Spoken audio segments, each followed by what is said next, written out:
Hello. Hi, everybody. Good morning, good afternoon, or good evening, wherever you are. Thank you for tuning in the With Locals fundraiser live stream. My name is Roberto. I am 25 pounds heavier than before Corona, to be honest, and currently in our empty Eindhoven office. There's really nobody here, and I think for 3 months there hasn't been anybody here. For people tuning in and not knowing what With Locals is, we are an online travel platform where you can book experiences with hosts, normally offline, but since that is not yet available for everybody at the moment, we have a lot of online experiences for you with our own hosts all over the world. So today we will talk with 9 of our hosts. And we're doing a tour that is a classic for us, which is called the 10 Tastings. So normally you would go around, for instance, in Rome, where our first stop is, and you would get 10 different tastings.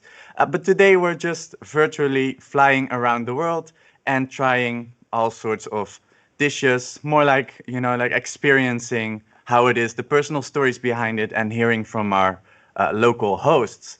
So I will be the first 3 hours. It's a 5 hour live stream. So tune in, tune out whenever you want. And after me, Ikram, my colleague and friend, will take over. So let's see. With this, this is a fundraiser. So this wouldn't be a fundraiser without donations. And you can donate any amount that you can afford right now at withlocals.live or via the donate button below. And everything coming in will be divided amongst the hosts that you will see today. So the ones that we'll talk with, that explain everything about the dish, they will, get the money that comes in. And these hosts also usually have offline tours, but now they have online experiences. So I'm really excited to start and see where we go with this live stream. And the entire live stream is recorded also. So in case you want to make a dish or listen back another day, then you can. It will be available on YouTube. Also, if you have any questions, this is an interactive live stream. So if you would like to know something about the host or dish, let us know in the comment section, and we will try to cover all the questions throughout the live stream. So first up, we're gonna get a pizza, and we're gonna visit some old bakery in Rome with our host Gabi. So let's pull him right in. Let's see if we can do that all the way from Rome. Hello. Hello, everybody. I'm Gabi from Rome. Hey Gabi, Hello, it's nice Robert. to see you again. How are you? I'm fine. I'm fine. Thanks. Finally, Yeah. in a almost normal situation in Rome. So I'm glad to see people around me. Yeah, I can imagine. That's you've been in a long lockdown right now. Now you're walking outside in empty streets, more or less, with a mask, right? Like, When I enter in places, I or if I am really close to other people, I have to wear the mask, obviously. But hmm then I can walk even without the mask if I'm like 2 meters or more away from other people. I can stay like this. But obviously, if I'm entering in a place, I must wear a mask for yeah, now. exactly. Okay, and I mean it's all precautions, of course, and we should all adhere to that. So, what are we going to see? What are you going to take us? I'm just in front of my favorite bakery. In the bakeries in Rome, bakeries in Rome are called forno, that means oven, and we have pizza in the bakeries. It's not just for obviously bread and other stuff, but pizza is something really important for us. So in the bakeries we have pizza, and this is the bakery called Roscioli. Is here since 1824. Can you see? Yeah, Uh, 1824. yeah, it's a long time. So I will enter here and I will order a slice of pizza, and then we will before they close, because they're gonna close. So let's I show you the atmosphere here with all the bread and stuff. So it's really nice. Usually this time of the year it's full of people with the line outside. But Uh huh. since there are no tourists, and now it's really warm, and the people is still not yet all around. We have, okay, it's cleaning, but Can you still get a pizza? Un po' di pizza? Yeah, I can get a pizza. He's preparing the table to put the pizza back on top. He will do it right now, I think. Yeah, I can get the pizza. Ah, that's amazing. Okay, can you see the...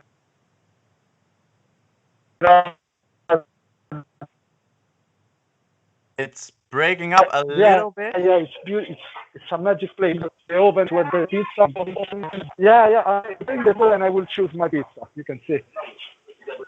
Oh, there we go. A little bit. Here, everything is sold by weight.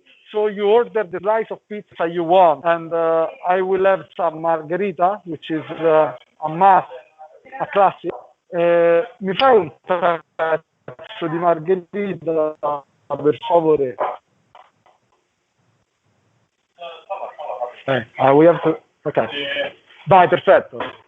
Ok. A posto così? Va bene così, no, va bene così, non ti preoccupare. I have to pay first and then I can take my pizza. All right, interesting to see how you get a pizza there in the bakery. And Gabi, you mentioned that pizza is really important for you. Why Yes. Okay, we have pizza is a main simple dish that is ciao.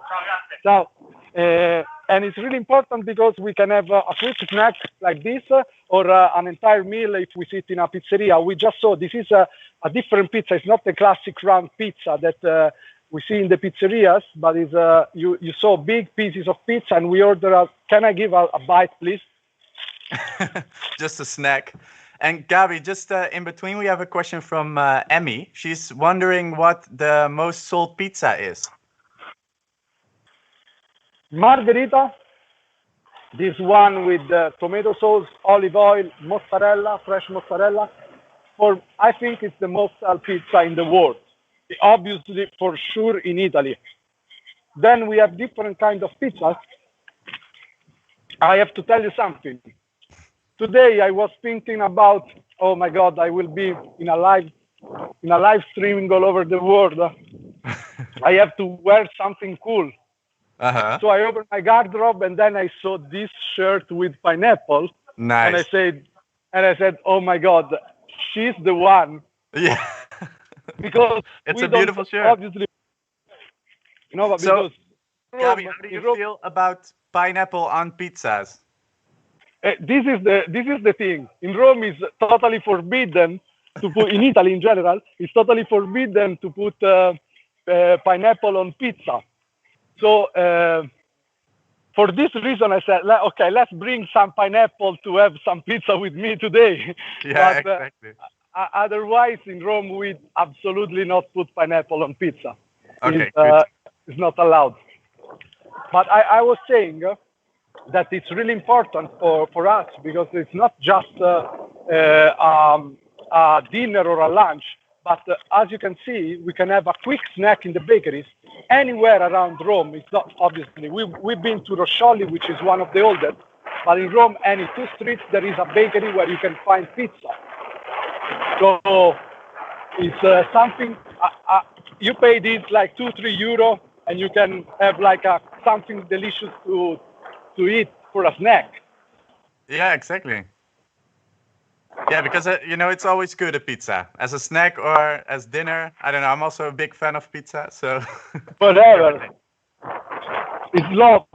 It's pure love. It's one of the first things the kids start to eat. Here we have a typical Roman style pizza. It's just tomato sauce and olive oil. It's perfect for kids. I grow in my blood. There is pizza rossa. It's called pizza rossa. It's just tomato sauce and olive oil, and it's delicious. With the tomatoes that we have in Italy, we arrived in Campo de' Fiori. Here is where we have a market every day. They just clean the market. So beautiful to see again people around the street, and the market is start to reopen after more than 2 months. and the bars are open, and the people start to enjoying the life again. I'm really happy. Now it's not crowded because it's really warm, but trust me that in a few hours there will be much more people around. Okay, that's good to hear that at least people are moving outside again. You know, the markets are there. Daily life is moving again. Yeah. But are you noticing people are being really careful right now still? We, oh, I'm a, someone is more careful than others. Yeah. The teenagers are not careful. You can see, unfortunately, in the squares, many teenagers since 1 week that it's possible to go around.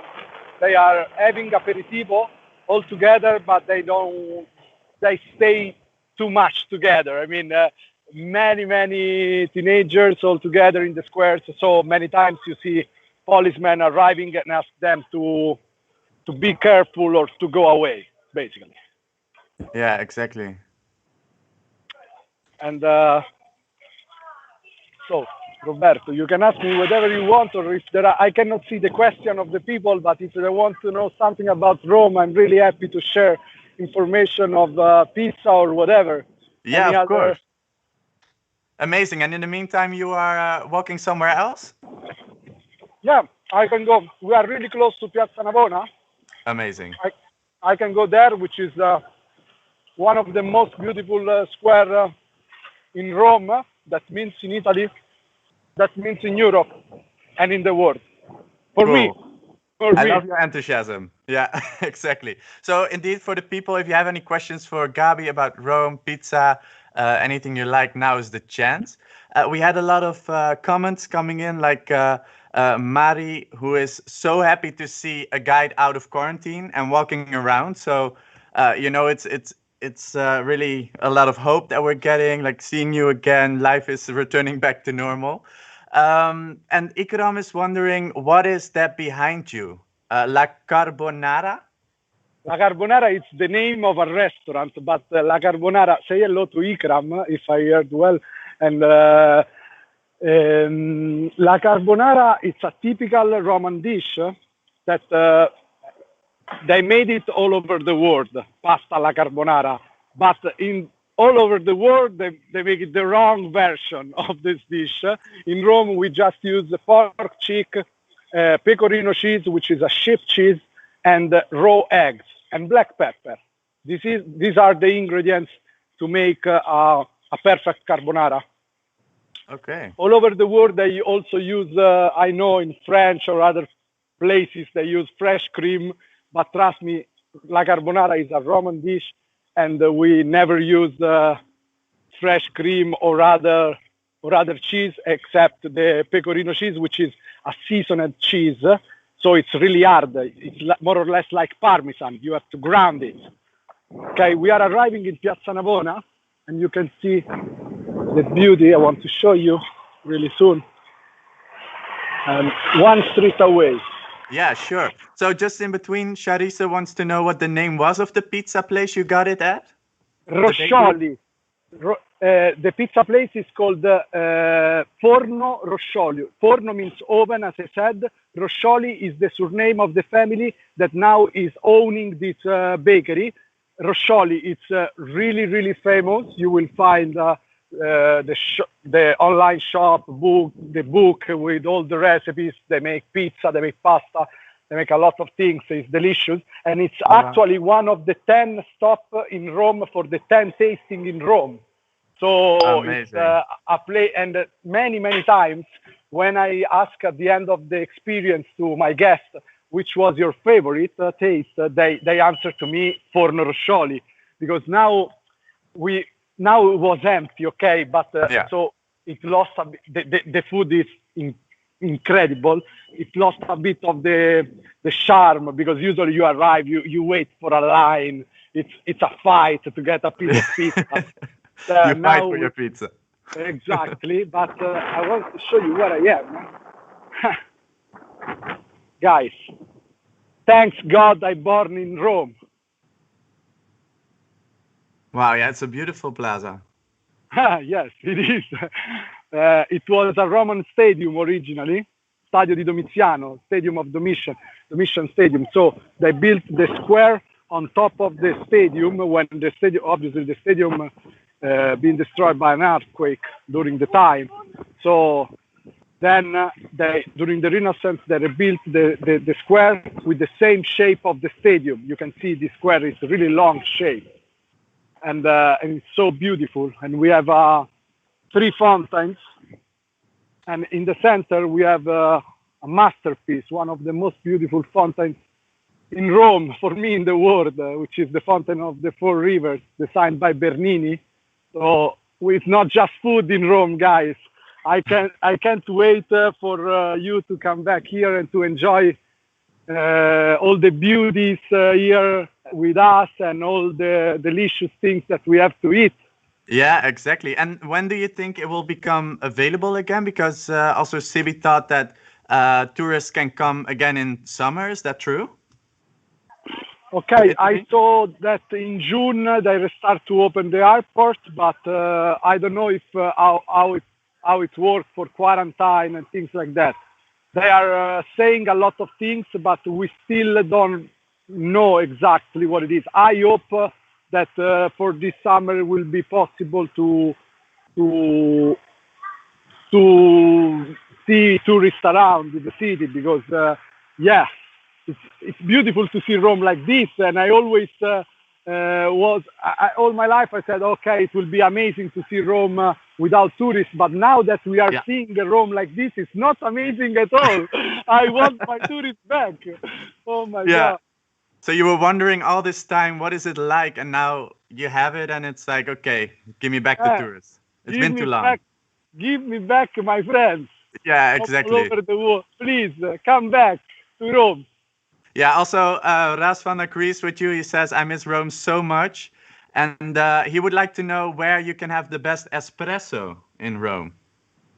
Okay, just we are not far from a little square called Piazza di Sant'Eustachio. There is a really popular coffee place called Sant'Eustachio. I have to say that it's not my favorite one. My favorite one is called the Caffè Mariani, next to Trastevere.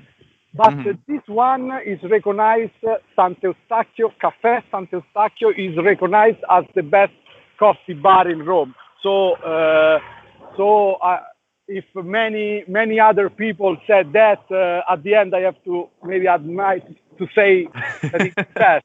You know, I have another one which is my favorite, Caffè Mariani. It's a little small coffee bar. I really like it. They have a beautiful atmosphere. The owners are delicious, and the coffee is amazing. So, you know. Awesome. Yeah, good to hear. Good recommendations. Indeed, sometimes you have to agree with what many people say, but it's good that you have your own favorite one, right? Exactly. Yeah. So I said the two things, the one that the other said and the one that I think. Exactly. So Simona is saying, nice shirt, Gabi. She likes the pineapple. Yeah, it was perfect to go to eat some pizza. Yeah, exactly. And Goda, to stay in the pineapple atmosphere, Goda loves her pizza with pineapple. So, you know, if she's in Rome. Not true, but I can't believe. But no pineapple on pizza. Please. No. Okay, good to know. And then another question, like, what is the craziest topping you have ever seen beside maybe pineapple or tried on a pizza? The craziest thing I saw on a pizza? Yeah, like topping. In Italy, we do many different kinds, many different styles, even depend region by region. You have different toppings. One of my favorite that is not really typical in other places except Rome is mozzarella, zucchini flowers, and anchovies. Okay. Personally, my favorite. Many people don't know about this combination. Yeah. In Rome, we use a lot of zucchini flowers because we have a kind of zucchini called Romanesca that grows with a big flower on top. These flowers are so delicate and sweet that we use it a lot for cooking. We do many different. We do pasta with that. We do pizza with that. We do the fried appetizer called fiore di zucca, which is the zucchini flower filled with mozzarella and one anchovy, and then we deep fried it. So we do many different things. And my favorite combination is that one. which is unusual because no one knows or many people don't know about that. But Yeah. it's delicious. Yeah, exactly. Because zucchini flowers are usually not, sold or you can't find them. But I'm hearing more and more of it. So now that you also mention it, I think maybe it's making a little, comeback if it ever was gone. But Yeah. In Rome, it's always been, but yeah. I know that even in other cities and other places around, they started to use it. The delicious thing of the zucchini flower, you can use it raw, you can cook it, you can fry it, you can use it in many different ways. Yeah. So it's a perfect ingredient. Sounds good. And in regards to the pizza, what is the history of pizza? Is Bram is asking. It's a big question, I guess. Yeah, the history of pizza. The history of pizza margherita. We know that the pizza margherita been invented in Naples. This pizza I'm eating been invented in Naples and been served for the first time for the Queen Margherita. For that reason, this pizza that basically is tomato sauce, mozzarella, basil, and olive oil with the colors of the Italian flag. For that reason, have these ingredients. Been served for the Queen Margherita and so the Napolitan in Naples. So the Napolitan are, we invented the pizza, but consider that the pizza we already during the Roman time, so 1,000 years ago, we already have something very similar that was a combination of flours and water cooked in the oven and then served with a topping of different ingredients. Obviously, at that time, we didn't have things like tomatoes that's been imported by America, but it was something really similar to what today we call pizza. So the history of pizza, many histories of pizza. I want to show you where I am. Pantheon. Oh, wow. Yeah. Thanks God I'm born in Rome. Pantheon is my favorite monument. It's obviously a Roman an ancient. Oh, you're breaking up a little bit. I don't know if you can still hear me. Of the Colosseum, you can. Gabi? Still perfect. Yeah, I can. Can you hear me? Yeah, I'm here. Yeah, now I can hear you again, but the Can you screen hear is me? frozen. I'm here. Yes, there you are. So we missed the last bit a little bit. Could you repeat that? That is obviously one of the most important buildings of Rome, one of the only Roman buildings still perfectly standing. It was originally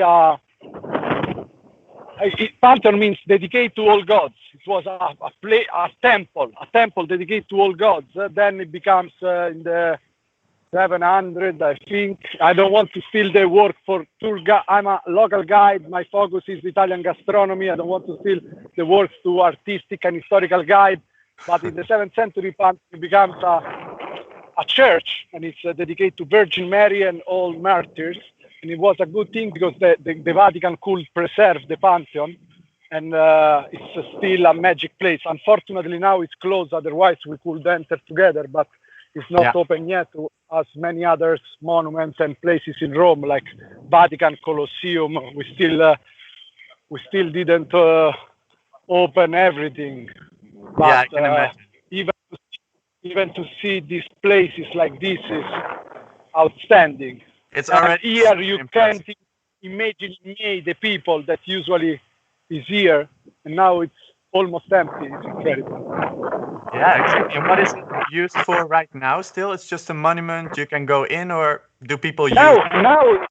Now it's a church. It's a church, but it's like a church museum because every day people from all over the world, I think thousands and thousands of people from all over the world enter inside the Pantheon. Inside you enter and it's outstanding. There is a dome, there is an hole on top of the dome. It's the only point of light. So you have this hole that shine all the inside. It's a magic place. if you never saw it, you should come to Rome and we will go together. We take a slice of pizza and we go to the fountain. Beautiful. Sounds good. Yeah, I'm really excited for that, and I will totally hold you up to that. So amazing. So just to go with some final questions, because I think our time is almost up already. Okay. So I heard a weird thing. Says Rasvan. He says pear on a pizza. So pear, is that Italian to put it on a pizza? What pear? Yeah, a Like the pear. fruit. Yeah. We use pear in salty dishes a lot, but mostly we combine pear with the cheese. We also have a proverb: al contadino non far sapere quanto è buono il formaggio con le pere. To the farmer, don't let know how much is good the cheese with the pear, because otherwise he will start to eat a lot. There were the owners of and there were the people who work the ground, and it's a proverb of all time that said, please don't let them know how much is good the cheese with the pear together. Otherwise they will eat all the stuff. Nice. So it's not really on a pizza, but so not Italian restaurant, but you do it with cheese. You eat it with cheese. We eat with savory things like cheese. Yes, on the pizzas I never saw pear on the pizza in my life, but it's possible that we have so many places that try to offer new combination. Yeah. Tradition and innovation are going together right now. So there are many places that offer new style of pizza, new style of food, of everything. So I believe that this person, I don't remember the name, that said I tried pizza with pear, I believe it's true. Yeah. I want to try too. I don't want to try with pineapple. Yeah. That's the only thing not allowed. And what about potato? Because some people put fries on their pizza. Is that also a thing? Shame on you with fries. No, I'm kidding. Kids here do the same. Don't worry. Yeah. But in Rome is one of the most typical pizza in Rome, which is a real shame. It's potatoes and mozzarella, which is super fatty, but I love it. In winter time, we really like it. But it's not fried. It's baked in the oven. Okay. So it's really good. It's a square of potatoes melted with all the mozzarella around on top of the pizza. It's delicious. It's like the paradise in the mouth. Like, wow. So the way you also explain it sounds really delicious. I'm getting hungry already. In the winter we can go. Yeah, you're also getting love from Hawaii, from Alyssa O. Maybe that's a former... Send hugs. They have two online experiences with me, and it's been a beautiful time. I had really send hugs to Alyssa, a lot. Yeah. A lot of hugs. Awesome. And then the final question, how important is the mother yeast when making pizza in Italy? So, it's everything. Yeah? Mother yeast, obviously. Here we have a long tradition of conserving the mother yeast, and you have to every day give water, a bit of flour every day, and you can have mother yeast for years and years, like 20 years or 30 years.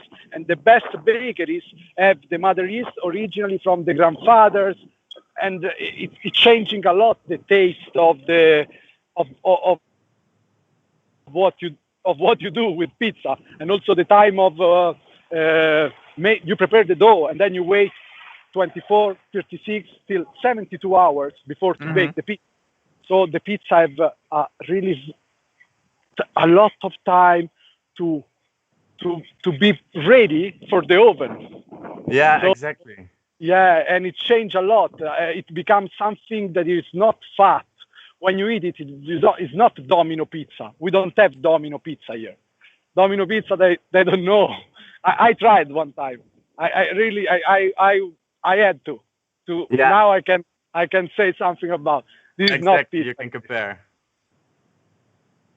Yeah, but I think they would be too ashamed to be there, to be honest. Like, yeah. Why would you go to the place where they make the pizza? But yeah, Oh, you're somewhere in the park? Yeah, Oh, this is another ruins of Rome with two temples, and here is where Julius Caesar been assassinated. Exactly here, any 15th of March, not this year. Here we have a theater representation of the murdering of Julius Caesar. mm-hmm. Any year, not this year because we were in quarantine, and we are just here. You can see the layers of Rome. This is the city, and here is 10 meters behind. We have ruins of Rome with temples and everything. So Rome is like a lasagna. We always say Rome is like a lasagna. It's true. It's true because we are made by layers, guys. Wow. Yeah. It's a city over another city over another city, and like that forever. That's amazing that you describe it like that, and it's yeah, it sounds accurate, you know. So Gabi, I would like to continue for longer even with you, but you have an online experience where people can book you and learn even more. So I would advise everybody listening to go to withlocals.com, book Gabi for aperitivo or maybe just a walking tour now that Rome is open again, and yeah, talk to you Uh, there. Thank you so much, and I will follow you on this incredible tent tasting around the world. I Awesome. don't know who is gonna join, but I'm really curious, and I want to see where you will go. Thank you so Awesome. much. Great to hear. Thank you so much for joining us and enjoy the rest of your pizza. Thank you so much. Have a great day. All right. Enjoy. Thank you. Stay You safe, too. Bye guys. bye. Ciao. Ciao. Awesome. Yeah, I'm back in the I'm alone here in the in the live stream. So all of the hosts we are meeting in this live stream have their own online experience on with locals, as I just said as well. So if you would like to go one on one with Gabi or one of our other hosts or with a small group, you can book them directly on withlocals.com. For the people just coming in this live stream, a good advice if you're doing this on your phone, hold it horizontally, landscape for optimal quality. And you know, this is a fundraiser, so feel free to donate via the donate button or at withlocals.live. And we already have some donations coming in, so thank you so much for that. But before we go to the next host, we will show you a nice with locals video production while we take a virtual plane all the way to Colombia. So we'll see you in a bit.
Mike or Michael, whatever you want to call me.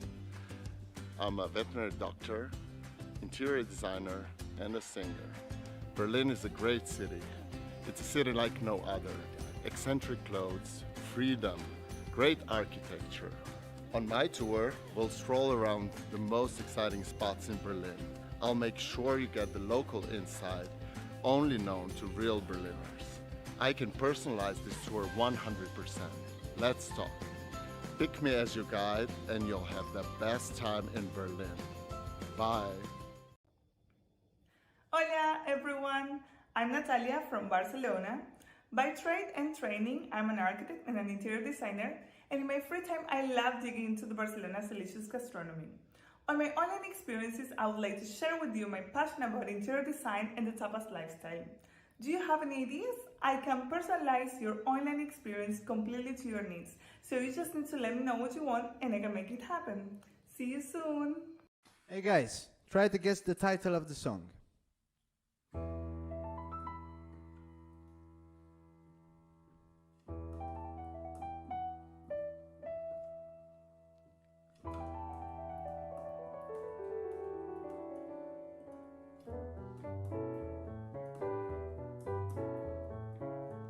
Hey guys, this is Francesco from Milan, and this is my experience. A funny music game mixed with a live keyboard concert based on Italian classics. So, come on, what are you waiting for?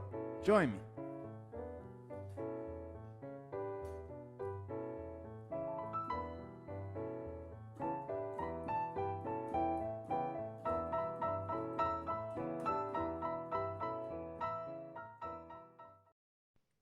Hey, I am Aysegul from Istanbul. I am a professional chef and a traveler. Cooking is my passion and I just love Turkish food. There is so much flavor and history behind every dish. Meet me online and I can teach you everything I know. It could be baking some traditional breads or making the sweet Turkish delights from your own kitchen. Are you a vegan or allergic to any type of food? No problem. You just let me know and we can personalize our online experience for you. I hope to see you soon. Bye!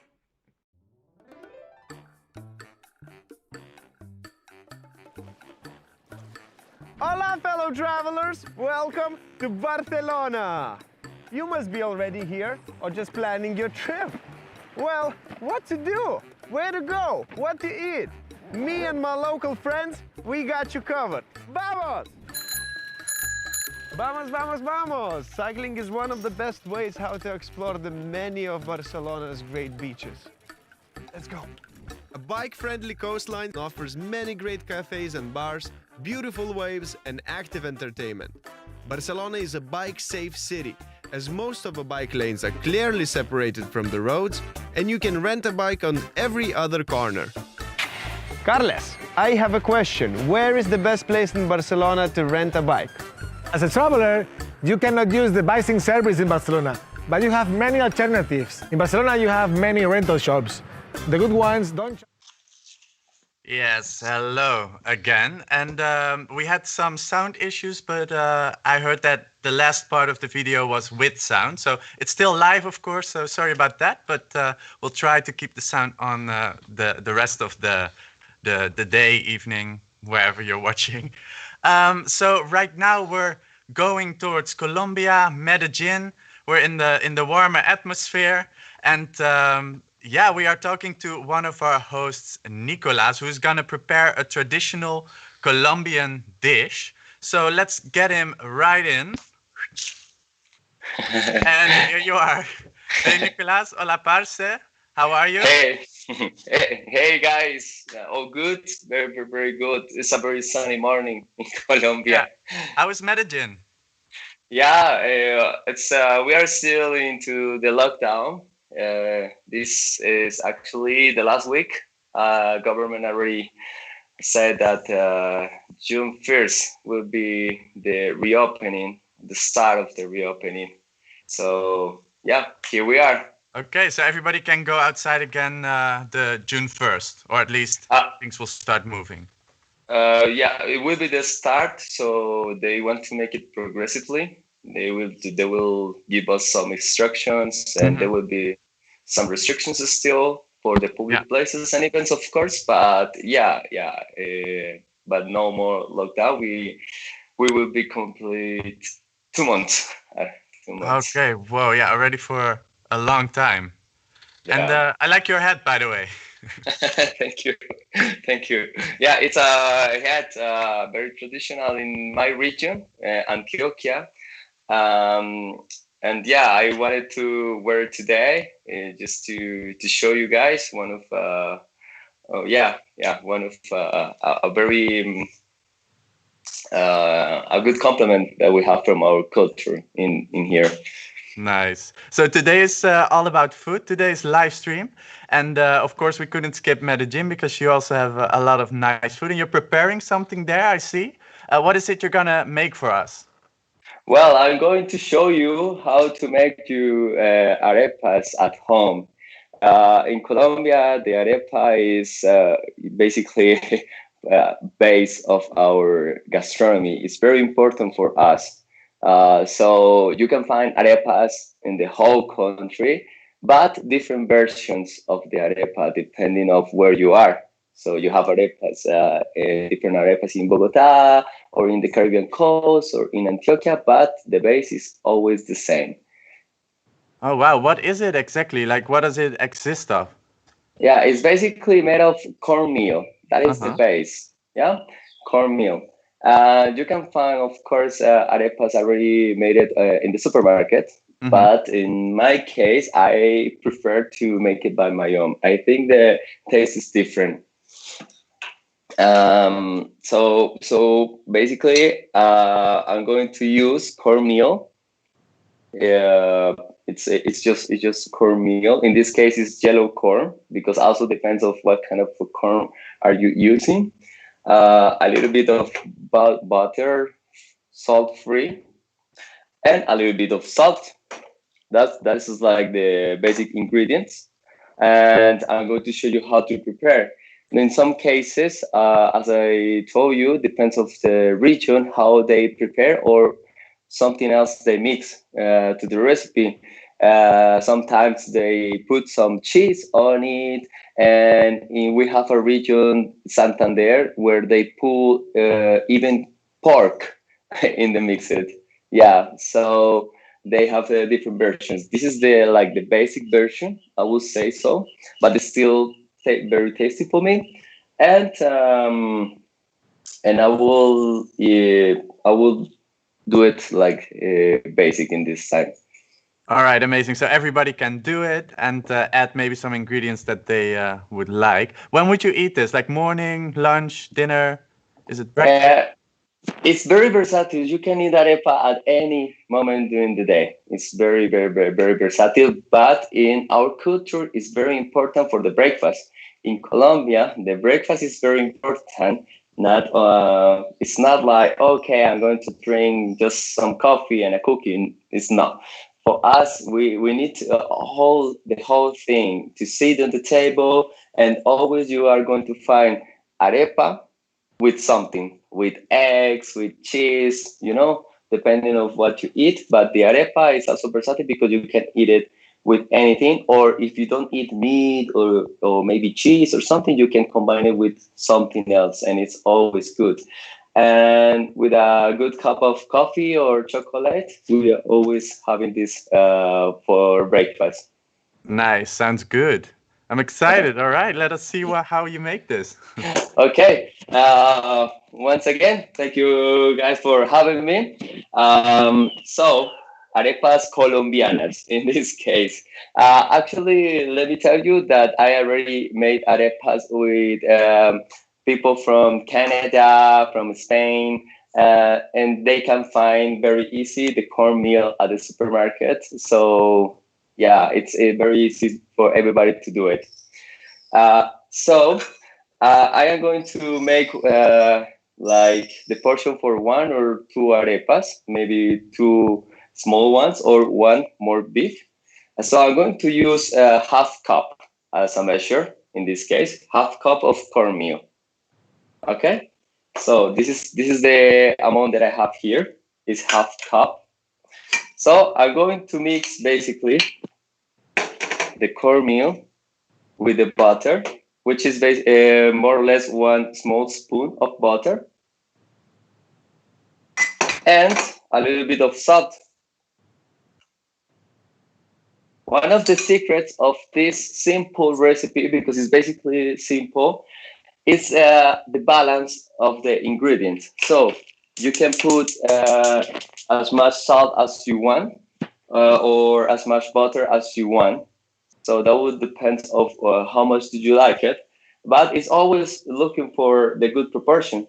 So I am using half cup of cornmeal, one small spoon of butter, and a little bit of salt, a small spoon, using just like a little bit of salt for the flavor. And once I have it here in the bowl, I'm going to put exactly the same amount of hot water, exactly the same amount of cornmeal, the same half cup. That is very important. The same amount of cornmeal and the same amount of water. Because if you miss a little bit this proportion, it could be very dry or very wet. So in this moment, I already got the hot water over here. And I'm going to put it. I'm going to mix it. All right. So I'm going to mix it a little bit, very carefully, because the water is hot. And now I'm going to wait maybe for 2 minutes, maybe 3 minutes, for because it's too hot in this moment. So I'm going to wait for 2 or 3 minutes, and then I'm going to start to smash the whole combination. All right. So yeah. Great. Cool. Then we'll wait for a bit. And just a question from me, like, was it easy for you to choose the arepa, or were you maybe deciding some other dishes, because Colombia has so many, of course? Yeah, but how easy for this experience? Yeah, for the live stream. Well, I was thinking about, and we have many different recipes. Maybe we can show you. But I decided arepas because I think there is nothing more Colombian in the than this. Actually, because arepa, I always say to my friends that is our version of the Mexican tortilla. I compare it in this way because the tortilla in Mexico is very important. It's simple. It's made of corn, and it's very useful for many things. So Big you have the hugs from tortilla in Madrid. Mexico, and you can combine it with many things and make different dishes. For us, the arepa is basically that. You can make arepa in different versions, or even the most simple way. We have a very famous arepa in this region, which is only white corn, and that's it, even without salt. So with this, you can put anything with the arepa and make a whole dish with it. And it's very nutritive. It's very complete. So I decided to make it for this time because I think if I want to show something from Colombia, I think this will be the first thing. And yeah, it was easy because I always made it. I cook a lot. I really like it. I learned from my mother, which is the best cooker, the best cook ever. And I learned from her. And yes, I really enjoy it. Nice. So your mom taught you everything you know about cooking? Yeah, I would say so because she works in cuisine like the whole life. And I always, when I was a kid, I remember myself watching her, like how they make it. And all the time I remember before to go to the school, she was making the arepas for me and my brother. And now that I'm adult and I live by myself, I am always like, oh yeah, there is nothing like to make your own arepa. And actually, a secret, maybe for the next time or for our private experience, I can also show you how to prepare empanadas with the same base of the arepas, but with a little bit more of a process. But the base for the empanadas colombianas will be this. Okay. Awesome. Yeah. Good to know. And yeah, just some things we have coming in, like some messages. Um, Carla agrees. She says tacos and arepas are like distant cousins. And Simona says, Nicolas, your T-shirt is super cool, and she thinks that a cool T-shirt is the theme of the live stream because also Gabi had a nice T-shirt with pineapples, and Miaela also said she had arepas once, but in Amsterdam, but they were still super delicious. Okay. Have you tried arepas somewhere else in another? Outside Colombia, no, never. Only Mexico, but I made it by myself. I went to look for the cornmeal somewhere, and I found some cornmeal, and I tried it, and it was a little bit different, but it's still good. But no, I made it by myself, but only once in Mexico. Nice, cool. Yeah, and like, do you know the history of arepas, where it comes from, like why it's so typical? Yeah, actually, well, arepas comes basically for our pre-Hispanic Asians, especially the tribes, because the corn was very important for the nutrition Mm. in these pre-Hispanic groups. So they learn how to prepare corn into water to the fire and prepare some kind of mass or something with the corn. So there is some evidence that these groups already made some kind of arepas with cornmeal, with some, yeah, pre-cornmeal in the past. So they basically learn how to take the corn, put it to the fire with some water, and make a kind of pasta or mass, and do this specific plate shape. Ah, cool, interesting.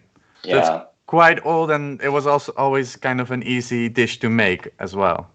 Yeah, I think so. For them, was very easy, and I know it's this heritage from them. And corn has been very important for the development of the civilization. And I think it's very logic that the Hispanics already use what they have in this region. This region is of course you can grow up almost everything in the tropic, and corn was definitely something very important because it was everywhere, and it was they have a lot of corn. Yeah, wow, nice. And so we waited for a few minutes. Yeah, I think we are ready now. So it's very important to have wet hands for this part of the process. So what I'm going to do, and it's this very important because I'm going to tell you one of the biggest secrets about how to cook your own arepas or empanadas, and is this. This is the secret. Yeah. I always say that cuisine depends of the love you put on it, and the hands of everybody is different. So it's very important to do it manually for me, because you can mix the cornmeal with the other ingredients, also with some spoon or fork or something like that. But there is nothing compared like to do it with your own hands. So I am basically checking out that I am mixing everything very, very well. There is still some dry cornmeal in the bottom of the bowl, so I make sure. And that's the idea. My mother told me that when I am mixing the mass, I need to smash it a little bit with a fist, like this. So there's some labor work involved in this the making. Yeah, but it's very easy. And one of the ideas to make it with your own hands is, the mass, it's completely okay and completely mix it when you take it with your own hands, and it's not sticky to your hand. You know. Okay. So that is a good way to know that it's already done. So I'm going to take it now with both hands. And yeah, actually, if I take it, basically, it doesn't stick to my... And that's why you need wet hands as well. Exactly. So now I know it's ready to shape it. Okay. So now the next part is also very simple. You need just to start to shape it. I always make first a bowl with the whole mess, and then Thanks with with both locals. palms I Love start your to experiences either shape it like online or in this person. a little bit. So you can see I have a kind of disc, and this is my mother's part. So she told me how to grab with one hand and how to use the other one to start the shaping part very carefully. So you're kind of pressing the fingers? Yeah, exactly. You while you press turn a it. little bit while you are turning. So you can see it starts to be bigger and bigger and flat, bigger. And then at some point, you start to do it with your palms like this. It's funny because actually we have a song for kids in Colombia about the arepas. And you know, for the kids, you sing and you make also gestures. And this is one of them. So you sing with the kids and you do this with the hands to sing the arepas song. No, so it kind of explains how you need to make it in the song. Yeah, exactly. Cool. So this is very important and very old in the Colombian culture. So since you are a kid, you know about the arepa and you know how important they are for the food. Because I remember I eat arepa since ever.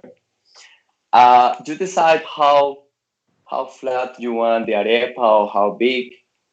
Some people do it like a little bit smaller and wide. I prefer to do it more like this because I think when I cook it, it gets more crunch. So I prepare a pat with a little bit of butter, and I'm going to put it over there.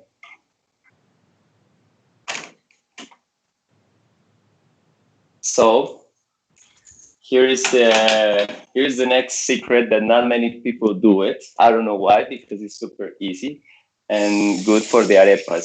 When you put it in the pot on the fire, I will try to show you. Let me wash my hands. Yeah, that's important. And can you show us a little bit later in the pan, maybe? Is that possible? Yeah. Cool. Yeah, for and sure. what is your favorite topping on an arepa? Miaela is asking. I would say it's something we have in Colombia, very, very, very common as well. We call it hogado. We call it hogado in this region, and in some other regions they call it guiso.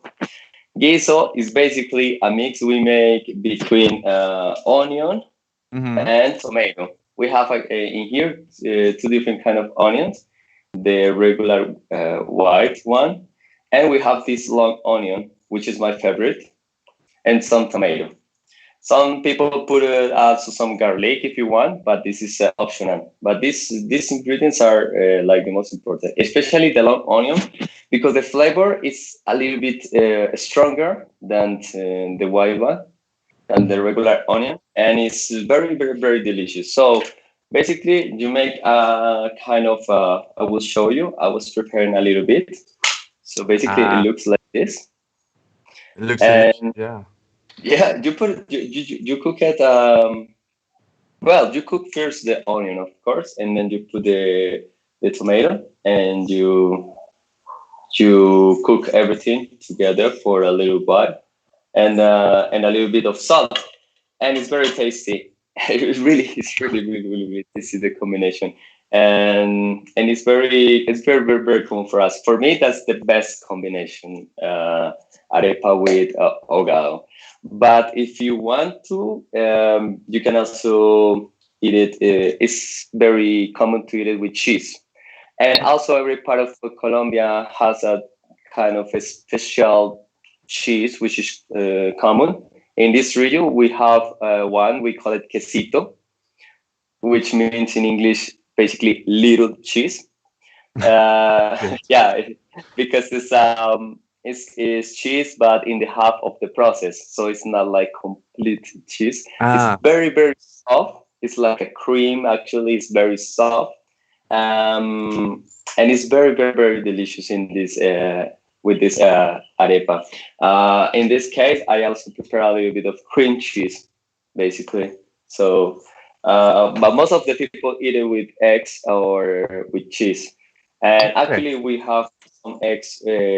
Sometimes we make with the same guiso or hogado, and it's basically eggs with onion and tomato. And I try to prepare this for friends when they come from abroad because I know it's super delicious and unique the flavor of the eggs with the hogado, and they always like it until now. All my friends are very say like, "Wow, what a combination!" You never had complaints, yeah.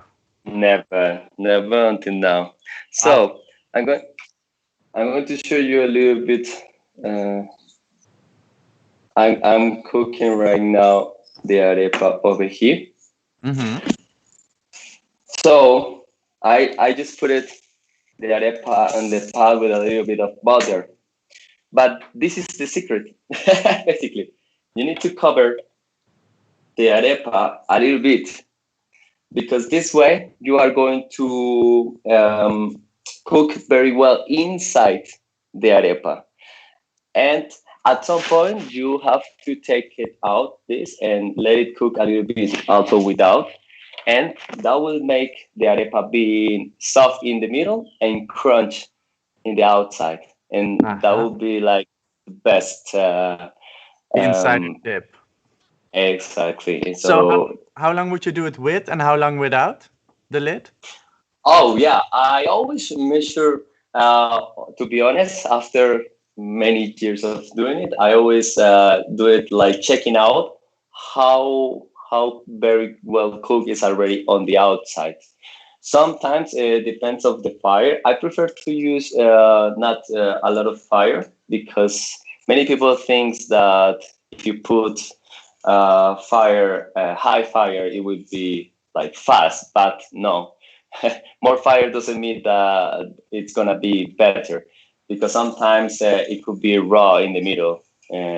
So I put it in middle fire, and I would say it's more or less like 5 minutes with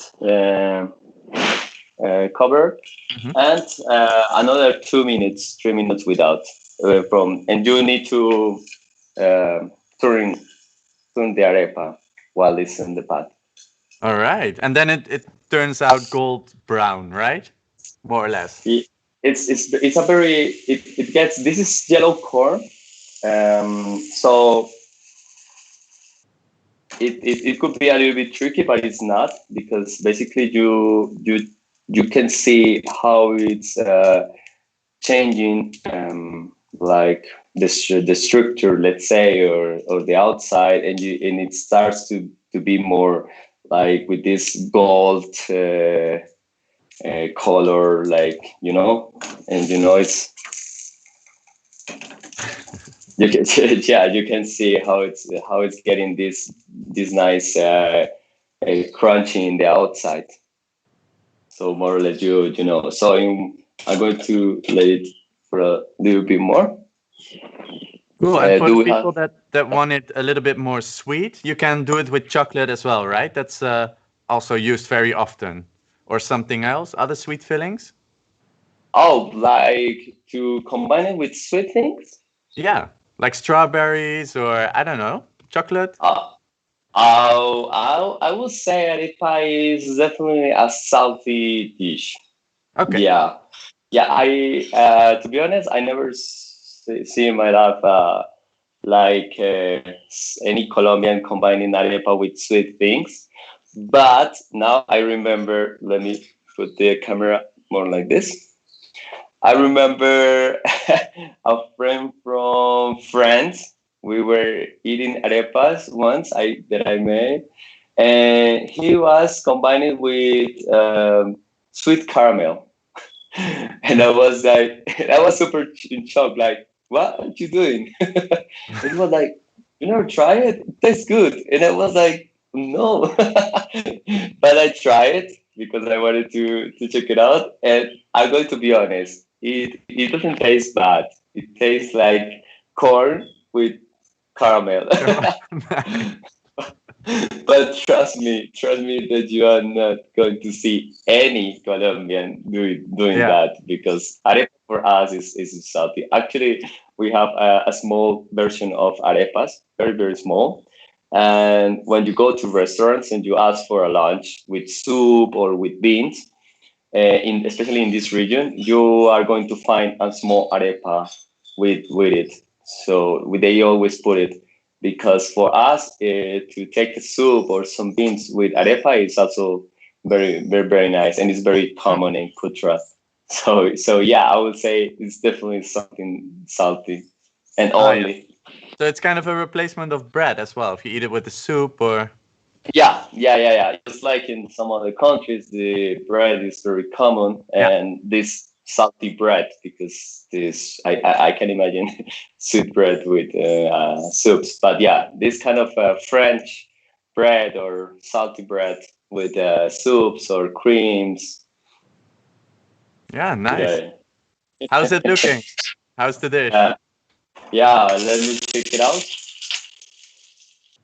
We can hear it. Wow. Hey, yeah. I am turning on all the time to check it out how it's. Yeah, I think it's almost done. Just a little bit more. I would say so. Maybe 1 or 2 minutes more. Do you have some time, maybe? All right. Yeah, we don't need to rush. We will slowly close it off. But maybe let me ask you, like, what experience do you have on the on withlocals.com? Oh yeah. Right now I have two different experiences. One of them is actually about culture, Colombian culture, cuisine, and coffee. Um, and actually, I also teach how to make your own arepas, and the idea is to make it together, and I can check it out with you on real time, how to do it, how to prepare, and how to improve your coffee on the daily basis life with very nice tips that people don't know, and it's very easy. And we can talk discuss about culture, history of Colombia. You know, Colombia has a lot of things to say in this moment, but I like to give like a different approach and to show people my version of Colombia and the colorful Colombia. And yeah, and all the things that I feel proud about.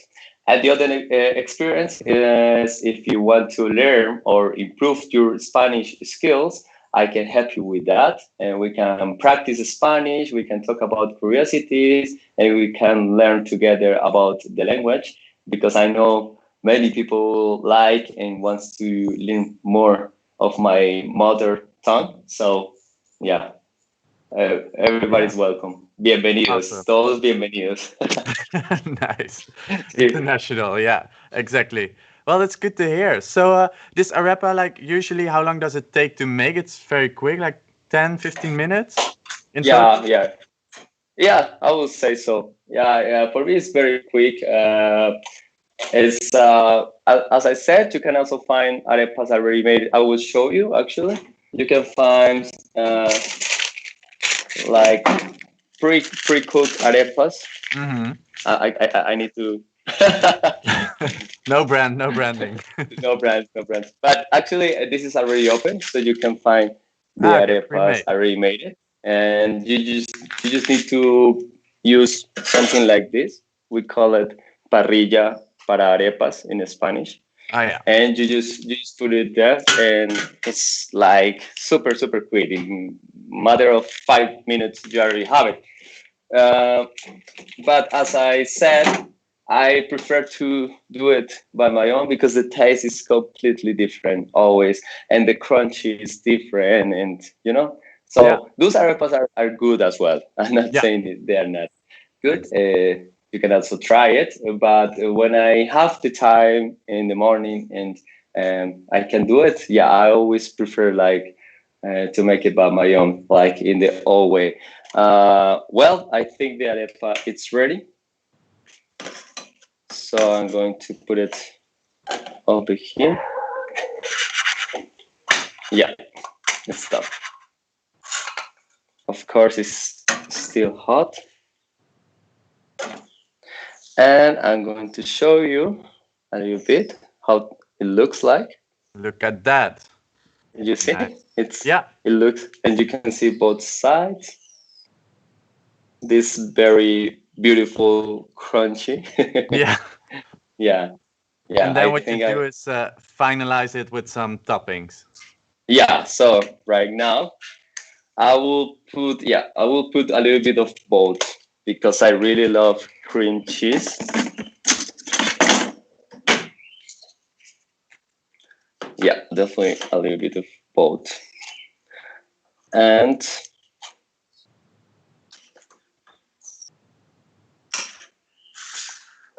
I'm going to put a little bit of the ogao. Let me take a spoon.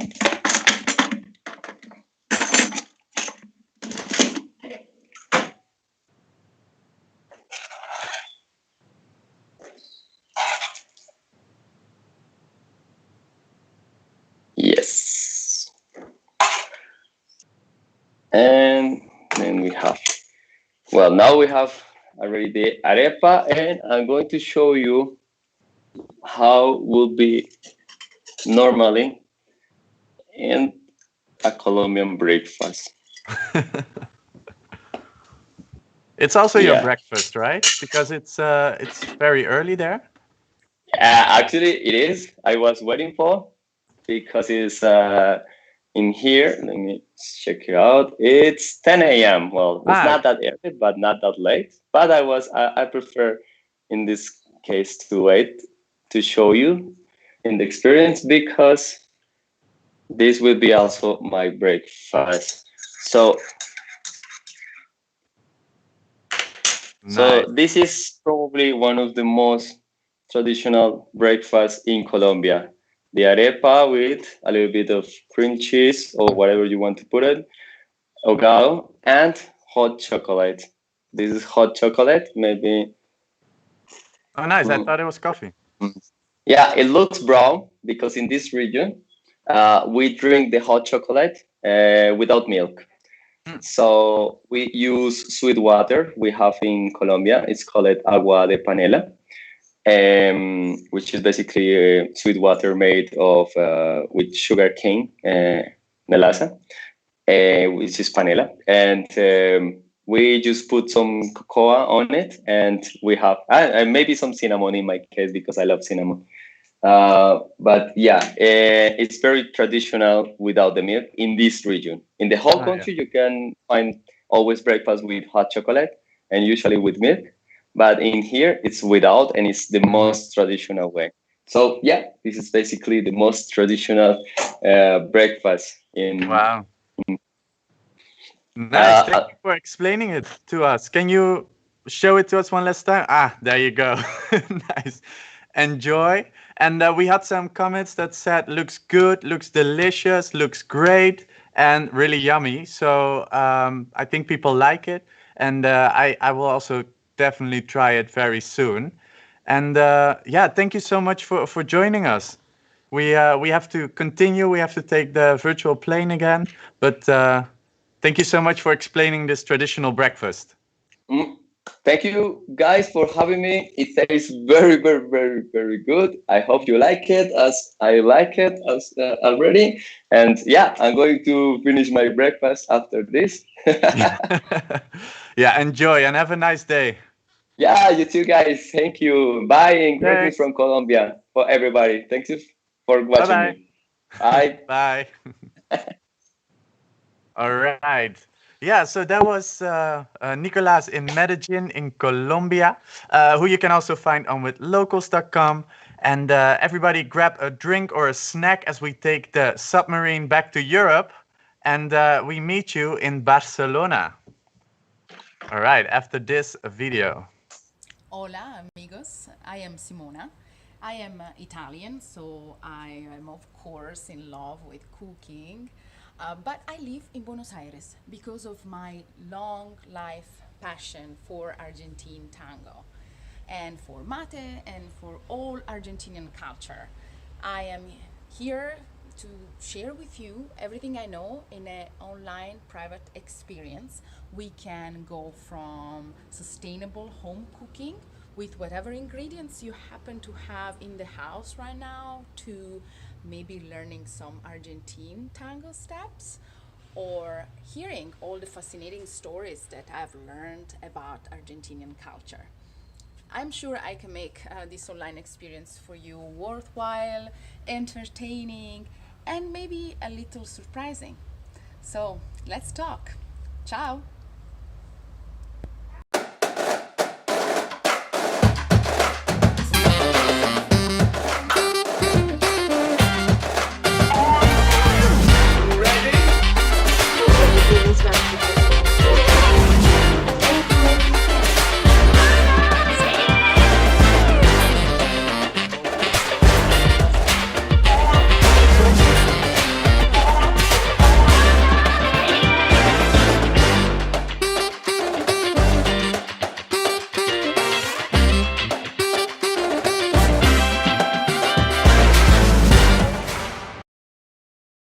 I'll fly you through Berlin. I'll let you see so many stars.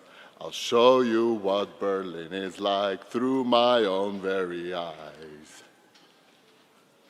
Hi, I'm Micha, Mike, or Michael, whatever you want to call me. I'm a veterinary doctor, interior designer, and a singer. Berlin is a great city. It's a city like no other. Eccentric clothes, freedom, great architecture. On my tour, we'll stroll around the most exciting spots in Berlin. I'll make sure you get the local insight, only known to real Berliners. I can personalize this tour 100%. Let's talk. Pick me as your guide and you'll have the best time in Berlin. Bye. Hola everyone, I'm Natalia from Barcelona. By trade and training, I'm an architect and an interior designer, and in my free time, I love digging into the Barcelona's delicious gastronomy. On my online experiences, I would like to share with you my passion about interior design and the tapas lifestyle. Do you have any ideas? I can personalize your online experience completely to your needs, so you just need to let me know what you want and I can make it happen. See you soon! Hey guys, try to guess the title of the song.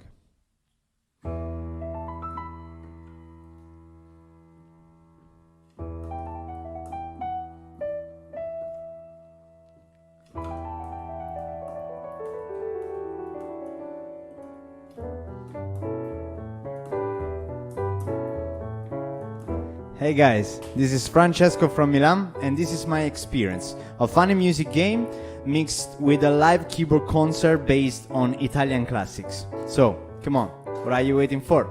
Join me!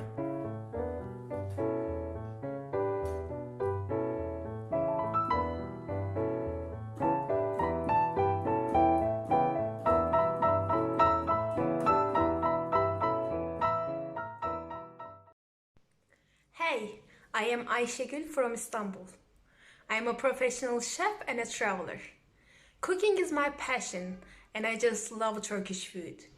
There is so much flavor and history behind every dish. Meet me online and I can teach you everything I know. It could be baking some traditional breads or making the sweet Turkish delights from your own kitchen. Are you a vegan or allergic to any type of food? No problem. You just let me know and we can personalize our online experience for you. I hope to see you soon. Bye!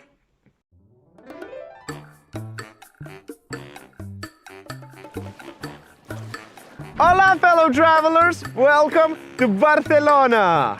You must be already here or just planning your trip. Well, what to do? Where to go? What to eat? Me and my local friends, we got you covered. Vamos!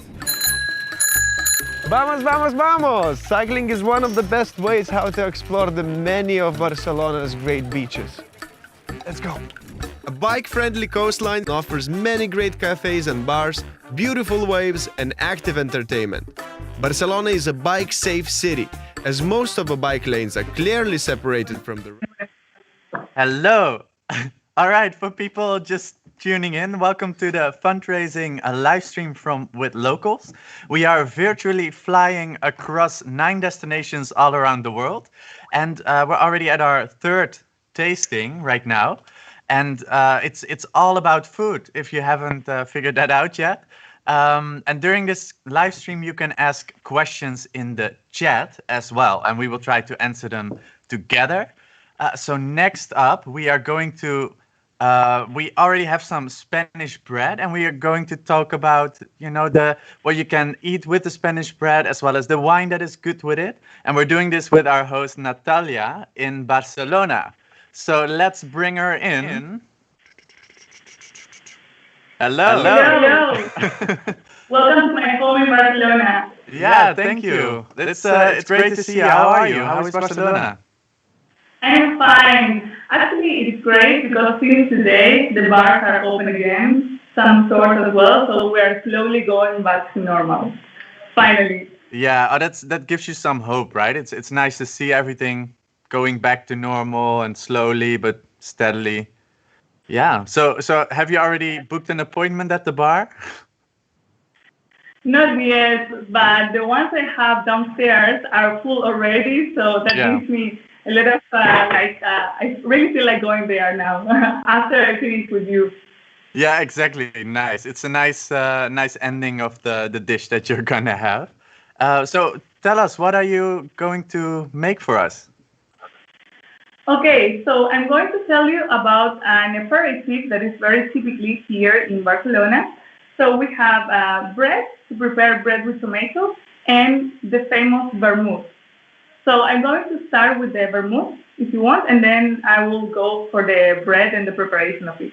Oh, it sounds really good. So basically, the vermouth, here you have, you can see it's a liquor that is used for as an aperitif here in Spain, in many cities in Spain, not only in Barcelona, of course. And it's basically a wine that is marinated in herbs and spices. Some brands of vermouth have over 80 types of spices, so it's very rich, the flavor. We usually drink it with some citrus. I have some lemon here, ice, and some olives, as you can see. Okay, so it's only ice, citrus, olives, and you pour the drink into the glass, and that's it. It's not mixed with anything, sparkling water or sodas. It's just all straight vermouth. Nice. And what is your favorite flavor? Well, you have two. You have the red kind that is mainly sweet, and you have the white kind that is more dry. I prefer the red kind because I think it's more rich in flavor. It's sour sweet, so it's more interesting, and it's the one that people drink the most, actually. So vermouth is mainly drink during the afternoon. You can have it at night as well, of course, but it's more typically between 12 to 3 p.m. So that is the vermouth time. So it would be an aperitif for a pre-lunch. Ah, nice. Yeah. Probably all of the people that are at the bars right now are having vermouth because it's a very summertime thing. Because we always have it with ice, so it's refreshing. Yeah, it sounds really good indeed. I have to say that the first time you have it, the taste is a bit strange because the bitterness confuses you a lot. But then at the end, it has like this sweetness that makes it a bit addictive. So we barely have only one glass of vermouth. It's usually two or three. So it's very easy to drink. So now I'm going to show you the bread if you want. Yeah, of course. Show us, because you eat bread with this drink typically. Yes, in Spain, every time we drink alcohol, we usually eat a little something. That is why the tapas are so famous here, because a tapa is a little dish that we mainly eat with our hands or standing up, so it has to be easy to eat. Okay. So the bread with tomato is usually something that we eat as a tapa or we join the tapas with. So it's basically a bread that is, I will show you my set here. So I have the bread, tomato, olive oil, some cheese, and some garlic.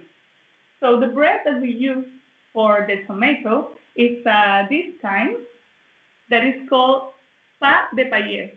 In Catalan, that means bread from the farmers, because this type of bread is produced in an old-fashioned way, like people from the farmers used to do with sourdough, and it has a very hard crust. Mm-hmm. So it's very good if you toast it and you wrap something on top. That is typically the tomato. So I'm going to show you now how we prepare the bread with tomato. Okay? Nice. So I will move my camera again. Here, there you see me? Yeah, we can see it. Okay. So what we do first is we wrap some garlic on the bread. So I have a clove of garlic here. I will cut it. This is optional. It's not that every time we have it, we have garlic, but this is the traditional way, okay? So we wrap the garlic. All right, so no need to cook it. You can just cut it in half and smear it all over. Exactly, like that, fresh. And then these are the tomatoes that we use for the bread. These are called cocktail tomatoes. The characteristic is that they are very mature and very juicy. So we just rub it on the bread. If it's harder, you can also grate them, but it has to be easy. This is a quick and simple tapa, so not much complications. Okay? So we cut the tomato in half. You see that it's very, very juicy. Yeah. So now we wrap and squeeze at the time on the top of the bread, like this. Oh, wow, amazing. It's very hands-on. Yes, so you see, you get the whole juice of the tomato. And then we just put some salt and olive oil. It has to be wet enough, as you see. Mm-hmm. Yeah. Olive oil. So on top of this, you can put ham, you can put cheese, or you can put anchovies. That is the typical flavor here in Catalonia. I'm going to use the manchego cheese, that is the sheep milk cheese. It's pretty strong. So this is it. Wow, it's nice and quick.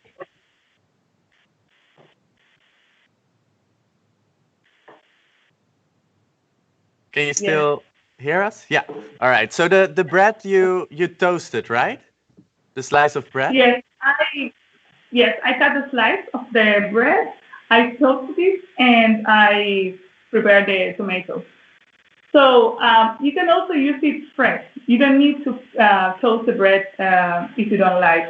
The scrum of this bread is hard enough to handle with the tomatoes. So I prefer it toasted, and typically here when you order this bread with tomato, they bring you toasted because it's a tradition, but you can have it as you like. Ah, it sounds good. And do you make the bread yourself as well occasionally, or not this one? Well, yes. Due to the quarantine, we were learning how to prepare bread, but I have to tell you, I didn't succeed this quality yet. This kind of crust is not easy to achieve, so I will keep on practicing.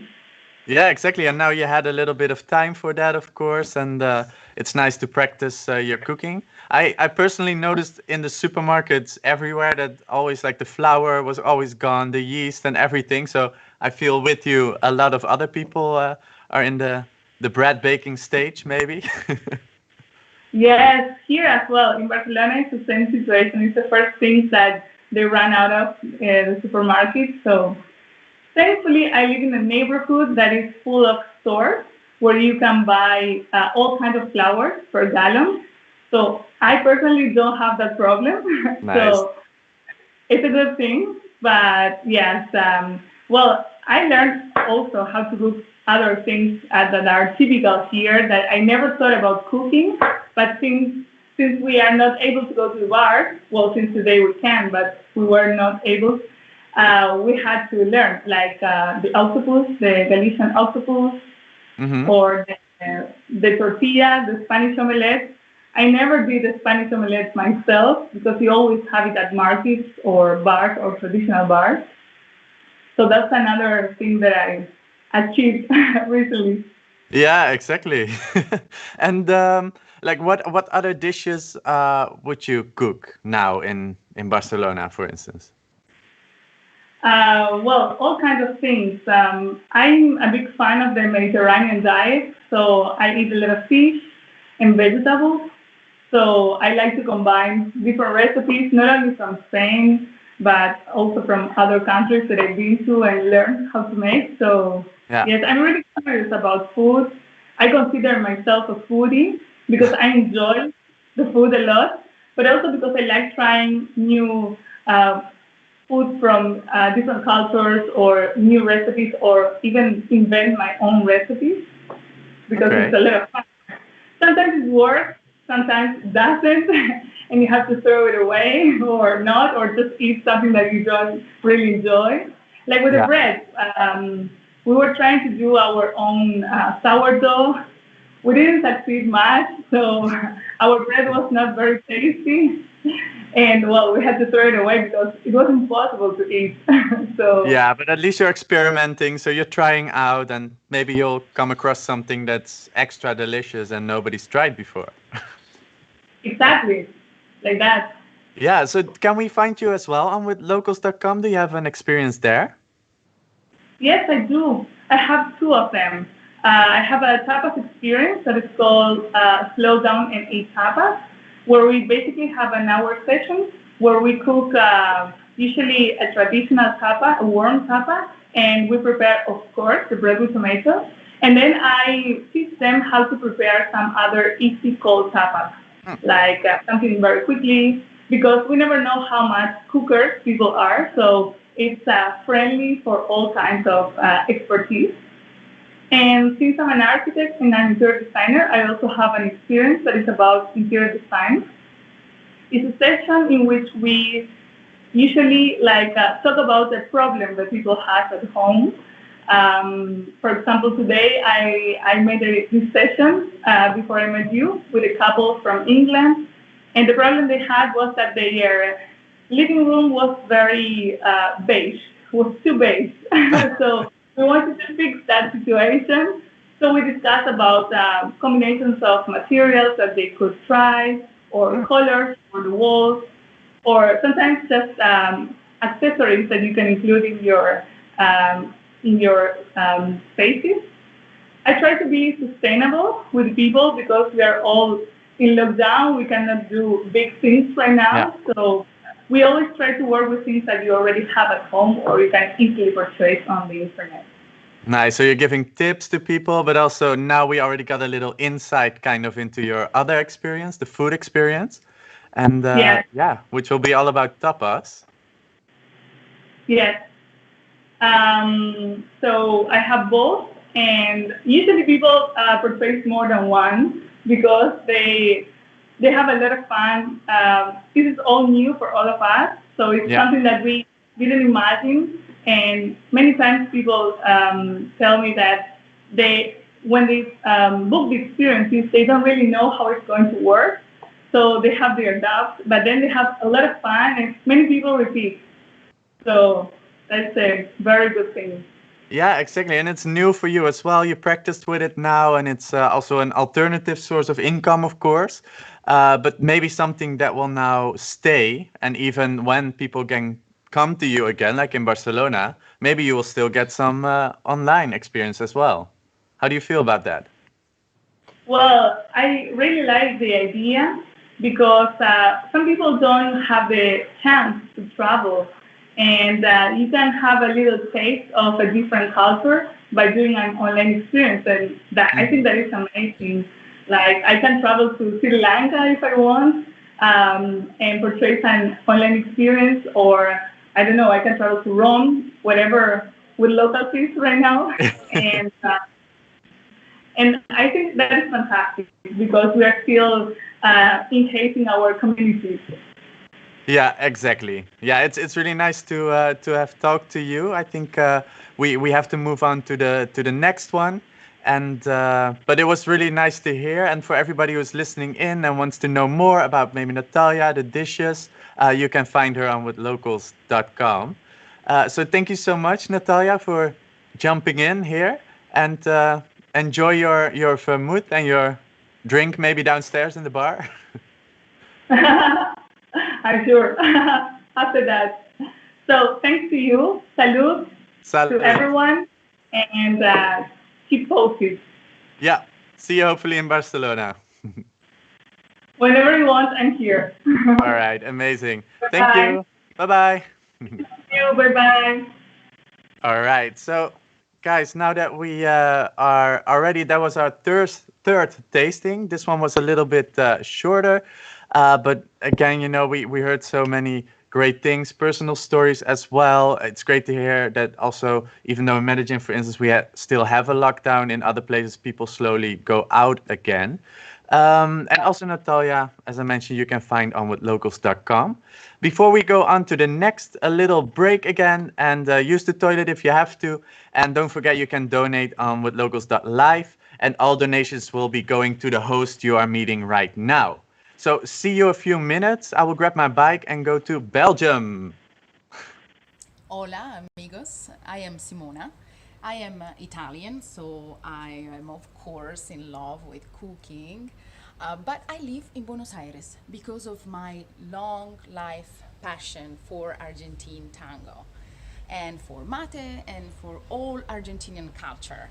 I am here to share with you everything I know in an online private experience. We can go from sustainable home cooking with whatever ingredients you happen to have in the house right now to maybe learning some Argentine tango steps or hearing all the fascinating stories that I've learned about Argentinian culture. I'm sure I can make this online experience for you worthwhile, entertaining, and maybe a little surprising. So let's talk. Ciao.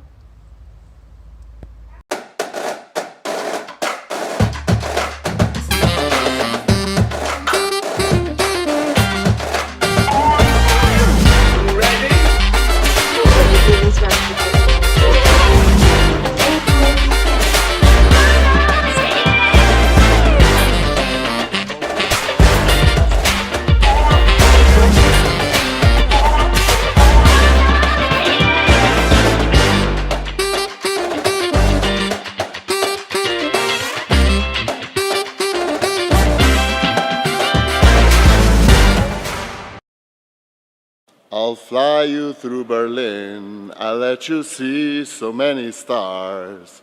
I'll show you what Berlin is like through my own very eyes.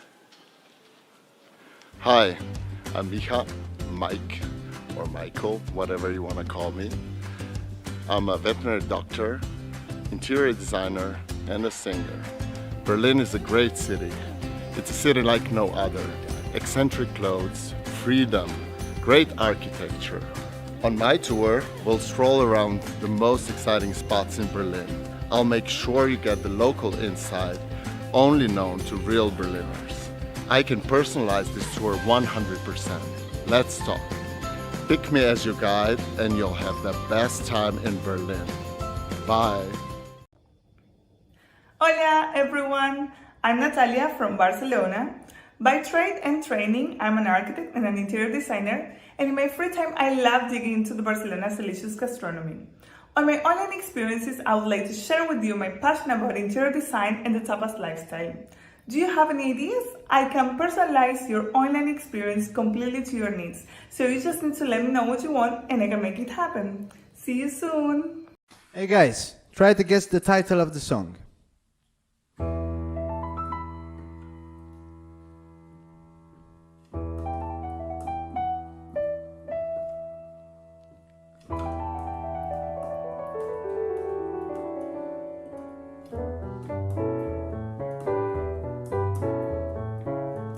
Hey guys, this is Francesco from Milan, and this is my experience. A funny music game mixed with a live keyboard concert based on Italian classics. So, come on, what are you waiting for? Join me!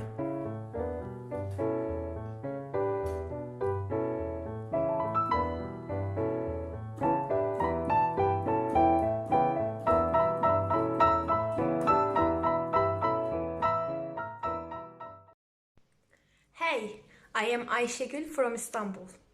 I am a professional chef and a traveler. Cooking is my passion, and I just love Turkish food.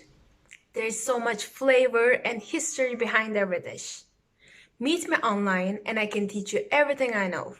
It could be baking some traditional breads or making the sweet Turkish delights from your own kitchen. Are you a vegan or allergic to any type of food? No problem. You just let me know and we can personalize our online experience for you. I hope to see you soon. Bye!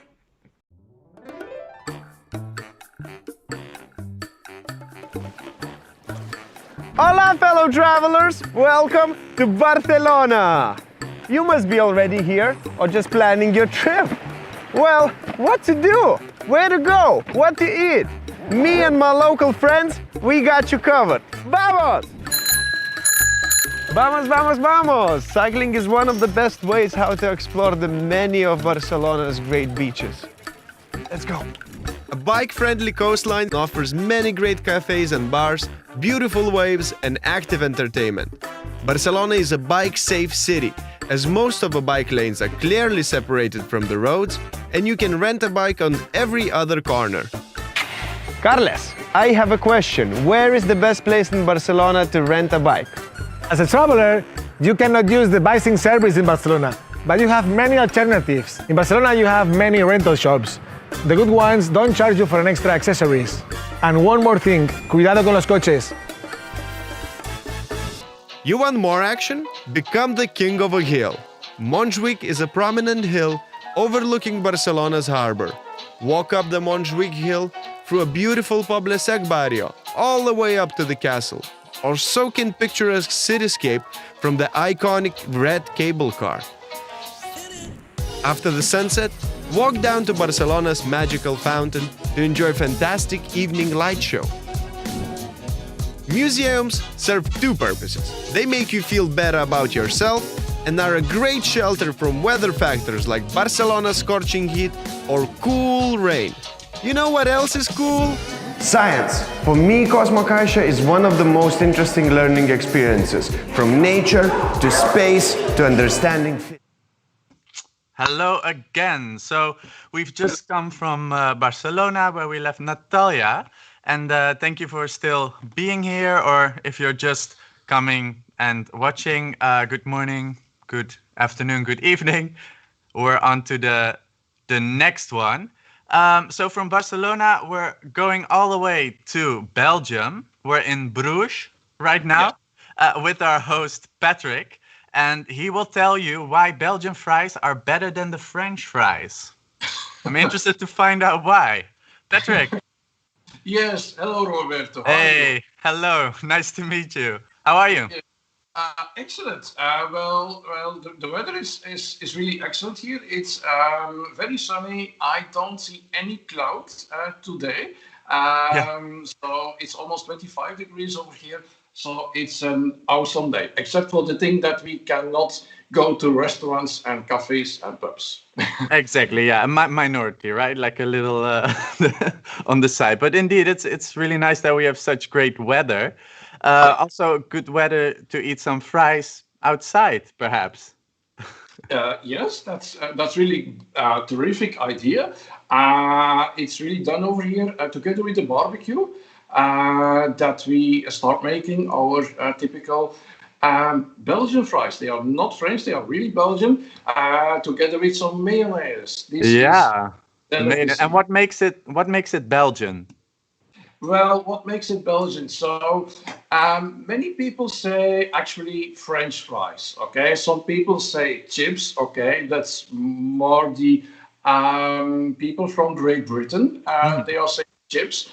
But most people, certainly Americans and people from Australia, say French fries. And that's actually the mistake from the American soldiers. Okay. So a little story about that. When the Second World War was almost over, okay, some American soldiers were still here at the southern part of Belgium, okay, which is very close to the border with France. Okay, and well, soldiers from Belgium, they started serving actually fried potatoes, cut fried potatoes to those American soldiers. Okay, the American soldiers thought they were French fries because all of the Belgian soldiers were talking and speaking French. Why was that? That's because during those days, young people going to the army in Belgium were really forced to speak French. So even a soldier from Bruges was forced to speak French. So that's the reason why people started, certainly Americans, started calling those fries French. Ah, interesting fact. Yeah, indeed. It's good that you mentioned that. Yes, So but now it still sticks, right? Now people still call it French fries, like most of them. Well, some people started, well, let's say 10 years ago, a sort of personal mission to convince people they are not French, they are Belgian. But I think they gave up. And actually, well, for me personally, I don't mind. I don't care, actually. They are really delicious, and that's the only thing that matters. Yeah, exactly. So how do we make them? That's the question. How do we make them? Well, they are actually made in two steps, and that's the most important thing. In the first step, I'm going to explain the theory first. So, in the first step, we are going to peel the potato. So, and also the potatoes need to be a little bit special. So you cannot do this with any kind of potato. Okay, the real potato for fries making is called a Belgian. Okay, this is just a name, but the potatoes need to be quite so big. Okay, well, after you have peeled them, okay, this is the result. And well, after the first cut, I will try to cut them as good as possible. Just give me a moment. Voila. Well, people over here, I hope you can see me cutting. Okay, is it clear enough? Okay, I will do this just like this. If you can do that carefully, not cutting in the fingers. I will do my very best. Okay. We don't want to see blood here. That's not included. Okay. Okay. Well, real people over here do it by hand. So we don't. There are little machines. You put the potato inside the little machine. You push the handle, and then voila, you have 20 fries in 1 second. Well, we don't do it like that over here. So we cut them by hand. Let me show you the thickness of the potato. It looks like this, and then voila, you just slice it. I'm going to show you the result. Okay, take a look at this. These are a few slices. It's a little bit manual labor, but it's the best way you can do them. Also very typical, when you do it with the machine, almost every slice, almost every every fry will be more or less the same size. Okay. Yeah. So when you eat fries over here, when you see different sizes, it's a little bit a proof that they are really handmade and hand cut. Okay. Ah, So first compare them before you start eating, then you know. Absolutely. Okay. Then the fries over here are made actually into two different stages. Okay. The first stage, we are going to heat up the fryer up to 170 degrees Celsius. In Fahrenheit, that's 338 degrees Fahrenheit. Okay. Then I will just, for this little batch, voila. The first stage, I'm starting this right now. The first stage takes about 5, maximum 6 minutes. Okay. And the goal of this is that they will start looking deep yellow. So not really golden brown, but deep yellow. That's the real goal of this. Okay. All right. So going. Also, extremely important after. No, before putting them into the fryer, is that you actually make them as dry as possible. So when you have a towel or something like that, you can really make sure that there is no things of water anymore on the potato. Because I'm not sure if you can hear my fryer. Yeah, I can. Yeah. But I see that you are coming closer, so you have to listen very carefully, and that's really, that's really good. That's sign. a good thing. Ah, that's a really good thing, because if you don't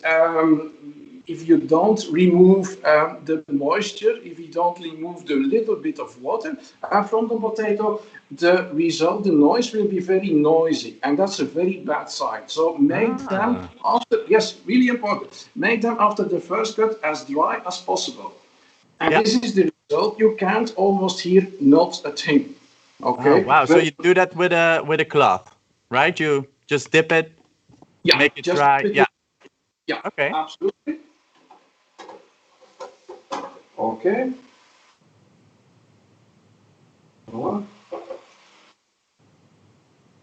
I've set the timer, so it's about 3 more little minutes.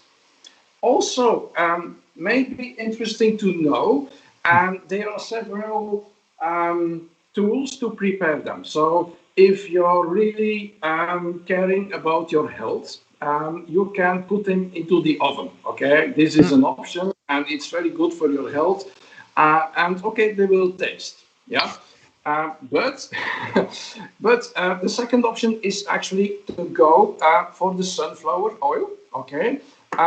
This is a solution somewhere in the middle, okay? So it's also good for your health, but not as good as in the oven. But the taste will be much better, okay?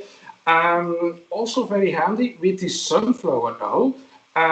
If you have done cooking the French fries, the Belgian fries, look at me, I'm saying the steak. You hear it so much.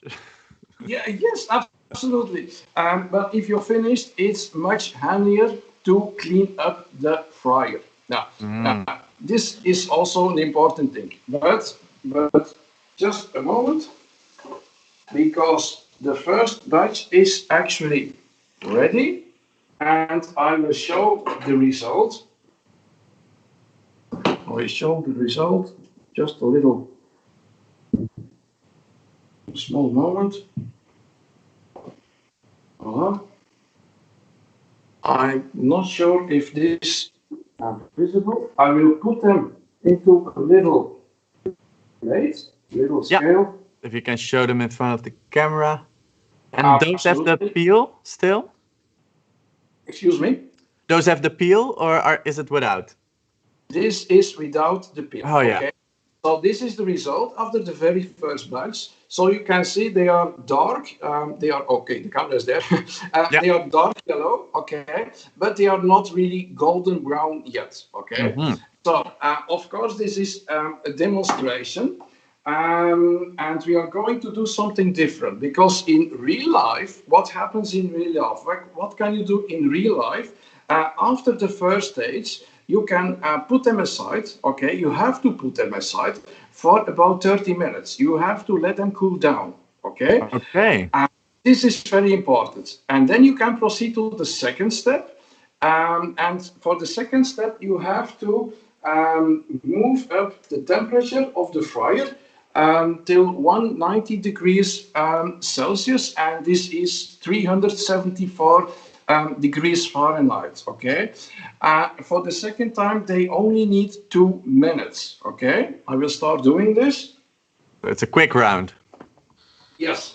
Yes. Very quick, very brief, but in real life, it's extremely important that you keep in mind those 30 minutes, those half an hour to let them cool down. This is very important. Okay. Also, maybe handy to say, after the first step, you can decide to move them away into the refrigerator, okay, into the fridge or into something else. For example, if you put them into the refrigerator, you can keep them there for about 2 weeks, okay? So you are not forced to continue to the second step, okay? Of course, if you are not patient enough, you can, just like me right now, proceed to the second step.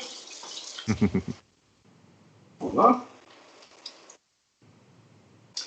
And the second step needs only 2 or 3 little minutes. All right. I was telling you about the cooking method. So first of all, the oven, which is very healthy.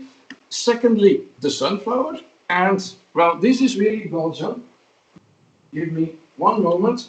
A really Belgian cooking method. So And this is really traditionally. This is tradition. Because as Belgians, if you respect our culture, we make them ready into something. It's called ox white. Okay, it's very special. Okay, it's big white thing. Okay, I've done some little research. So in Belgium and the Netherlands and in Luxembourg, there are only 3 companies delivering this, but also available in the United Kingdom. So no worries. Also in the United States, everywhere. Also in Canada. Even in Hawaii, which is also the United States, of course, but just saying, also Australia, New Zealand. But if you are able to find ox white, it's the really best solution. Absolutely. All right. So this is traditionally what they used when they started making the fries. Yeah, absolutely. The positive point about ox white is that the taste is really, you cannot beat that taste, okay? The downside of it, as you can see, it's one big white thing, okay? So you have to melt it. You have to melt it on beforehand. Yeah. And yes, so it's not the most handy thing you can use, because afterwards you have to reverse the process. You have to let it cool down, which can take up to 2 hours, and then you have to move it away. So this is not something handy. But if you only care about the quality, only care about the taste, this is the solution. And well, the 2 minutes are gone. Okay. So then you can reuse the ox white again. Excuse me? Then you can reuse the ox white again after it dried. Absolutely. You can reuse the ox white again for at least, if you take good care of it, at least 5 times. Yes, that's for sure. Okay. Yeah. Okay. Just take a look at this. This is my result. So you can see they are golden brown, so not deep yellow. They are really golden brown, and I will taste it myself. That's not fair. I want them to. They look delicious. Yeah. Well, and why the 2-step method? If you do it like this, and well, I'm testing it right here, right now. If you bite through it, it's just like a chip. The very first second is just like a chip, and then you taste the middle of it, which has been into the ox white, and this is awesome. Okay, so this is the real stuff. Yeah. Wow, it's good to know, and also that you can try it everywhere, even with the ox white, if you want it to do it the traditional way. So I had some questions coming in, Patrick, for you. So even if you do it in the oven for the healthy people, do you need to wait 30 minutes as well if you bake them? So you would make them like yellowish? Yeah? Yeah, it's a recommendation. So the first step is really for really just heating them up so that the color changes to a little bit of yellow. But you have to let them cool down. No matter what method you're using, they have to cool down. Okay. Yeah. Wow, that's good to know. And the other question is, do you have any advice if you do not have a deep fryer? Because Buzz is wondering, I'm sure he wants to try this with his kids, or do you just not make any fries in that case? Well,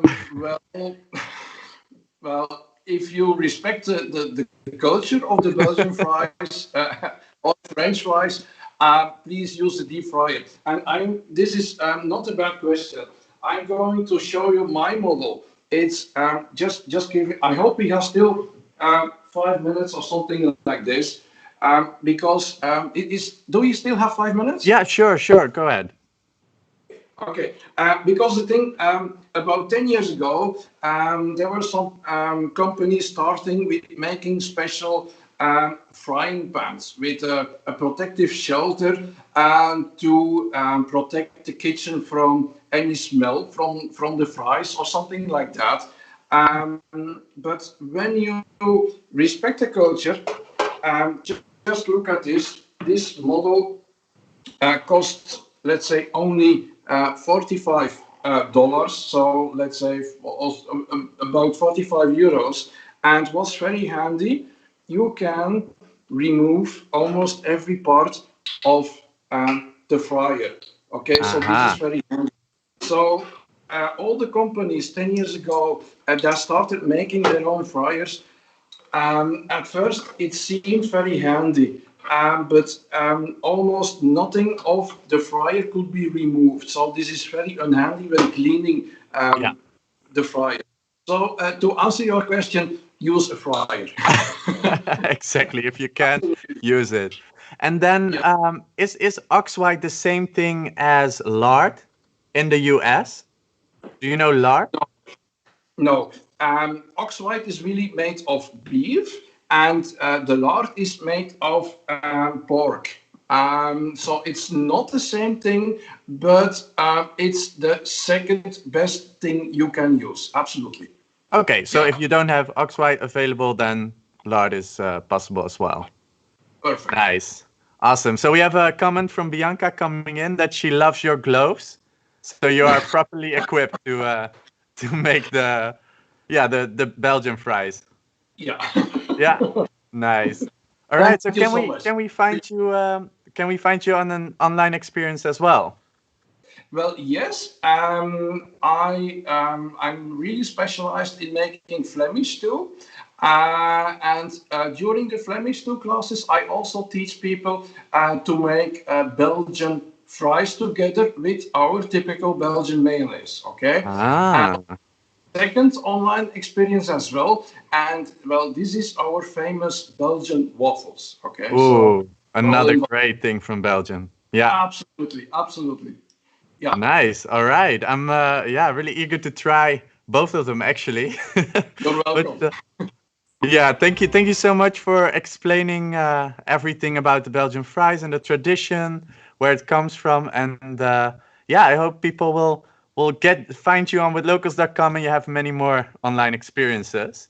So Thank you very much. One final comment coming in: best mayo in the world, says Tom. So you can put that in your pocket. Excellent. You're so welcome. Okay. Yeah. All right. Have a nice day, and thank you so much for talking to us. Okay. Bye, Roberto. Bye. All right. Bye-bye.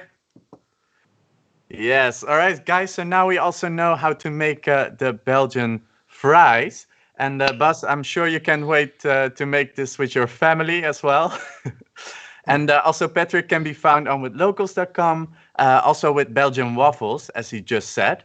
I'm sure Patrick can also personalize the offer in case you want any other traditional food. And we will stay in Europe a little bit longer now because we are moving to the beautiful Venice, where Loris and Giada will teach us how to make gnocchi with pesto. after this video, of course. So see you in a bit. Hola, amigos. I am Simona. I am Italian, so I am, of course, in love with cooking.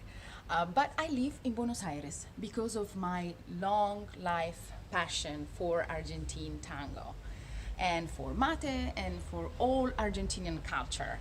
I am here to share with you everything I know in an online private experience. We can go from sustainable home cooking with whatever ingredients you happen to have in the house right now to maybe learning some Argentine tango steps or hearing all the fascinating stories that I've learned about Argentinian culture. I'm sure I can make this online experience for you worthwhile, entertaining, and maybe a little surprising. So let's talk. Ciao.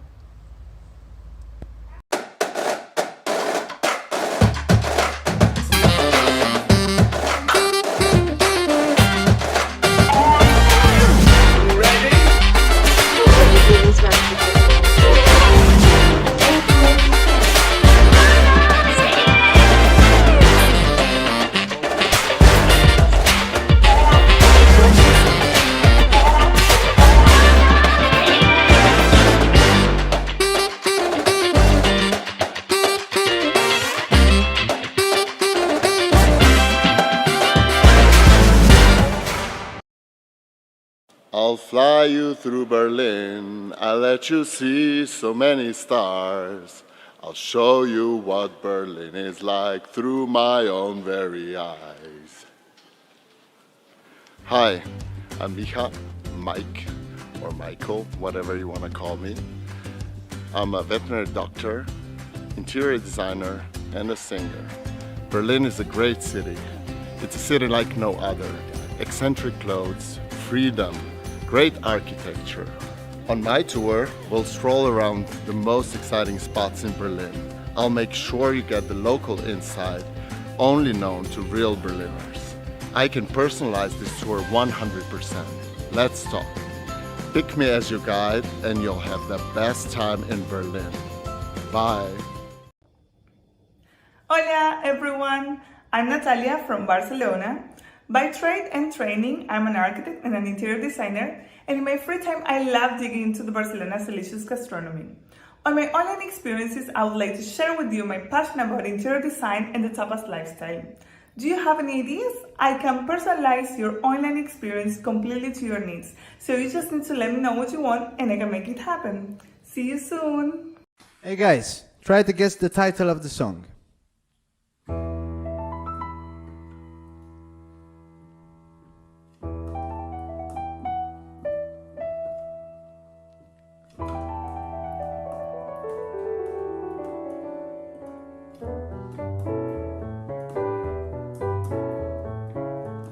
Hey guys, this is Francesco from Milan, and this is my experience. A funny music game mixed with a live keyboard concert based on Italian classics. So, come on, what are you waiting for?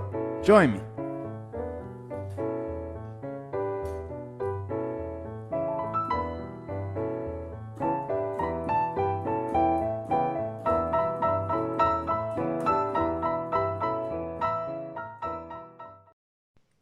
Hey, I am Aysegul from Istanbul. I am a professional chef and a traveler. Cooking is my passion and I just love Turkish food. There is so much flavor and history behind every dish. Meet me online and I can teach you everything I know. It could be baking some traditional breads or making the sweet Turkish delights from your own kitchen. Are you a vegan or allergic to any type of food? No problem. You just let me know and we can personalize our online experience for you. I hope to see you soon. Bye!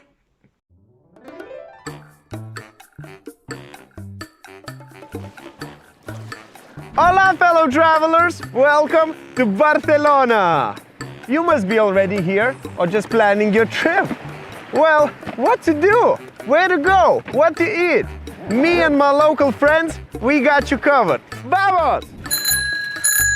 Vamos, vamos, vamos! Cycling is one of the best ways how to explore the many of Barcelona's great beaches. Let's go! A bike-friendly coastline offers many great cafes and bars, beautiful waves, and active entertainment. Barcelona is a bike-safe city, as most of the bike lanes are clearly separated from the roads, and you can rent a bike on every other corner. Carles, I have a question. Where is the best place in Barcelona to rent a bike? As a traveler, you cannot use the bicycling service in Barcelona, but you have many alternatives. In Barcelona, you have many rental shops. The good ones don't charge you for an extra accessories. And one more thing, cuidado con los coches. You want more action? Become the king of a hill.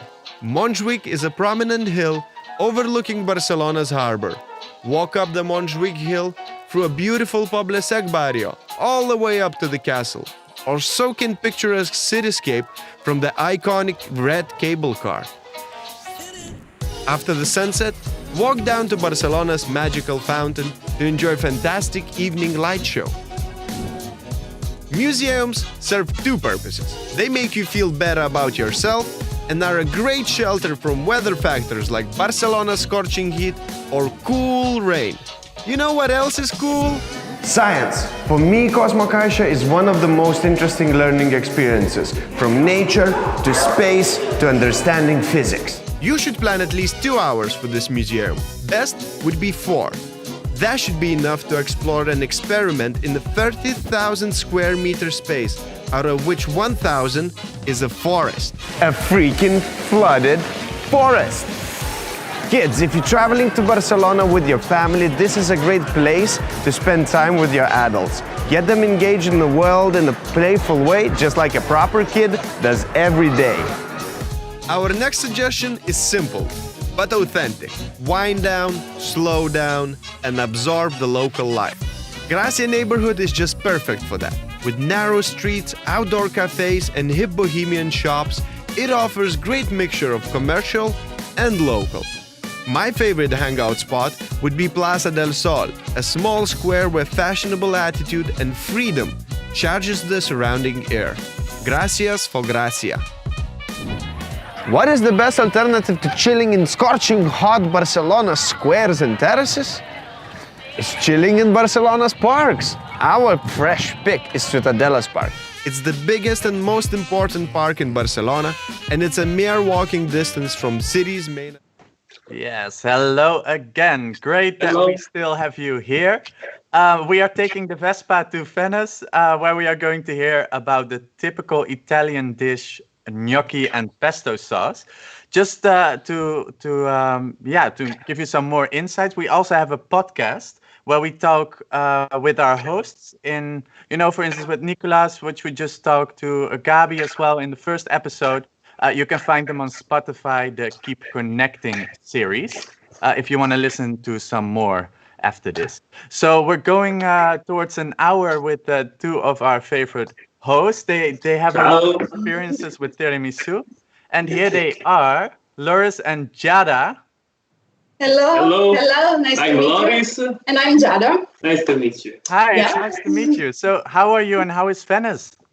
Well, Venice is quite in a good position, let's say, in these days. Actually, a couple of days ago, we went to the fish market of Rialto to get some fish for dinner. We have the fish market of Rialto in Venice, which is a 1,000-year-old fish market. I think it's one of the oldest one in the world, probably.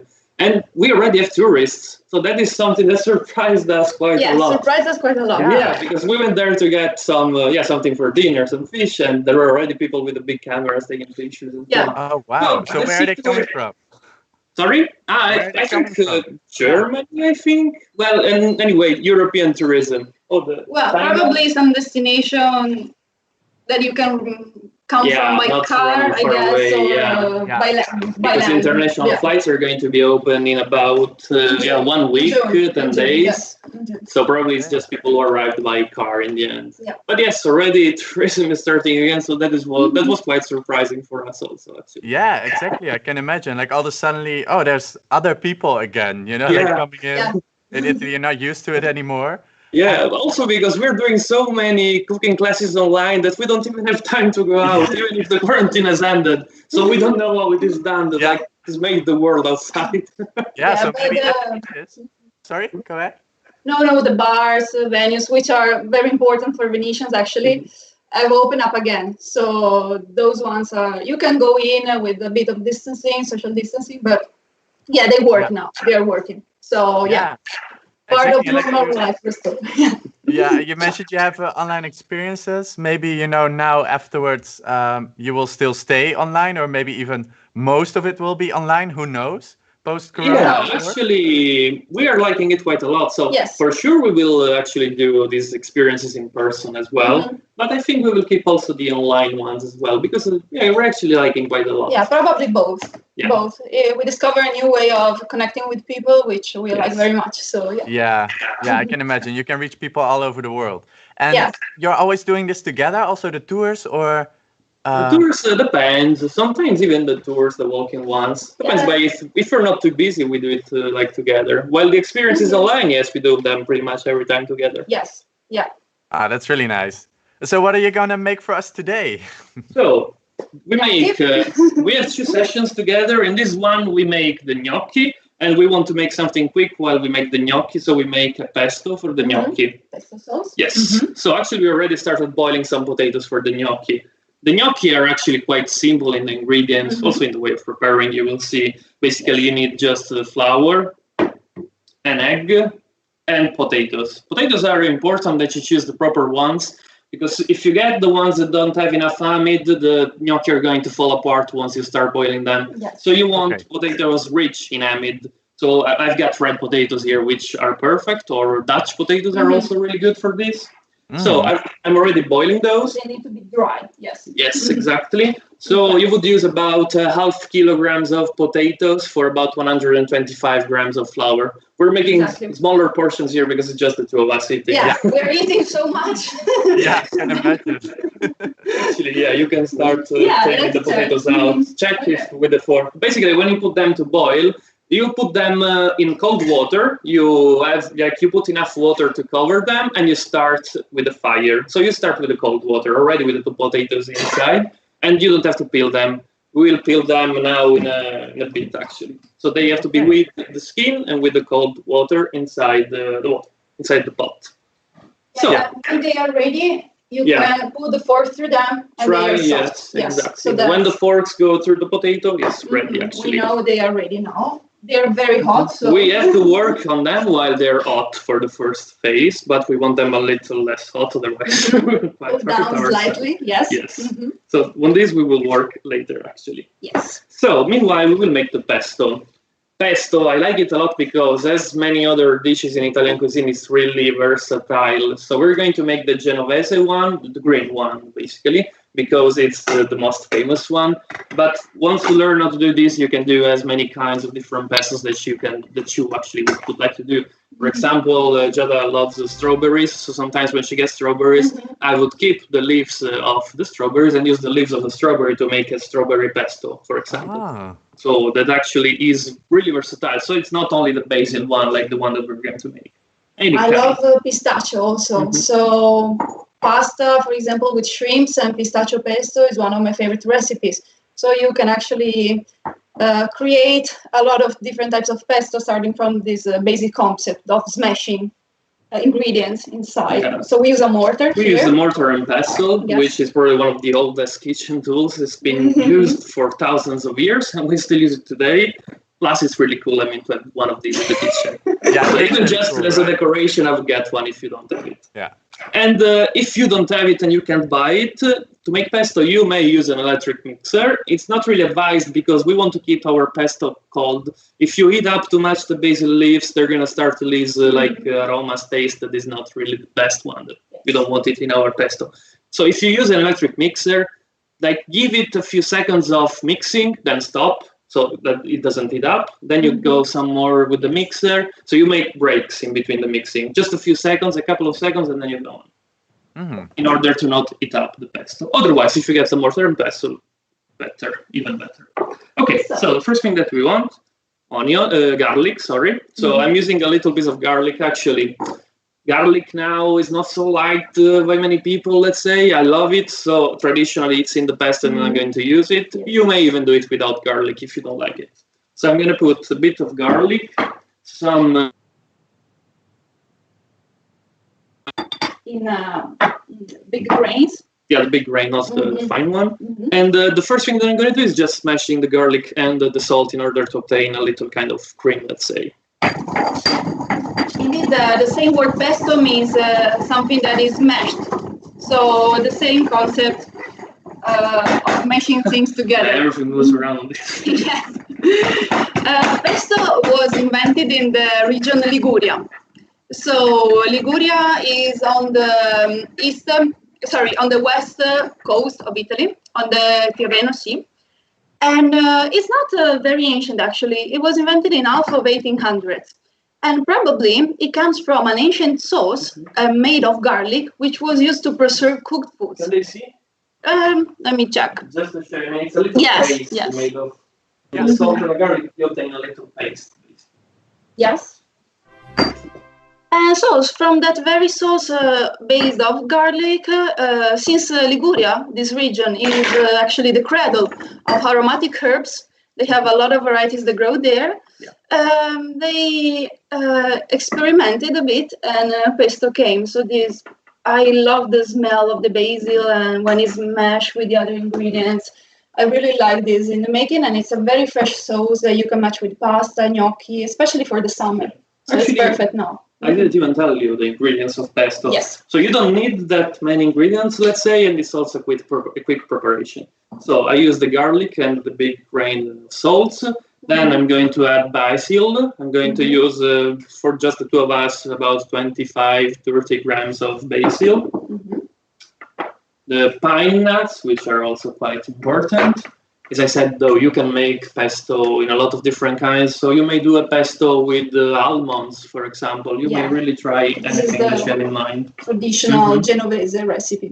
Yeah, the traditional one is a different thing, for example, in the cheese. I'm going to use only Parmesan. The traditional one, let's say, would use Parmesan and also the Pecorino, but in the end, I mean, it's up to you. Also Parmesan is accepted, yes. Yeah, no, both of them, actually, a mixture of the two. Yes. But I use only Parmesan for this time. Olio extravergine d'oliva, extra virgin, how do you call it in English? Extra virgin olive oil. Extra virgin olive oil, which is in any dish of Italy. And the salt we're going to use for the gnocchi. So these are actually the things that we need for the pastas, not so much. So I start adding the leaves. Amazing. Thank you. Something in between I would like to say to the people listening. No need to take all the notes, because this will also be available later on YouTube, the recording. So even though you're making notes, always great, of course, but know that it's also available on YouTube. Okay, this is going to take a bit now. Yeah, so with a lot of energy. Yes, with a lot of energy. Now we actually mash our basil leaves. I use a granite mortar and pestle. For pesto, you may want to use maybe a wood pestle in order to knot it up, because of course granite is a bit more. But granite is fine anyway. We are waiting for our potatoes to cool down a little bit more before they're ready. Yeah, with the potatoes, the next step is going to be that we're gonna just peel them. Yeah. We are obtaining a green paste over here.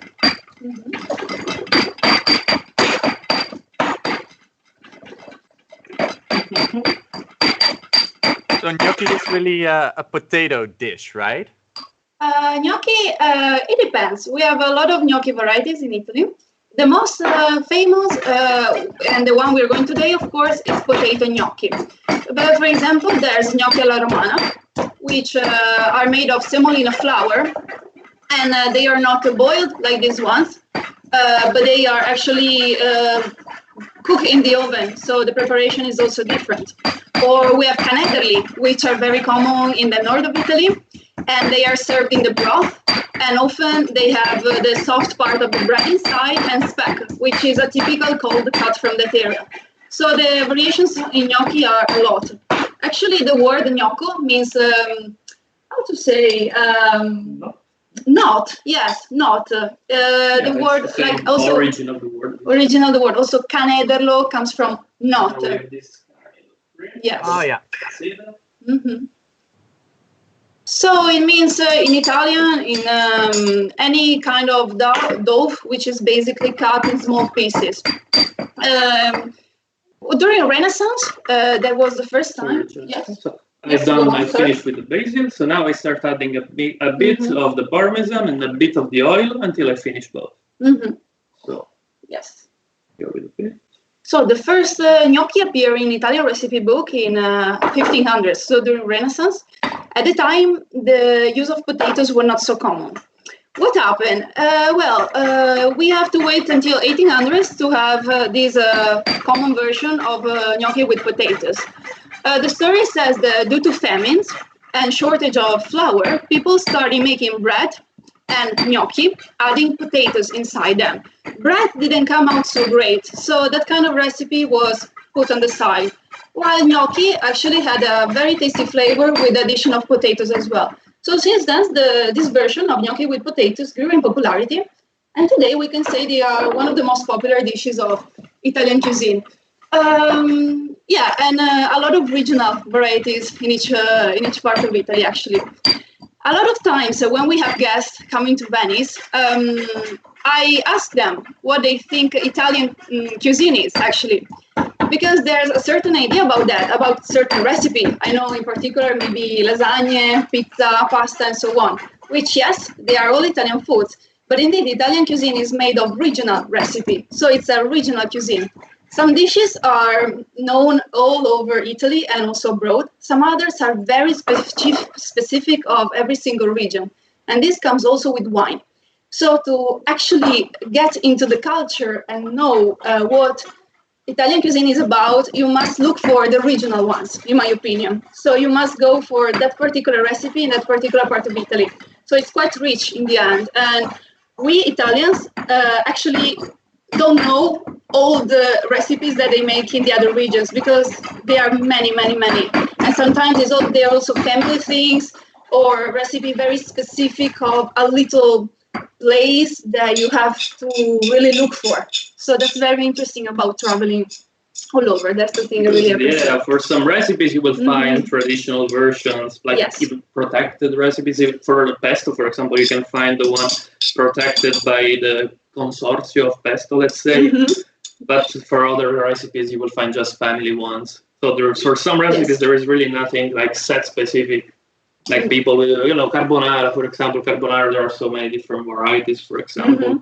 So in the end, there is really nothing like a specific recipe to follow. It's all family ones mostly. We fight a lot over food, a lot. So it's one of the main topics. Hope you can see this. Oh, yeah. Yeah, the smell is very, very good from here. Yeah. Yeah. And these, I mean, it took me like 10 minutes to make it. I mean, as you can see, something really quick to do. Okay. So this we'll use it later. This is ready. Now we can go on with the gnocchi. And the next step is peeling the potatoes. So we boiled our potatoes. They are ready. You want to do it? If you want. Go on. You're the chef in charge today. Okay. They're still quite hot because we always want to work them hot. You can take a. Okay. So, meanwhile, I want to show you something. So, sorry, I have this in my fridge.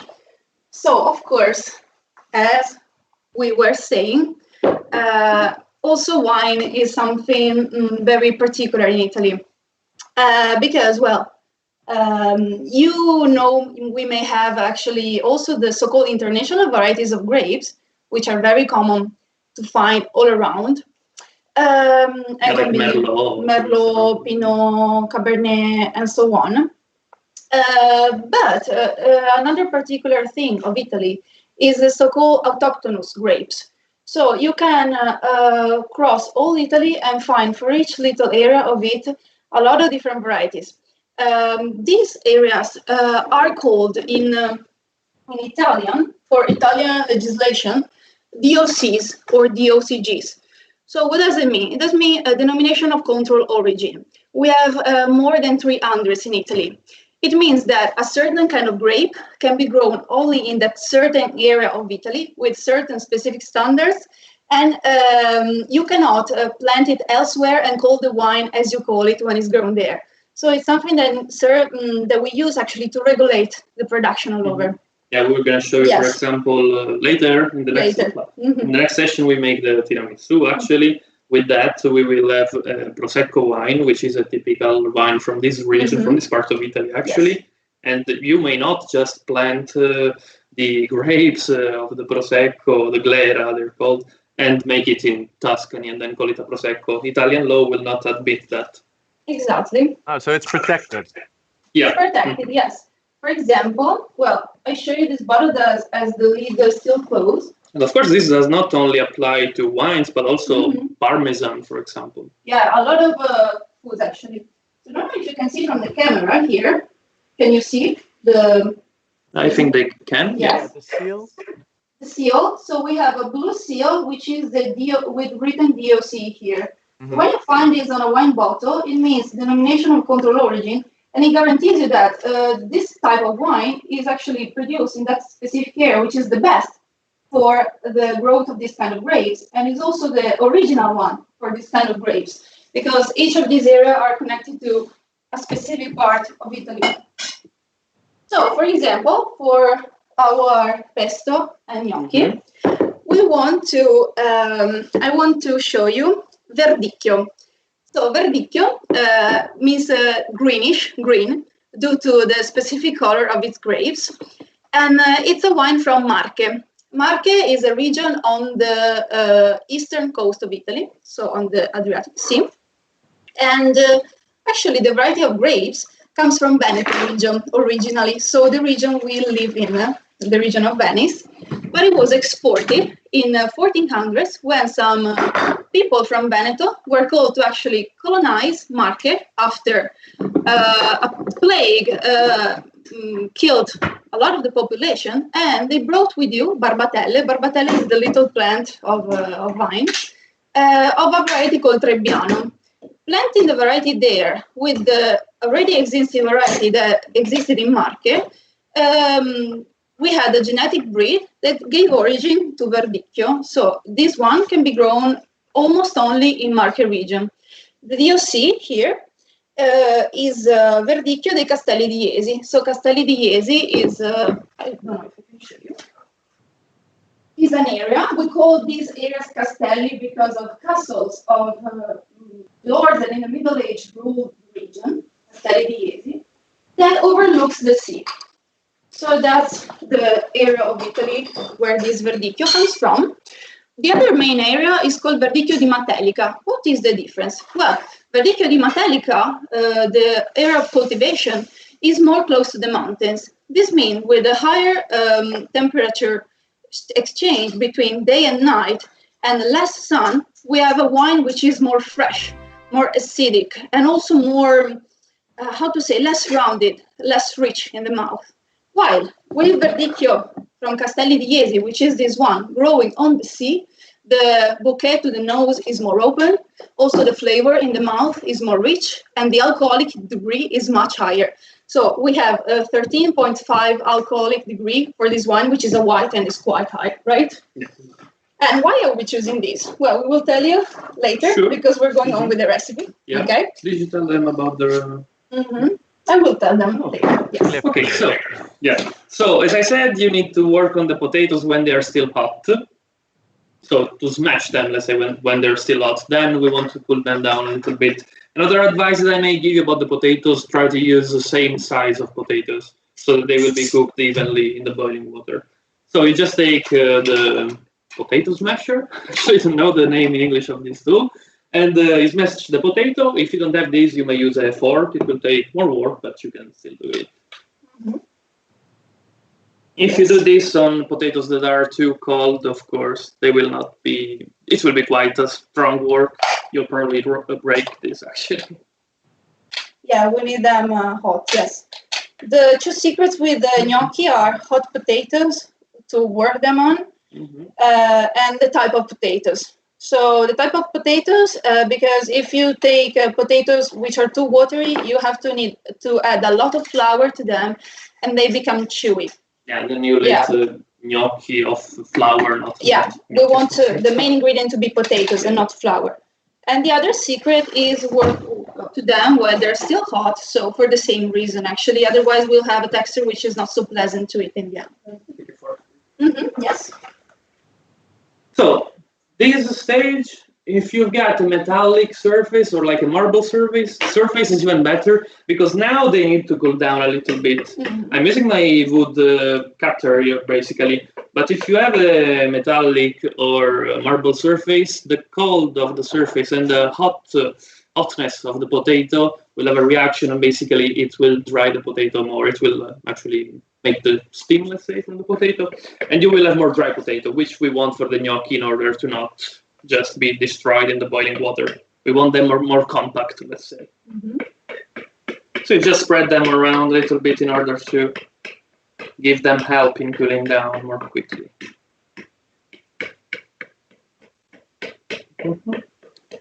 Yes.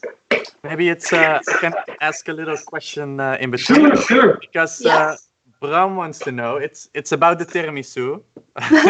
So it's about the dessert, you know. But he would love to do a tiramisu workshop with you.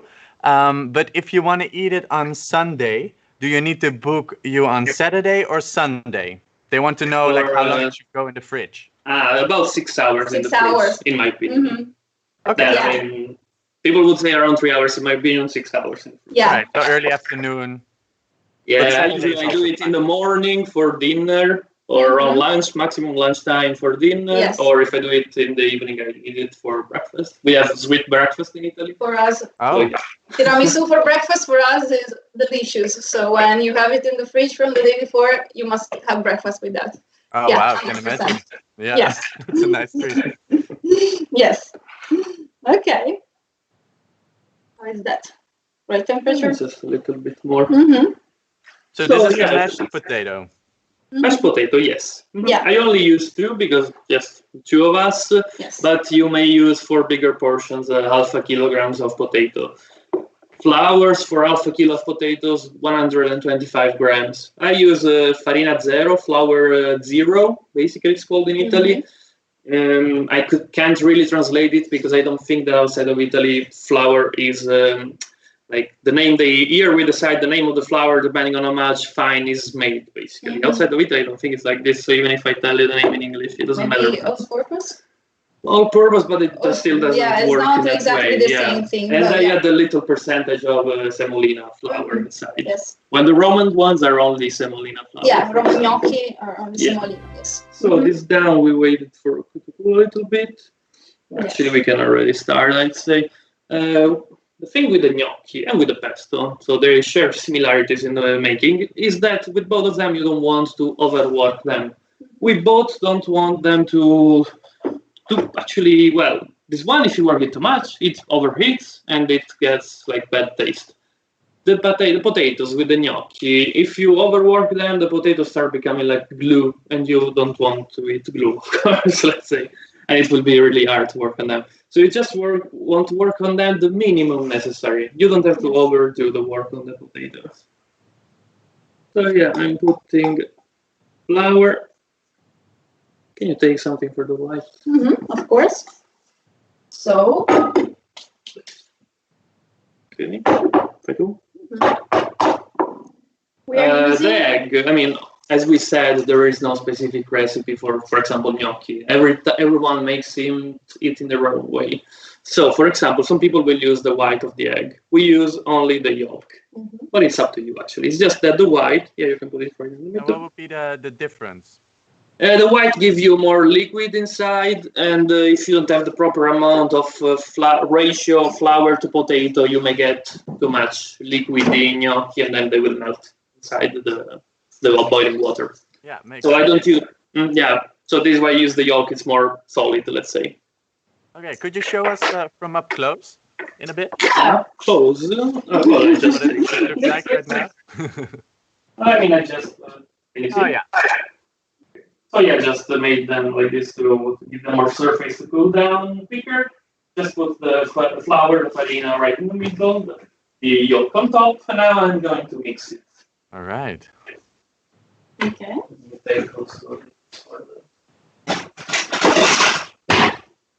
For the scraps. As I said, just a little work.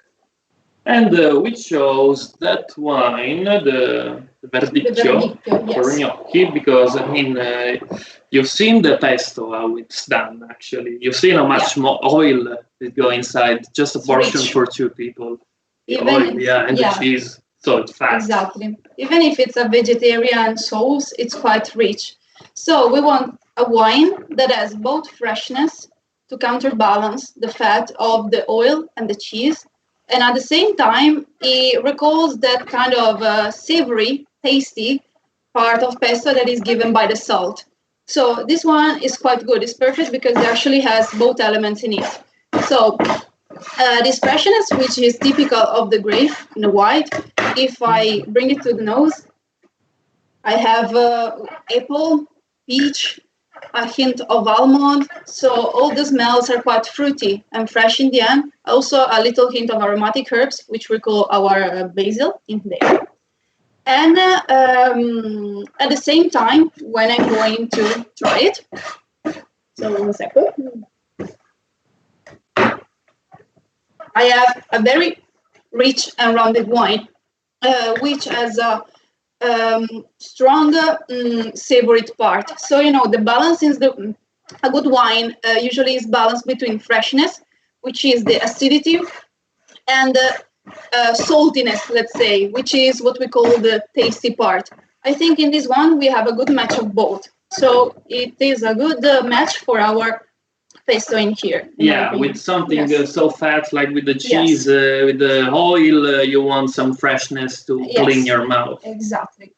But you don't want it to be too weak to be overpowered by the sauce itself. So it needs to actually stand the confrontation with the sauce. So that's why we chose this one. Also for a white, it's quite alcoholic also. So if we move around it in the glass, we hear it's quite heavy. The heaviness of the wine when it moves around in the glass gives you the idea of its alcoholic content, which is, as I told you before, let me see if I can show you. You can find all the information you need on the label. So the alcoholic content is over here, 13.5, which is the same alcoholic content of the other red wine we have over there. So you can see it's quite structured as a wine, quite rounded. When you find in the label written superiore, like here, this is also an indication of its alcoholic content. This means from the just classical, so only the classical one, superiore is higher in that. Why do we have a white which is so rich in alcohol? Well, it's also due to the area where it's grown. The more sunny and exposed is the area, the more mature the grapes will be at the moment of the harvest. So they will be very rich in sugars that during the fermentation will transform all the sugar. During the fermentation, all this sugar will be transformed by the yeast into alcohol. So the higher the sugar, the higher the alcohol in the final wine. And this is given by the maturation, so by the sun, by the exposure to warm climate. So that's why also some wines of the south of Italy are so rich, so alcoholic, or some some wines made from dried grapes are also so alcoholic because we leave all the sugar to concentrate before squeezing the grapes and actually fermenting the wine. So that's our reason. It's called Bucci, this wine? Yes. So this is a Bucci, is one of the And what is there a good alternative, for instance, maybe with a little bit less alcohol, or? Oh, you can go for the other kind of verdicchio. There is called verdicchio di Matelica, for example, which due to the area where it's grown, so it's close to this one, but more towards the mountains, is a little bit lighter, also in the alcoholic degree. So you can go for this kind of category, for example. Okay, sounds good, thanks. And Aysegul is also asking if you guys host an online experience about wine, because you seem very, you know a lot about it, so she would like to learn from you. Sure, we can do that. Why not? Yeah. Tonight, like personalized. Yeah.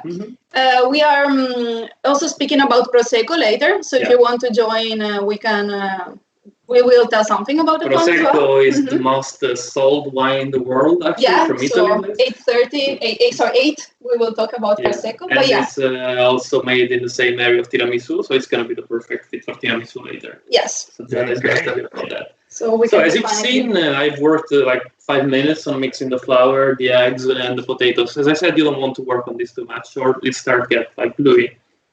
Then to actually make them, in my dough, I take just a little part. Actually, let me clean this first. I take just a little part of the dough, and I start making let's say rolls. Rolls, yes. Yeah, we're rolling it. So we can also use a knife to cut it, or this is really necessary? Oh yeah, you can use You can use a knife. anything. I mean, you can buy one of these for a few euros, or you can use a knife. It doesn't matter. Yeah. Okay. No punishment if you do. No. No, there's no specific tool that you need to make gnocchi. Okay. This is not even a spianatoia to make dough and so on. It's just a wood cupboard in the end. So yeah, you can use anything. Mhm. Just with the pesto dough, I suggest to get one of the mortar and pestos. I think something like this on Amazon, I think I paid it about 30 euro in total. So yeah, you should find it for $30, $40, something like that. So now I mean, it's not expensive. So now that we got the roll, I mean, maybe I can show you. This is the size that I went for, but you can do them as big or as small as you want. Yes. Then I just cut them.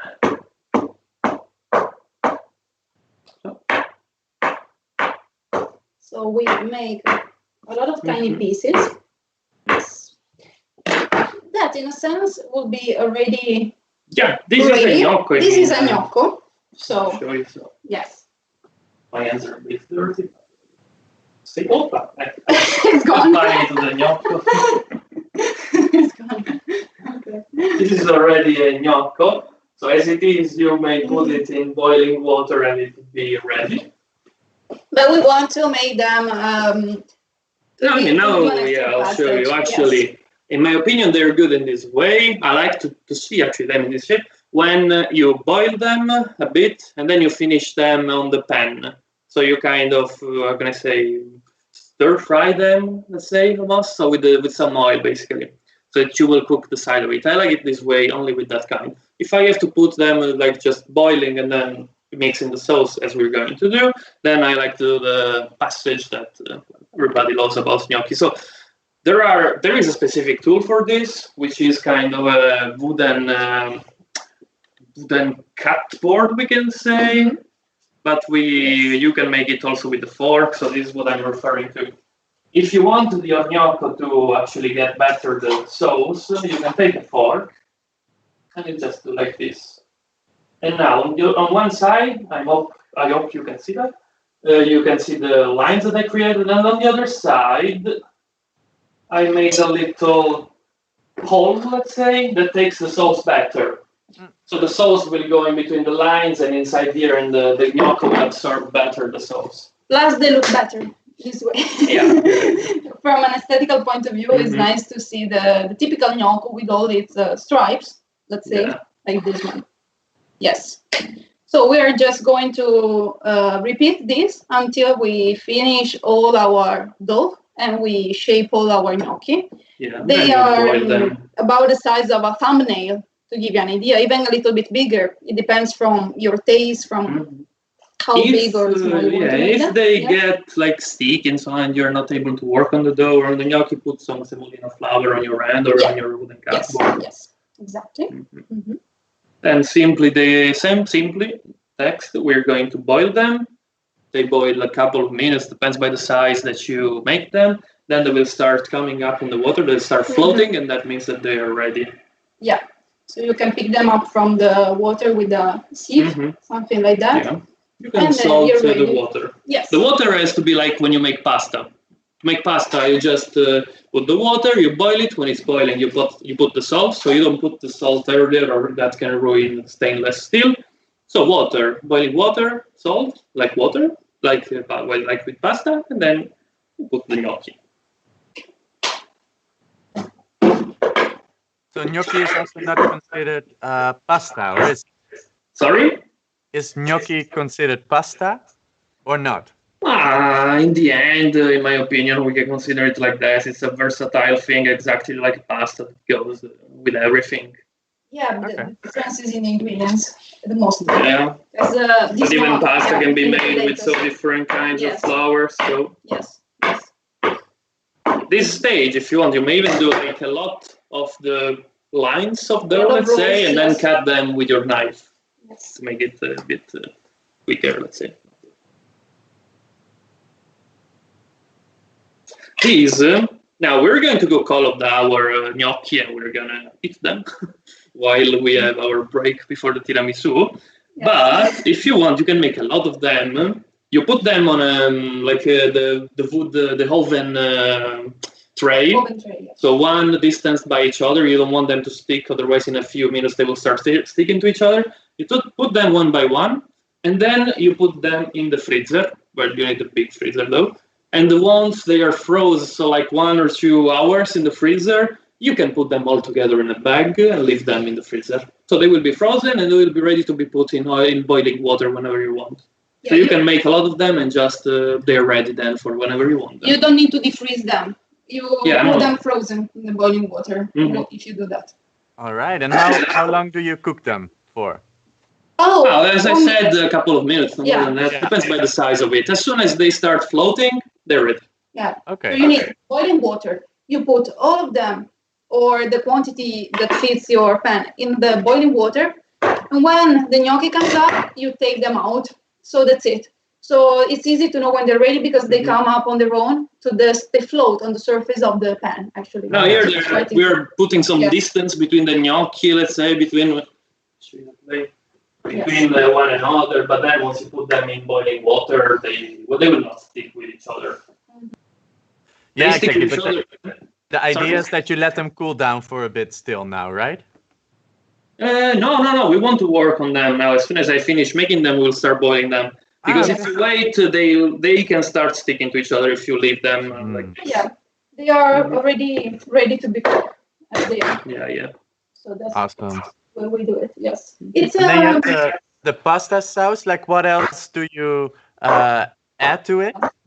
What else? So we're going to use the pesto. Yes. And we also prepared some ragu, so the meat tomato sauce, basically. Yes. So we're going to show you them also with the ragu. The problem with the ragu is it needs to cook for some hours. So the longer you cook it, the best the flavor is. So it's not something that you can just make alongside with the gnocchi because it takes a lot more time. So you can make ragu in advance and then make gnocchi and season, put your ragu with the gnocchi. Ragu is Yes. perfect also because also ragu, you can make it as much as you want. You make 1 ton of ragu and then you freeze it. Yeah. And then you have it for any time you want. Exactly. So ragu is something else that you can make in batches and then freeze it.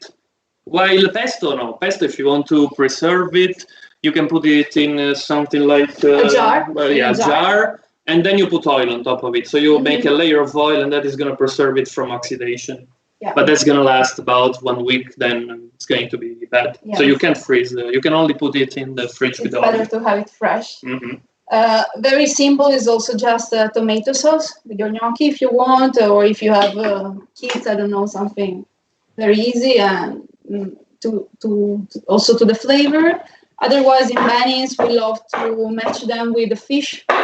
So you can make a fish sauce for the gnocchi. So they are like pasta. They are adapted to a lot of different sauces and flavors. So they're really basic. So you can really do a lot of things with that. Yeah. Mhm. As I said, I like versatile Yes. dishes in the end. Yes. Good tips. Thank you. I personally, I always thought it was a lot of work to make this, but you know, No. also maybe you do this more. But No, as I said, the secret is in not putting too much water or they'll start becoming glue. So yeah. Yeah, exactly. So now they're already starting to get a bit sticky and they're not coming out perfectly. So I can add a bit of flour on it to be sure, you know. So, okay. I'm going to cook this meanwhile.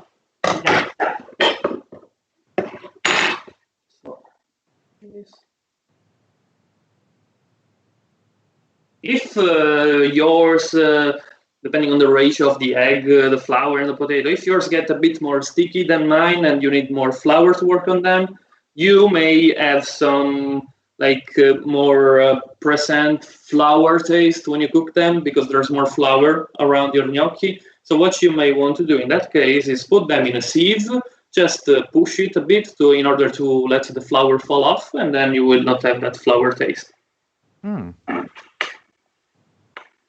So see, if I did something like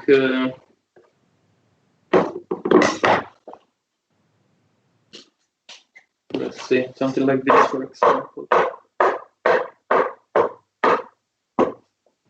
So see, maybe my gnocchi are too sticky, so I put some flour on top of it to help with working on them.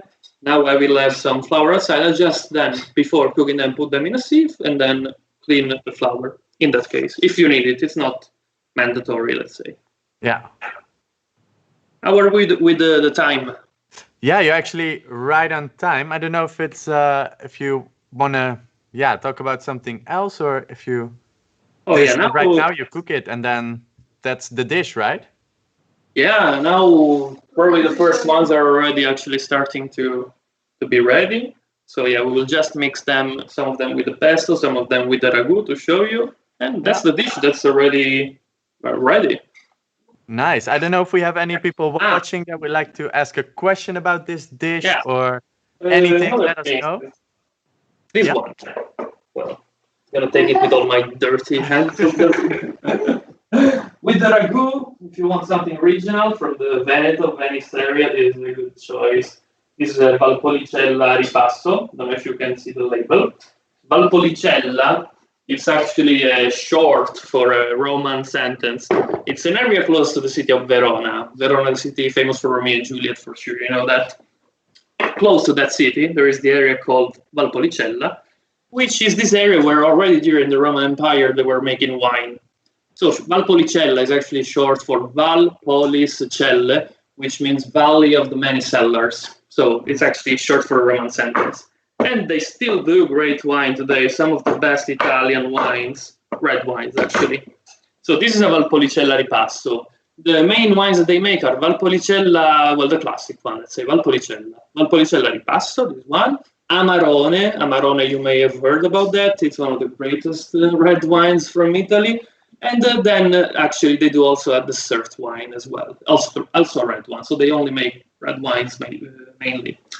Actually, Amarone, their best kind of red wine. You may have heard about it in Hannibal. You know, the cannibal? Oh, yeah, of course, yeah. So, actually, it's from a book, the movie. You know, in the movie, it says that he likes Chianti with liver. Actually, they had to change a bit because in the book, he say that he likes Amarone, this Venetian wine with liver. Liver is also a typical recipe in Venice, actually. Yeah. So basically, he likes this the typical Venetian wine, the typical Venetian dish. Then, of course, Amarone is not as popular as Chianti, so in the movie they said Chianti because it had more appeal with the public, yeah, let's say. I can imagine. More commercial. Yeah, but Amarone is also the favorite wine of Hannibal. And it's a great one, actually. And ripasso, I didn't tell you. So ripasso is something in between the classic Valpolicella and the Amarone. Because to make this, they put the Valpolicella, the classic Valpolicella wine, on the skin of the Amarone wine. And they leave it on top of the skin to make actually a second fermentation. So the taste is something in between the Valpolicella Classic and the Amarone. And the main thing that you're always going to find when you drink Valpolicella wines is the Amarena, so like the dark cherry. Cherry is a peculiar feature in the flavor of the and smell of the wines from this area. Yes. So yeah, that. And that is, I was telling you about this because we're going to show you also the gnocchi with the meat sauce. So with meat. This goes well with meat. It's good with meat. All right. Good to know. Yes. Okay. Now we have some. They're ready here. Yes. Oh, there is. Yes. So I will just show you how the bowl gnocchi looks like. So it looks like this. It's pretty similar to the raw one. So just we have just boiled them, and now we're going to mix them with the sauce for our dish. Oh yeah, it's really good. So, how to mix them with the sauce? Well, for the pesto, we can do it when the gnocco is ready. So we can just mix the pesto room temperature with our hot gnocchi, and that will be ready. For the ragu, you may want to, especially if the ragu comes out from the fridge or you have it from a batch you prepared before, you want to heat it up in a pan and mix 1 minute, 2 minutes, the gnocchi inside to have your dish ready. So you can do this way or the other way, depending on when you made your sauce, of course, and how hot or cold it is to have the best result. Okay. You can start putting some pesto and mix it. Yes. Do you want me to use half of this and also for the ragu? Put just a spoon or two. Okay. Are there other? Loris? Yeah. Okay. If there are other questions, also. Yeah. If you have any questions, any things you would like to know, yes. Yeah, at the moment, I think you explained it really well because there are not a lot of questions coming in. Just the comments that it looks delicious, that you're doing great, and maybe one question like, do you prefer online experiences or offline experiences? Well, it is quite. I mean, I don't know if we can compare the online and the offline ones. Again, it's quite a different thing. For the online one, the thing that was a surprise for us, let's say, maybe a shock almost. Let's say. I don't know. It's thinking that now around the world there are people doing our recipes. Actually, that is quite strange for us. You know, it was very interesting. Yeah, especially about tiramisu, that everybody thought it was something quite exotic. So it is indeed easy to make. So it's something that we commonly do at home regularly. So all the time. So, for example, that was very interesting for us, and of course the connection. So I'm glad that with technology we have a way to connect. I will say I like of live experiences the fact that I walk around and experience my city while working. So for me it's a good thing. And of the lives, I like that we can reach a lot of people, maybe more than the normal in a sense. Yeah. For that, so I think both are actually fine experiences. Yeah, exactly. It's different, and what you said, it's normal for you to make tiramisu, but for other people, it's really exotic, almost like, ooh, I want to create this as well. So that must be fun. I jumped the passage actually. You can spice your potatoes gnocchi if you want. I had the nutmeg ready right here. I forgot to use it. But when you spread them around to cool down, you can spice them a bit. So you can put some nutmeg usually or salt them a bit more. All right. The salt, I wouldn't suggest to use too much because the sauce that you're going to use, it's already salted. Yeah. So you can make it quite salty also. So if you want to add salt, add it a little bit, but don't exaggerate with it. They are ready. Good to know. Yeah, we would like to see it. I'm going to clean my hands. So here they are. The smell is delicious. Very rich of a little bit up. Yeah. Yes. Yes. Now? Good. Okay. So that's it. And the texture is actually quite soft. I like it this way. As Loris said, some others like to actually, put the gnocchi in a pan and burn them a little bit, let's say, before using them with the sauce. I prefer the only boiled version. So just taken out from the water, you add the sauce, and then they're ready. Yeah, that's probably just a little bit of a bite to it if you put it in a pan, right?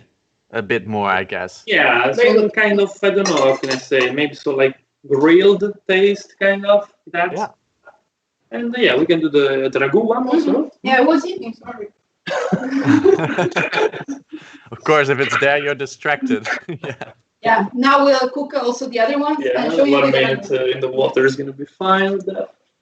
C'è il piatto di là o devo prenderlo?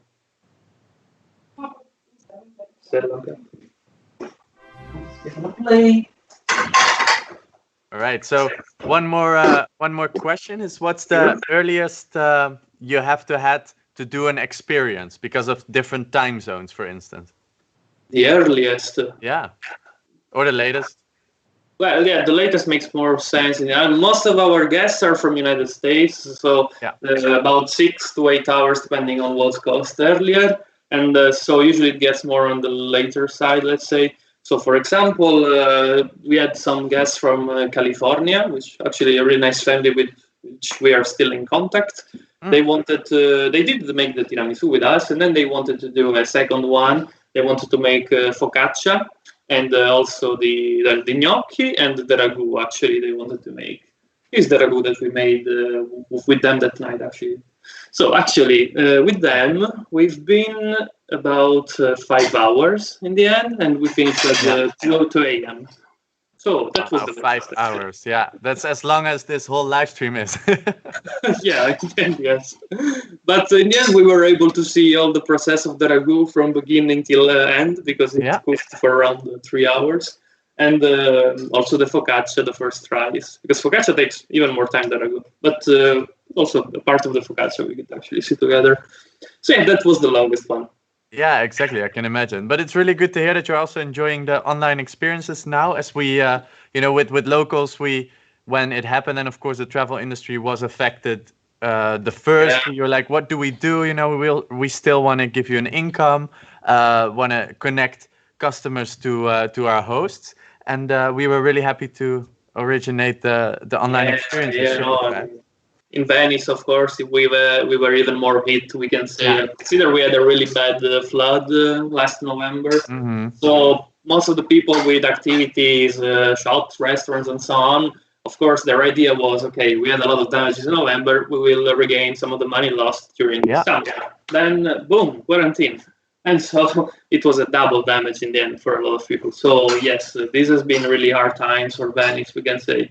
Consider we have about 52,000 people as like locals in the city, and we get 20 to 30 million tourists per year. So of course, having 20, 30 million less people around the city that buy and make the economy of Venice go, let's say, of course, it was a hard hit. So yes, it has been quite a change for Venice. I hope that on the other side, though, this may seem like a way to make Venice go more local also, again, let's say, because of course it's full of touristic like traps, let's say. I would say that 90% of the restaurants, even 95% of the restaurants in the city are bad ones, not really Italian restaurants. So I hope that on one side we had economical damages, but then on the other side people may go to have more a return to the origin, let's say. So okay, something that people can trust when they come here, because it's not only tourist oriented, So I hope that it makes a better atmosphere, let's say, for Venice. Yeah, and people are becoming more aware. So indeed.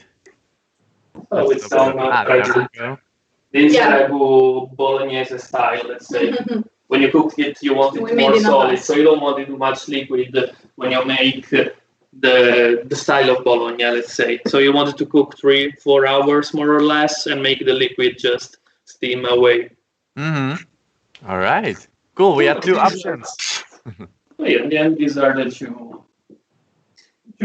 Sometimes, if you want to go very, very simple, you can just use butter, sage, and parmesan, which is how they actually, that was the sauce that they used in the past. So the sauce of Renaissance, a lot of types of pasta, gnocchi, and so on at the time, they put only butter, cheese with that, and was a very typical sauce, like the base of,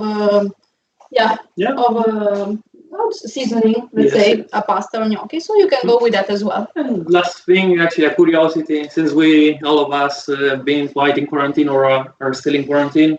Quarantine actually is something that originated here in Venice. It's actually a Venetian Italian word, you can say, because we had the plague in Venice, of course. Yeah. So we had it more than one time. Also, it killed about half of the population centuries ago, and actually the word quarantine. So a way that the people of Venice, the government of Venice, the Republic, Serenissimo, fought to actually prevent new plagues to happen in Venice was to stop the ships, the boats coming to Venice. They would stop them on the island of Lazzaretto Nuovo for about 40 days to check if people aboard were sick. 40 days in Italian is 40 giorni, so 40, quarantena, quarantine. So quarantine is the 40-day period that the ships had to wait to arrive to actually be allowed into Venice. So a little curiosity since it's so such a topic now. Yes, it's true. Yeah, definitely. It's a good one also to close off the topic because we Yeah. have neared the end, unfortunately. But not for you because we, of course, will see you with the dessert. Yeah. So people, looking at this, maybe later even as well, they can make dinner and then dessert tiramisu Yes. with you Sure. as well.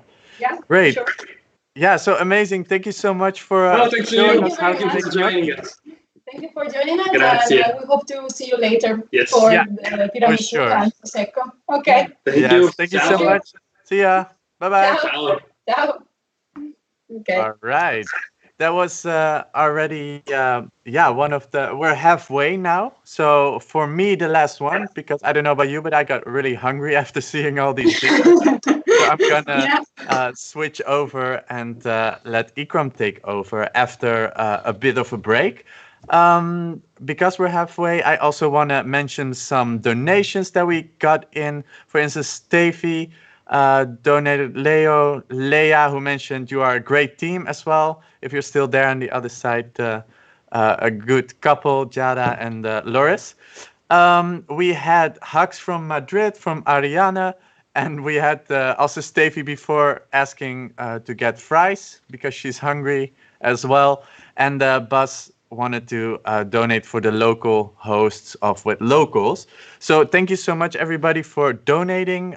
We're still continuing for two and a half hours, more or less, with some other hosts around the world. So what's coming up is we have Choji, who will show you ceviche and pisco sour.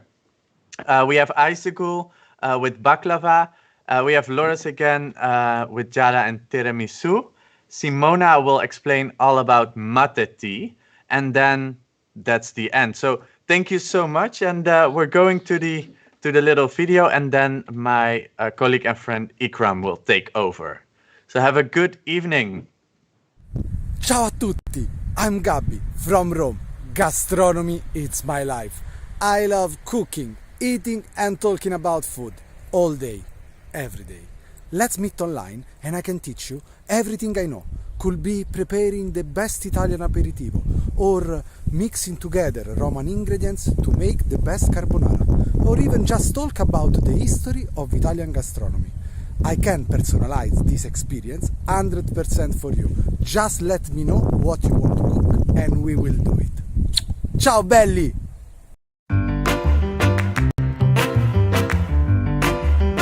In Amsterdam's melting pot of culture, food options are unlimited. And to help you choose, I gathered my foodie friends and local Amsterdammers to help me create an inspiring list of the top 10 things to eat in Amsterdam. Let's check them out. Starting with number 10, street food. Street food is a foundational pillar of Dutch cuisine, and there's something to satisfy every taste. Ready to kickstart this countdown? Here we go! Gibbeling. Deep fried fish pieces battered with spices and served with dipping sauce. Lekker! Croquettes. You gotta find out yourself what's inside, but for sure top them with French mustard. Frikandel, a fried minced meat hot dog, and kaas soufflé. Typical deep fried Amsterdam snack filled with melted cheese. And for the best street food, come to the Pipe. From morning until night, it has a lively atmosphere of bars, restaurants, and of course the street food. This is your one place guaranteed for deliciousness.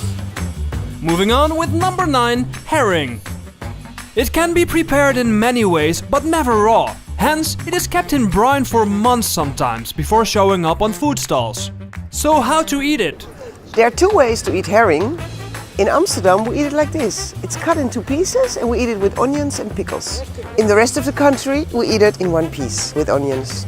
Do you want to watch more tips from our locals? Then subscribe to our channel and stay tuned. Herring might not be for everyone, so if you want to wash the taste away, I know just the right thing. Beer. Did you know that the Netherlands export more beer than Germany and the United States combined? World-famous Dutch beers Heineken and Gols can be found all across the planet. So use the opportunity and while in Amsterdam, taste local craft beers. Do you want a full Dutch beer experience? Then you should visit TI Amsterdam in East. They produce more than 10 beers themselves and they are located in a former bathhouse. They even have a windmill. While you're there or in any other proper bar, order a portion of bitterballen, classic Dutch bar snack.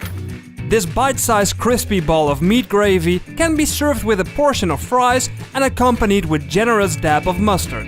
It can also be vegan or vegetarian. Bitterballen will even out the effect of strong Dutch beer, so we can continue further. Number 6. Apple pie. It comes with a cover of crunchy streusels, which makes it lighter, sweeter and crunchier than the regular apple pie. For the real homemade appeltaart, locals suggest visiting Café Hegeraad, a lovely cafe where the time seems to have stopped at some point in the early 50s. Another treat the Dutch are famous for is cheese. The Netherlands is one of the biggest cheese exporters in the world. And apart from Gouda and Edam, there are many more to try. For a fine selection of cheese, head to Abraham Kef's tasting room. Which one is your favorite? The grass cheese is my favorite.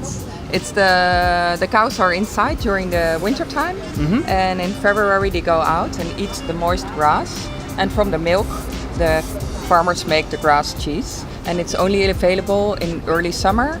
So and it's lucky. very creamy and very delicious. Should we try it? You should try. Very good. Excellent. Say cheese. Number 4. Stroopwafels and poffertjes. For a very traditional treat, you must try this Dutch waffle. Head to the Albert Kuip market and look for the original stroopwafel kiosk. Syrupy butter caramel squeezed between two hot waffles. But if you want to try something different than stroopwafel, opt for poffertjes. A festive holiday treat, popular both at summer festivals and Christmas markets. Number 3. Indonesian. Indonesian food comes in all sorts of colors, flavors and textures. And to appreciate it all in one, order a rijsttafel. It's a collection of small side dishes, many small side dishes actually, all served with rice. The best Indonesian restaurant in Amsterdam, our locals recommend Longpura in the Jordaan district. On our quest for the unknown, we travel to Flevo Park, where hidden inside an old pump house sits het Nieuwe Diep, a distillery and bar. This place is a hidden gem appreciated by locals because they distill their own brand of Genever. Bingo! Back in the days, the Dutch took upon themselves to master the process of distillation, presenting the world with Genever, the grandfather of gin. We're gonna drink it the Dutch way? Yeah. Okay, 1, 2, 3.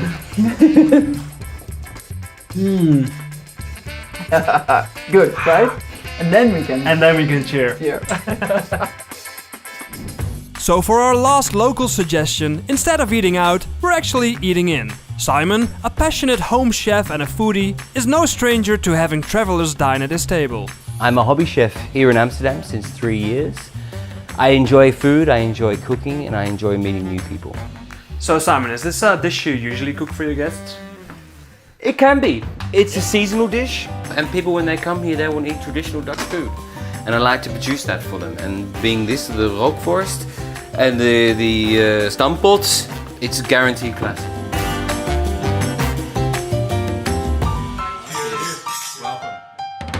Feeling hungry already? We hope so. And don't forget, if you liked it, the way to express it the Dutch way is by saying lekker. Let us know your own favorite Dutch dishes and where to try them in the comments below. Doei!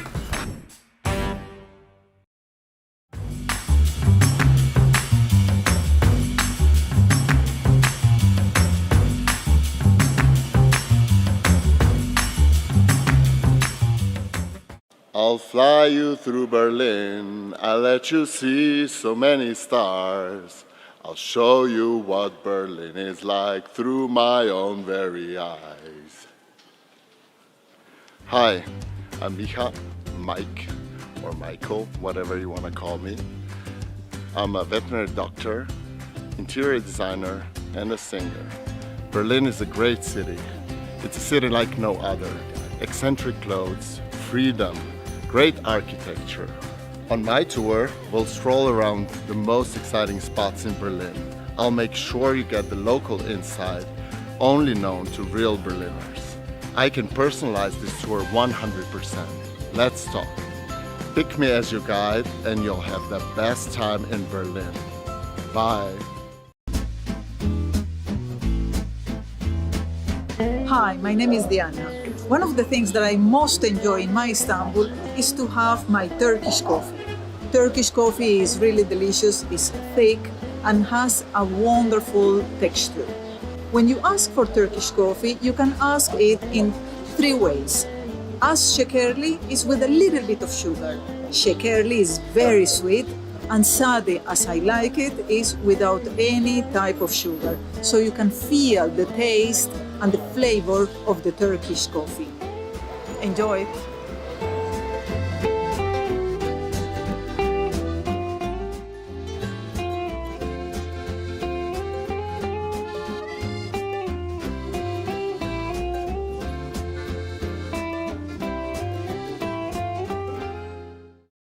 Hey guys, try to guess the title of the song.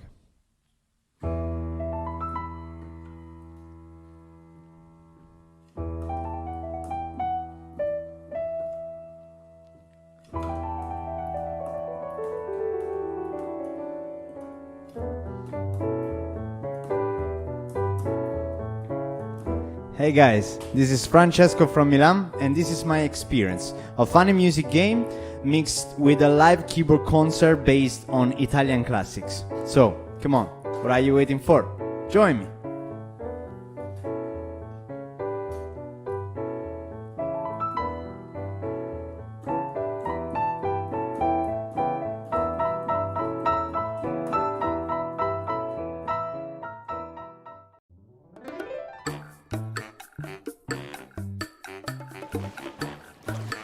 Hola, fellow travelers! Welcome to Barcelona! You must be already here or just planning your trip. Well, what to do? Where to go? What to eat? Me and my local friends, we got you covered. Vamos! Vamos, vamos, vamos! Cycling is one of the best ways how to explore the many of Barcelona's great beaches. Let's go! A bike-friendly coastline offers many great cafes and bars, beautiful waves, and active entertainment. Barcelona is a bike-safe city, as most of the bike lanes are clearly separated from the roads, and you can rent a bike on every other corner. Carles, I have a question. Where is the best place in Barcelona to rent a bike? As a traveler, you cannot use the bicycle service in Barcelona, but you have many alternatives. In Barcelona, you have many rental shops. The good ones don't charge you for an extra accessories. And one more thing, cuidado con los coches. You want more action? Become the king of a hill. Montjuic is a prominent hill overlooking Barcelona's harbor. Walk up the Montjuic hill through a beautiful Poble Sec barrio, all the way up to the castle, or soak in picturesque cityscape from the iconic red cable car. After the sunset, walk down to Barcelona's magical fountain to enjoy fantastic evening light show. Museums serve 2 purposes. They make you feel better about yourself and are a great shelter from weather factors like Barcelona's scorching heat or cool rain. You know what else is cool? Science. For me, Cosmocaixa is one of the most interesting learning experiences, from nature to space to understanding physics. You should plan at least 2 hours for this museum. Best would be 4. That should be enough to explore and experiment in the 30,000 square meter space, out of which 1,000 is a forest. A freaking flooded forest! Kids, if you're traveling to Barcelona with your family, this is a great place to spend time with your adults. Get them engaged in the world in a playful way, just like a proper kid does every day. Our next suggestion is simple, but authentic. Wind down, slow down, and absorb the local life. Gracia neighborhood is just perfect for that. With narrow streets, outdoor cafes, and hip bohemian shops, it offers great mixture of commercial and local. My favorite hangout spot would be Plaza del Sol, a small square where fashionable attitude and freedom charges the surrounding air. Gracias for Gracia. What is the best alternative to chilling in scorching hot Barcelona squares and terraces? It's chilling in Barcelona's parks. Our fresh pick is Ciutadella's Park. It's the biggest and most important park in Barcelona, and it's a mere walking distance from city's main attractions. This park is kind of a green lung of Barcelona. It's huge, it's very quiet. I used to come here in the morning for some jogging, When the nights get warmer, me and my friends, we always grab our own drinks, beers or cava, and we always hang out here before going out. So let them enjoy the Spanish siesta and we will visit our good friend Anthony Gaudi. We recommend starting at the breathtaking Bellesguard Manor, a quiet alternative to a more popular Gaudi's works. If you still insist on Park Güell, try to go there as soon as it opens, around 8 a.m. To take your Gaudi experience to the next level, sign up for Trancadí's Mosaic Workshop and get your hands dirty.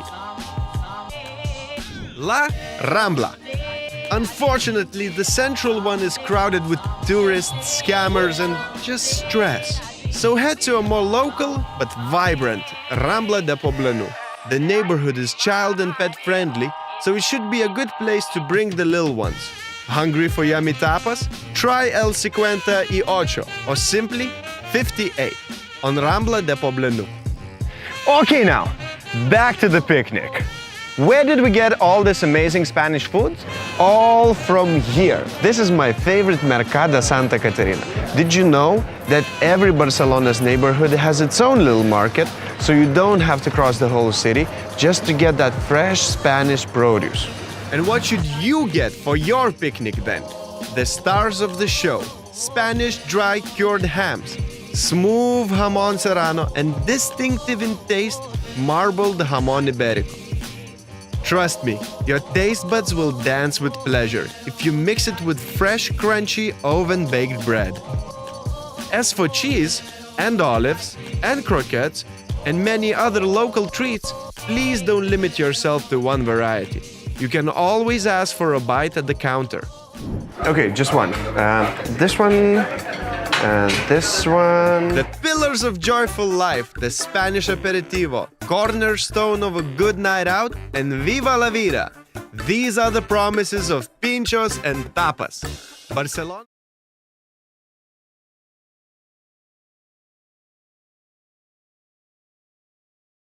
Foodie live stream. For those of you who were already with us before the short break, we just traveled to Rome to have a pizza in the oldest bakery in the city. We traveled to Medellin to start the day. Well, for our host, it was starting the day with a traditional arepa. Been to Barcelona, where we had some delicious Spanish bread together with vermouth. And last but not least, we also had two hosts, one from Bruges, teaching us how to use potatoes to make Belgian fries. And the other hosts were from Venice, teaching us how to use potatoes to make gnocchi with delicious pesto sauce or bolognese sauce.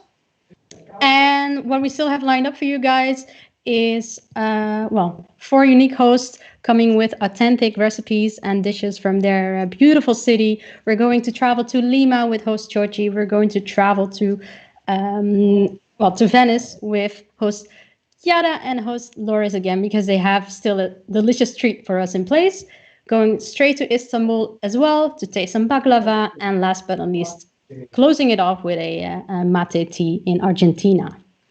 Well, I will keep it very short before we go on to our next guest in Lima, who's waiting for us.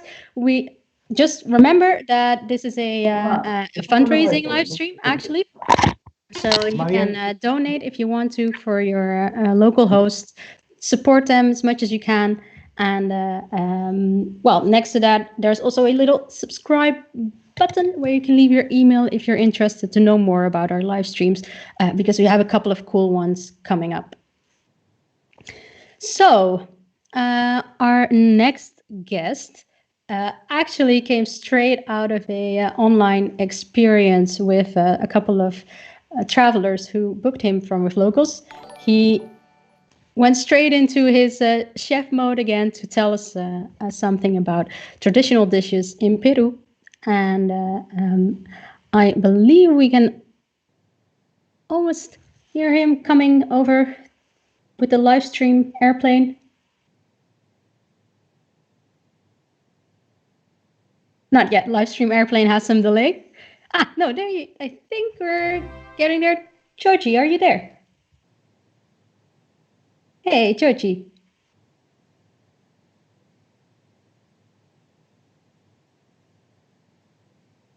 We're there with a little unmute. Hey. Okay. Hey, there you are. Hey, what's Welcome. up, guys? How's it going? All good over here. How have you been, Georgie? I am being excellent. Are we live? We are live, huh? All We are right. live. We are live. It's a bit, of course, a bit strange like this, but we are definitely live all over the world. We're now following, Right. the tales So, of beautiful hola. Lima.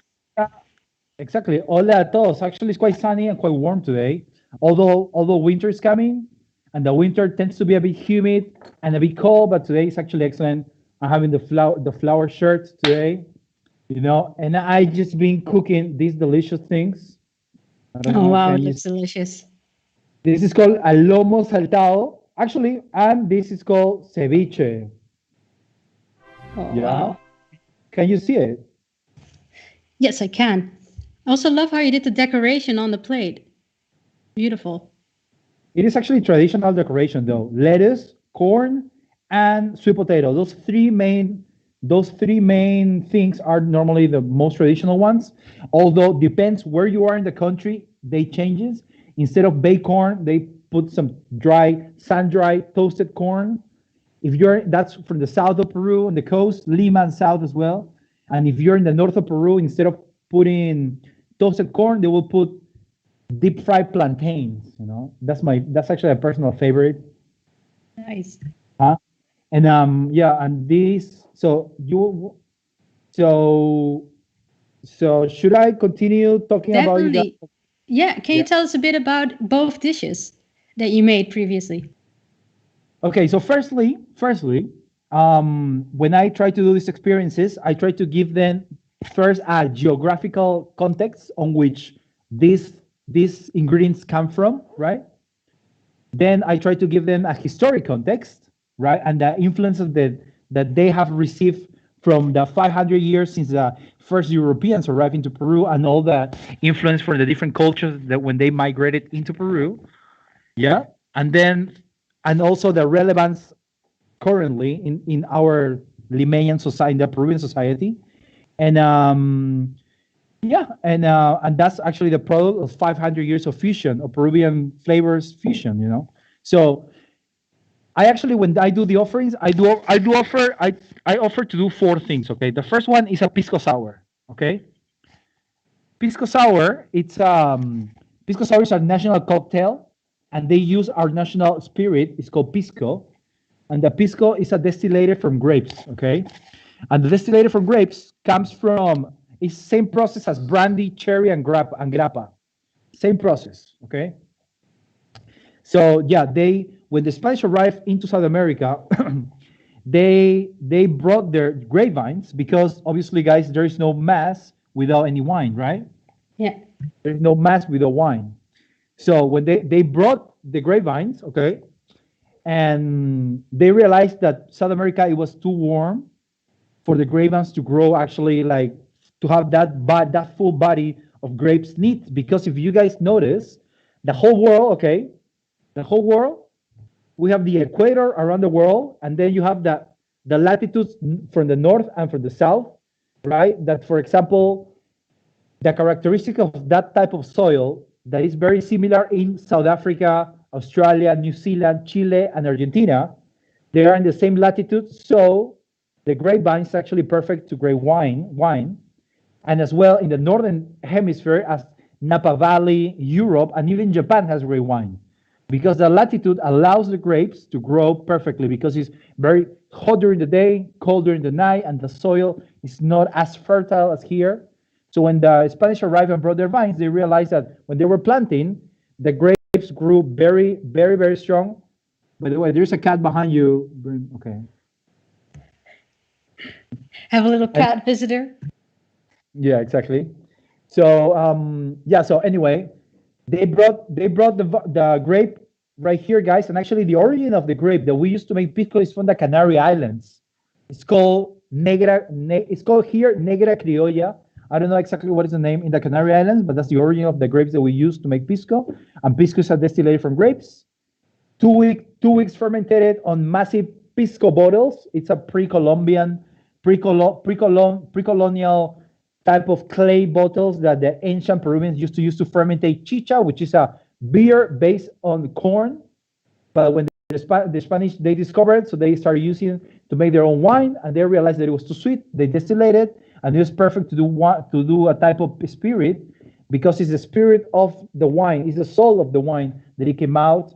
And then pisco, because the pisco is a pour on which the pisco got exported out of Peru. Okay, so that is one thing that I offer. I offer pisco sour and the whole history. And where does it get the sourness from then, or is the pisco itself sour? Yeah, the pisco sour itself as a cocktail actually is a variant from the whiskey sour. Okay, it's the same recipe. So yeah. Pisco is 2.5 ounces to 3 ounces of pisco, then 1.5 ounces to 2 ounces of sugar syrup, 1.5 ounces to 2.5 ounces of lemon, freshly squeezed lemon, and a little bit of egg white, and then blend a little bit of bitter drops on top, and that's it.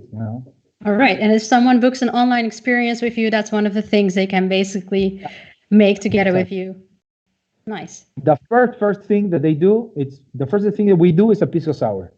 We start the whole experience by cheering and then drinking, and then I go to the ceviche. Okay, then after the pisco sour, I teach them about the ceviche, and the ceviche, as you can see, I don't know if you can see from here, but the ceviche is a dish that is being marinated. Did I just drop some ceviche juice on my table? Okay. I think there was some ceviche juice dropping, but it's marinated for sure. Exactly. By the way, the ceviche juice is called the tiger's milk, okay, because it puts you like a tiger and it resembles like milk. That's pretty much the explanation, okay? So ceviche, guys, it is a recipe that came from the north part of Peru between Lima and Ecuador.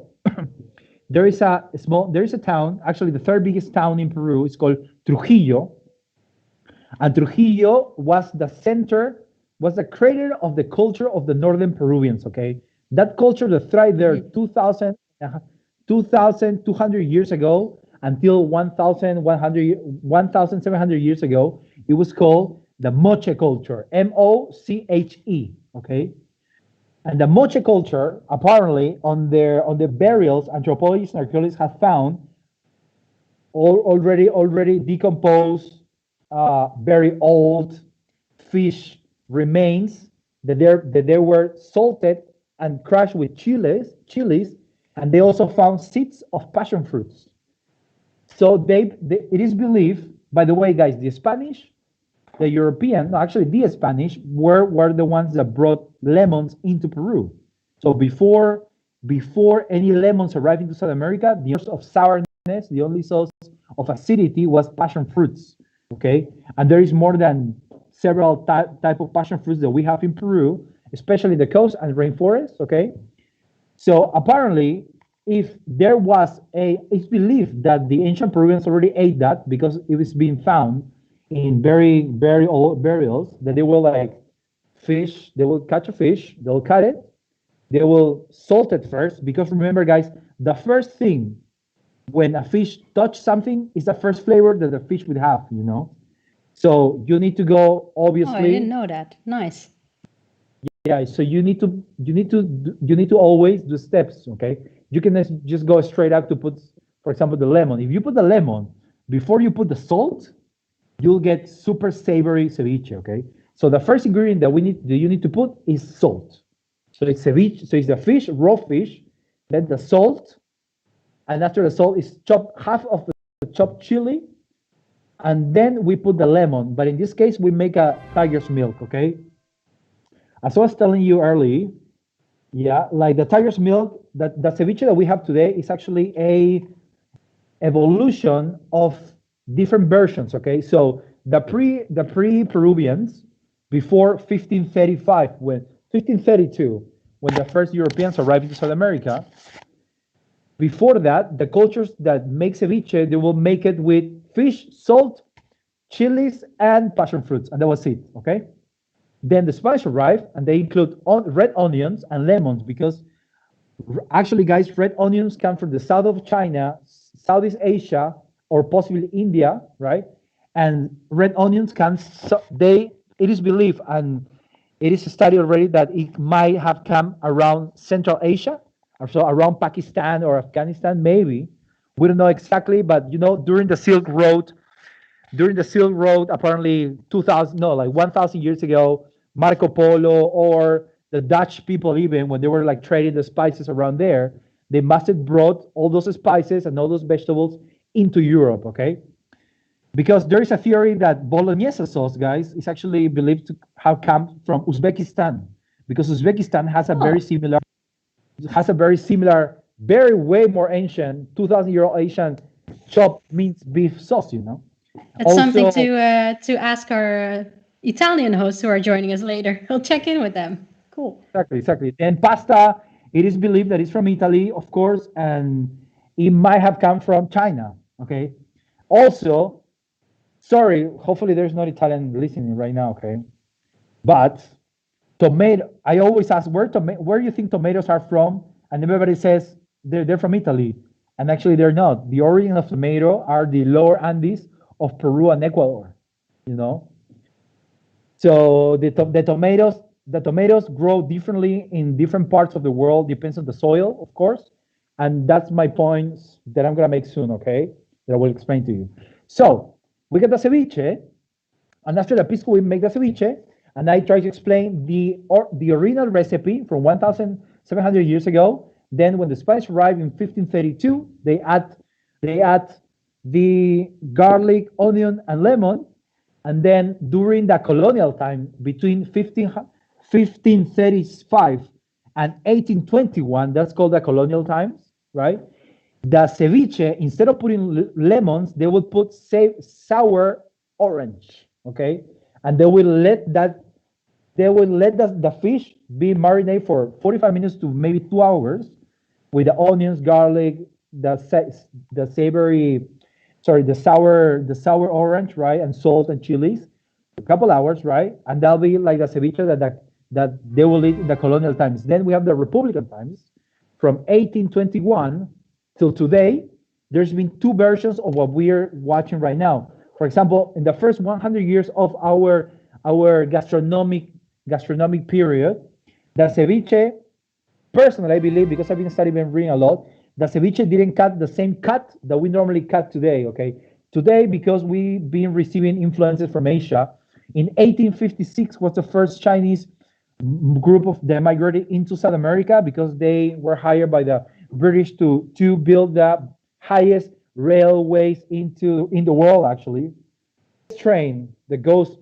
The highest train in the world for a long time was this train that goes into the Andes from Lima into the central Andes of Peru.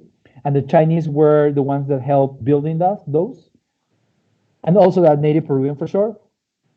Then the Japanese arrived in 1899, was the first ones that arrived, okay? And then the wave of Japanese people were before Second World War and after Second World War. It's my family, they came from Okinawa, from where Mr. Miyagi is from, where karate was invented. So that's where actually my dad's from. That's where my dad's from. And all my family from my father, actually. And then my mom, she's Peruvian. She has Spanish, French descendants. Then you have quite a diverse background in terms of food as well, I guess, in your upbringing. Exactly.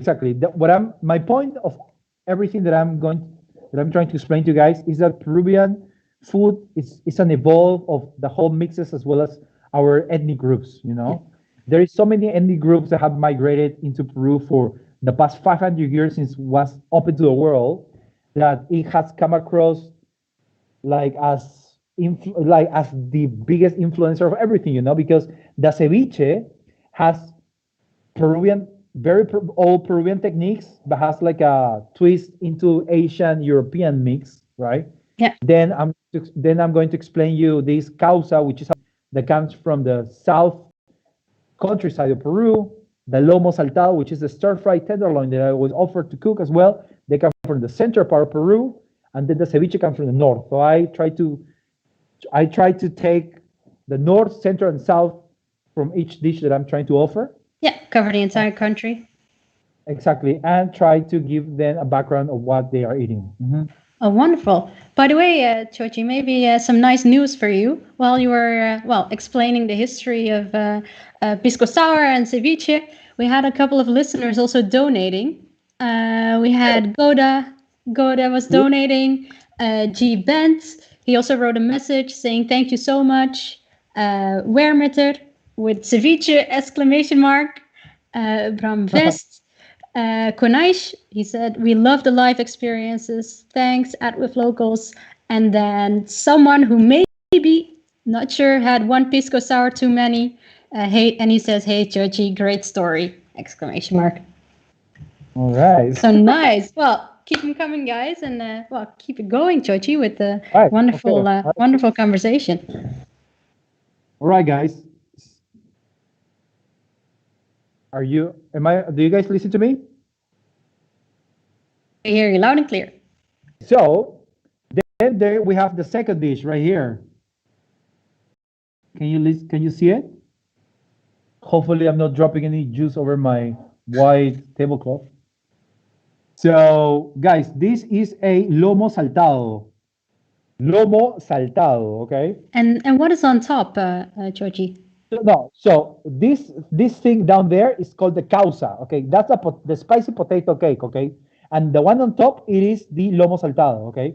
So the lomo saltado, guys, normally comes with white rice and deep and shallow fried chips, okay? So normally.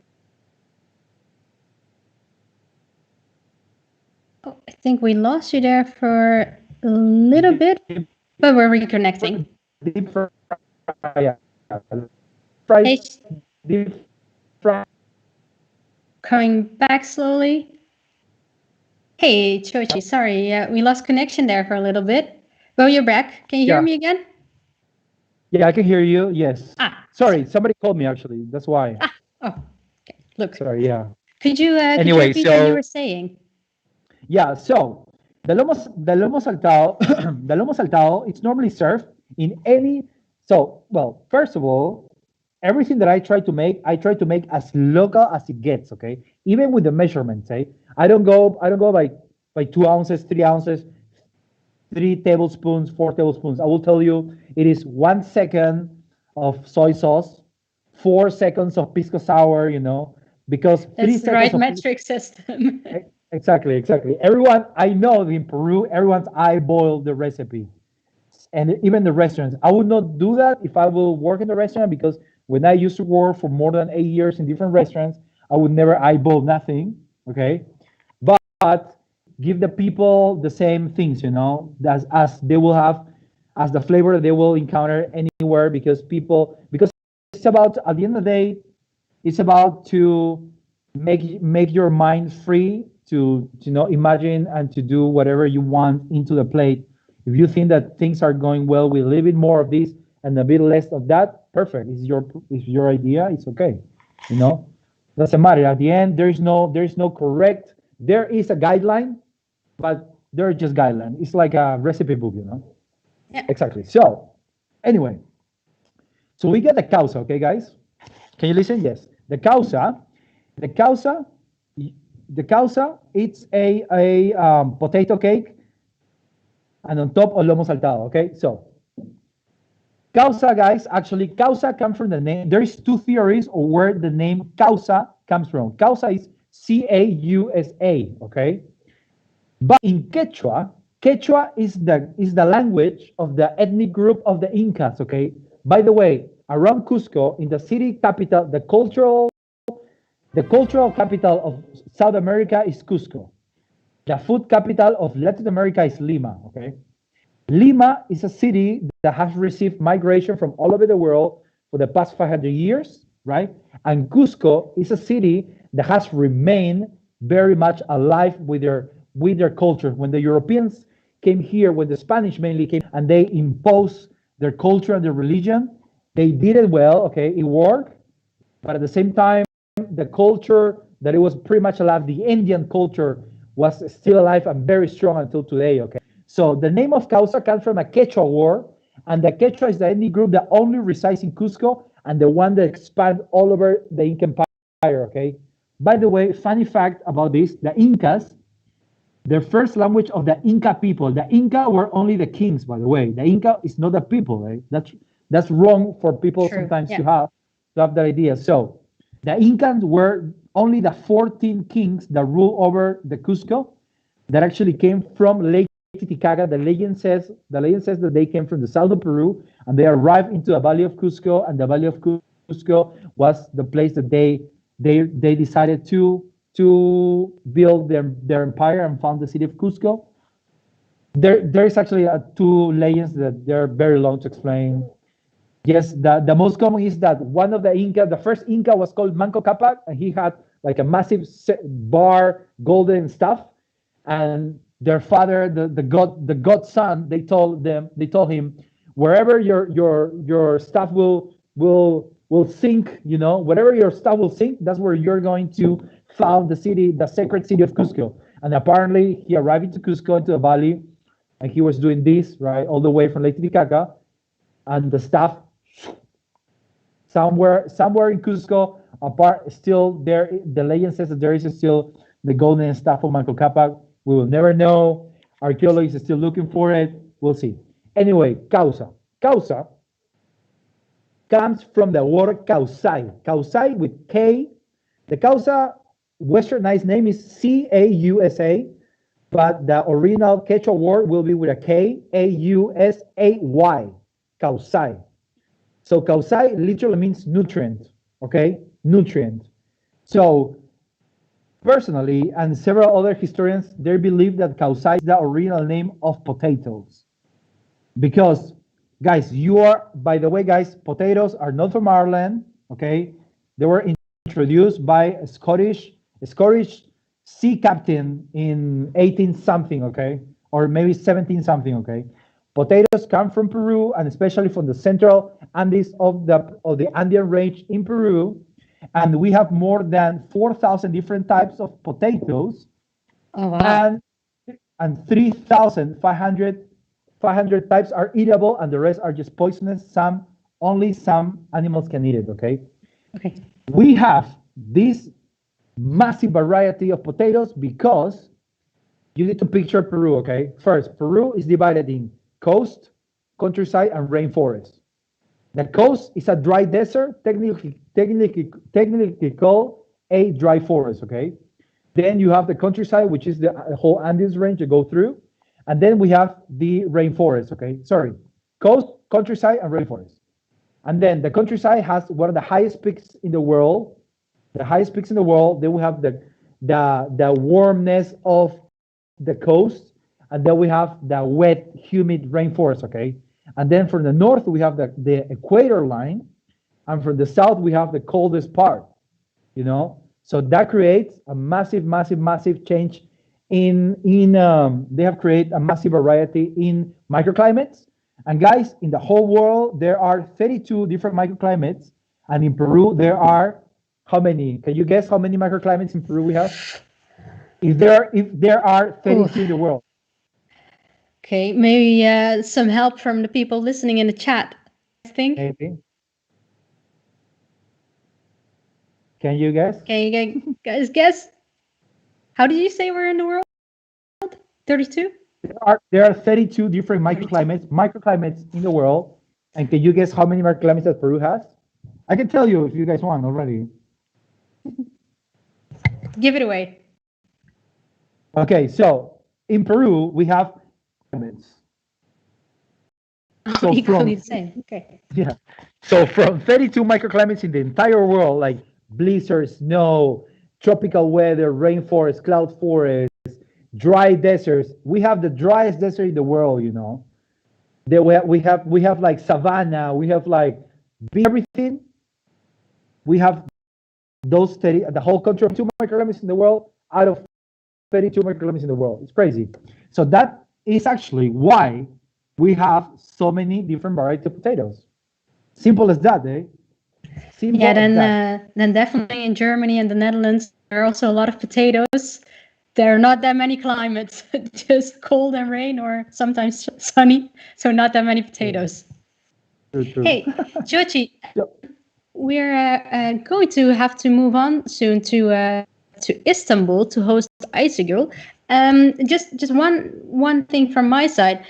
If someone is coming to Peru, let's say we are all able to travel again and they're coming to visit Lima, what is something, well, we know pisco sour, we know ceviche. Yeah, well, we know a couple of dishes already now, but what is something that they must definitely eat next to those things? And they're not allowed to leave Lima without eating that specific dish. Okay, the ceviche is fish, okay? Lomo saltado is a stir-fried tenderloin with a soy and savory sauce with onions and tomatoes. The causa is a spicy potato cake with chilies and lemon.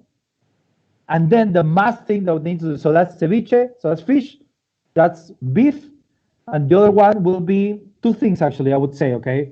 One will be the speed roasted chicken. A speed roasted chicken is #1 dish in Peru, by the way, okay? It is a speed roasted chicken that is being marinated in beer with a lot of garlic, cumin, salt, and a lot of black pepper, and it's speed roasted for 40. It normally is in a cold oven for like 1 hour. They take it out and then they put it in a super hot fire, so it's very crusty, crunchy skin, and they're very, very moist chicken, and that will be one of the must things that you have to eat in Peru. And this is in this order, right? Like it's a speed roasted chicken. I cannot teach how to make a speed roasted chicken because I don't have a speed roaster. A speed roasted chicken, then lomo saltado, but with chips and white rice. That'll be the second option for Peruvians, and the third one will be the ceviche, and the causa. It will be Sunday afternoon with your grandmother making a causa, smashing the potatoes like their grandmother used to make, you know. So those two dishes here, 3 dishes plus the pisco sour, will be definitely a must, but definitely one of the most important and traditional and currently modern, it will be the speed roast. And the second one that I will try to mention is to try to eat the quinoa, you know, the quinoa risotto. It's called pesque de quinoa. Oh, yeah. It's normally traditional in the south of the country, so if you're in the country, definitely go for it. And that will be my recommendations to do in Peru, at least in Lima. I can tell you actually, and I can talk for 2 hours about food, you know. But you know, I understand. So next time. Well, if anyone is interested, you do offer the online version, right? Which is 1.5 hours with you, or an hour? It's actually what, like the cooking? Your Peruvian cooking experience. 2 hours. 2 hours. Yeah. Well, then for everyone who wants to continue listening to the great historical food stories, can definitely check you out on Withlocals. I think the link will be soon in the chat. So if anyone wants to reach out to Choji for any other questions, they can definitely do so.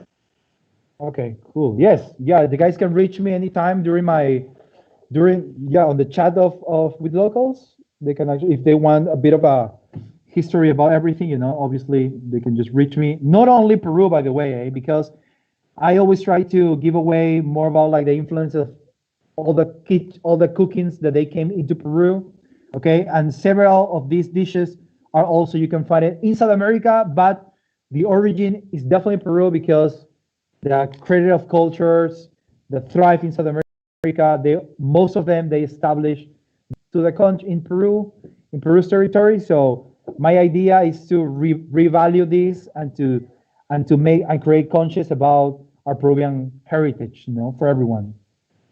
Because Peru is sometimes a bit underrated because it's just not enough promotion. That's all. So this is a great strategy to start promoting our culture, you know. Exactly. And everyone is beautiful. Welcome. Exactly. And everybody's welcome to come. Please let me know. Let us know. Thank you so much, Choji, for actually explaining us the first things about Peruvian food culture. And then, we'll be in touch. Enjoy the rest of your day. Okay, thank you. You Take too, care. guys. Please stay safe. Stay safe. Okay, bye. Cheers. Bye. Goodbye. All right, then that was Choji with a great story from Lima. Next up, we'll be having Aysegul from Istanbul, and we'll be talking about some delicious baklava. So see you guys in a bit. We're going going for a very short break, but in a couple of minutes we'll be back in Istanbul. See you soon. Ciao a tutti, I'm Gabi from Rome. Gastronomy, it's my life. I love cooking, eating and talking about food all day, every day. Let's meet online and I can teach you everything I know. Could be preparing the best Italian aperitivo or mixing together Roman ingredients to make the best carbonara, or even just talk about the history of Italian gastronomy. I can personalize this experience 100% for you. Just let me know what you want to cook and we will do it. Ciao belli!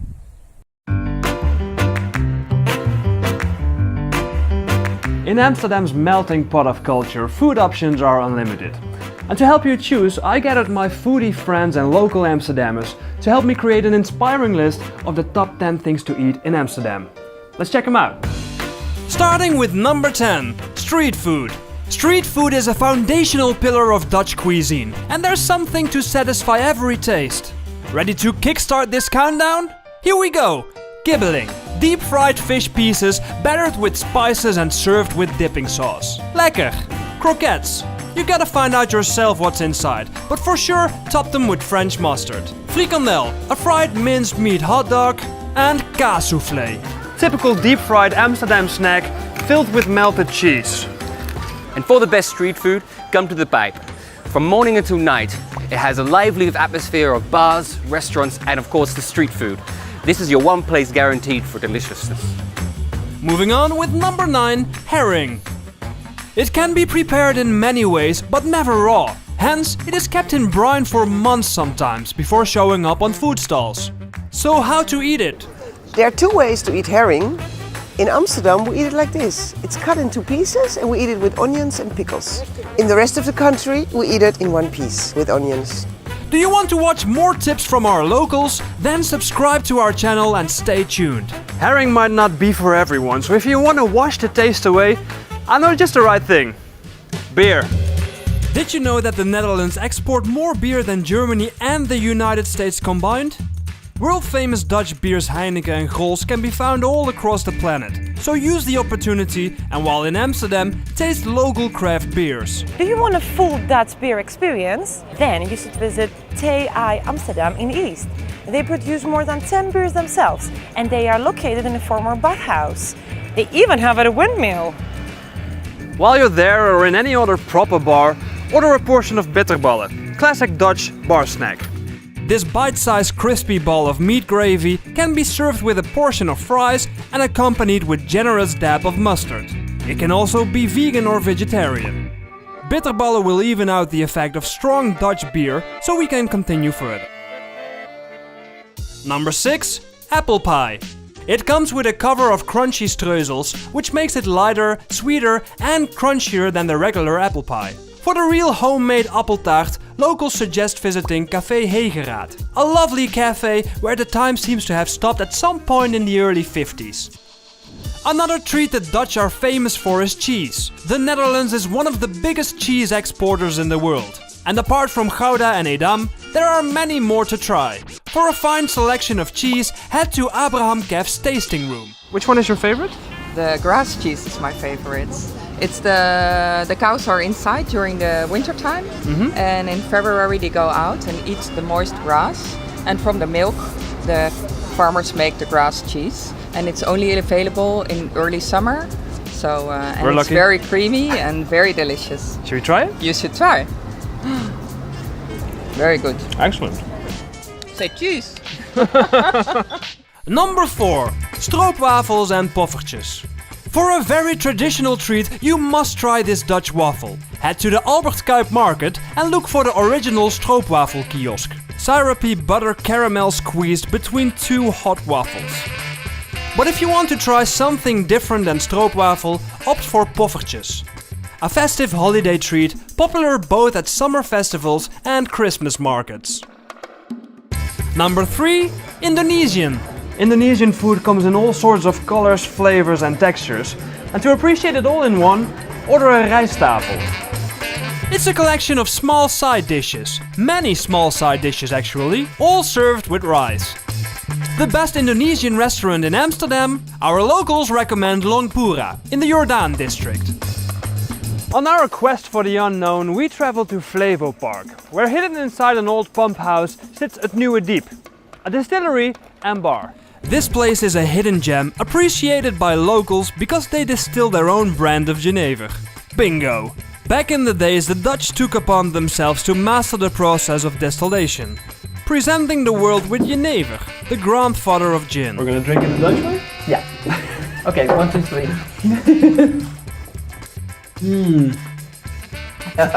Good, right? And then we can cheer. cheer. So for our last local suggestion, instead of eating out, we're actually eating in. Simon, a passionate home chef and a foodie, is no stranger to having travelers dine at his table. I'm a hobby chef here in Amsterdam since 3 years. I enjoy food, I enjoy cooking, and I enjoy meeting new people. So Simon, is this a dish you usually cook for your guests? It can be. It's a seasonal dish, and people when they come here, they want to eat traditional Dutch food. And I like to produce that for them. And being this, the rookvorst and the stamppot, it's a guaranteed classic.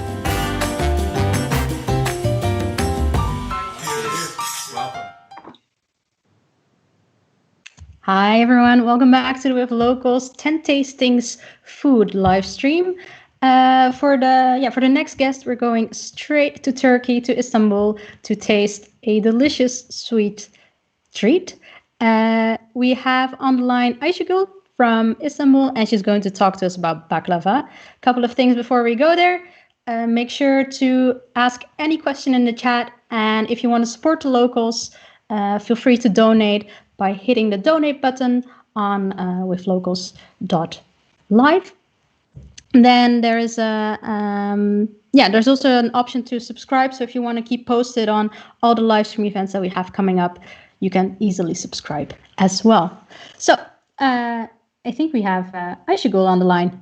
Hey Aysegul, you there? Hey, can you hear me? Yes, we can hear you. You're in. Hey. Hey, how are you, Karam? I'm good. How are you doing? How's your evening going? It's good. It's a little late today in here. It's around 9 p.m. Best time to have some desserts. Exactly. Yeah, so baklava is good for any time of the day. Breakfast, lunch, dinner. I know. Well, I have a nice selection of baklava today. I have a little bit of a Turkish coffee for myself, but I'm going to tell you a little bit about this as well. I watched the other hosts, and it was quite delicious. I think after all this, a little bit of a sweet will be nice. Yes. Okay, so let me just show you what I have over here. I have a nice selection. I have like 5 different types of baklava. I will just tell you everything in detail. And yes, please. For the ones who already had some baklava before, they know how sweet it is. So you usually have something bitter, like a nice coffee. Turkish coffee goes perfect with that. That's why I'm going to combine it with that. So for the ones who doesn't know what baklava is, let me just show you. This is a typical type of baklava. It is simply a sweet, very sweet pastry, layered with about 50 layers of phyllo dough and stuffed with some nuts. The Turkish version is very typically with pistachio, but you can find different versions of this in Istanbul as well. That's where the green comes from. That's the pistachio and nut. Exactly. So in Turkey, especially in the eastern part of Turkey, we grow a lot of pistachio, which I find it very lucky because I love pistachio. Usually, if I have any guests from another country, they always tell me about how super expensive the pistachio is. But in here, yes, it is, yeah. It's in everything. We have pistachios in salads. We have pistachios in the desserts. We have pistachios even in the kebabs. Imagine. So yes, this is a typical dessert in here. Usually when you talk about Turkey, there's a lots of food options, but everyone usually knows about the baklava. because I think this is what you can find in different countries as well. If you ever just randomly go to another Turkish restaurant in anywhere, you usually have baklava as a dessert as well. So that's why I want to pick one of these. Baklava is the star of Turkish food. Also, another reason that I picked this dessert is it's a special day in here today. For the ones who didn't know, it was the Ramadan in the last month, and today is the Eid of Ramadan. So Ramadan is like a month of a religious time. It's a special time for the Muslim people, and you fast during like 1 month, and after that there is like 3 days of Eid. So it is the second day of Eid, and if we are not in the quarantine, if we're not in the lockdown, you go see your parents, and they usually serve you something very special, something sweet, which is mostly the baklava. So this is also why I picked this. Eid Mubarak, by the way, Aysegul. Oh, thank you. Yeah, I think we're gonna be doing the visitations after the lockdown. Yeah, I was just going to ask, how are you now celebrating Eid? Because you're also on a curfew, right? So it's Istanbul is quite still on. Well, you have to stay inside sometimes. Yeah, I think things are getting a little bit like normal, like but like I told you, like every country has different ways to apply this curfew. In here, if it's like a national holiday or like for the weekends, there's an official curfew. Otherwise, I was planning on doing this in my favorite place, like bakery actually. But because there's a curfew, I had to bring everything over here. But I think other than this, it is the same as everywhere. I called my parents to say like Eid Mubarak. And I think we're gonna be like visiting them after the lockdown is finished. But yeah, this is like the whole just like this concept. Like we're trying to adjusting. Yeah. Yeah. Okay, so I wanna like disrupt the subject. I wanna just go straight about the baklava. So I'm just gonna tell you a little bit about the origin of baklava. And then I'll tell you a little bit about the preparation, because I'm not going to be able to prepare it over here. That will be a whole very long stream, actually, if I would do that. And I'm going to tell you a little bit about the baklava's place in Turkish food. So I want to start with the origin of baklava, because when you talk about baklava, this is the main question that is appearing in everyone's mind.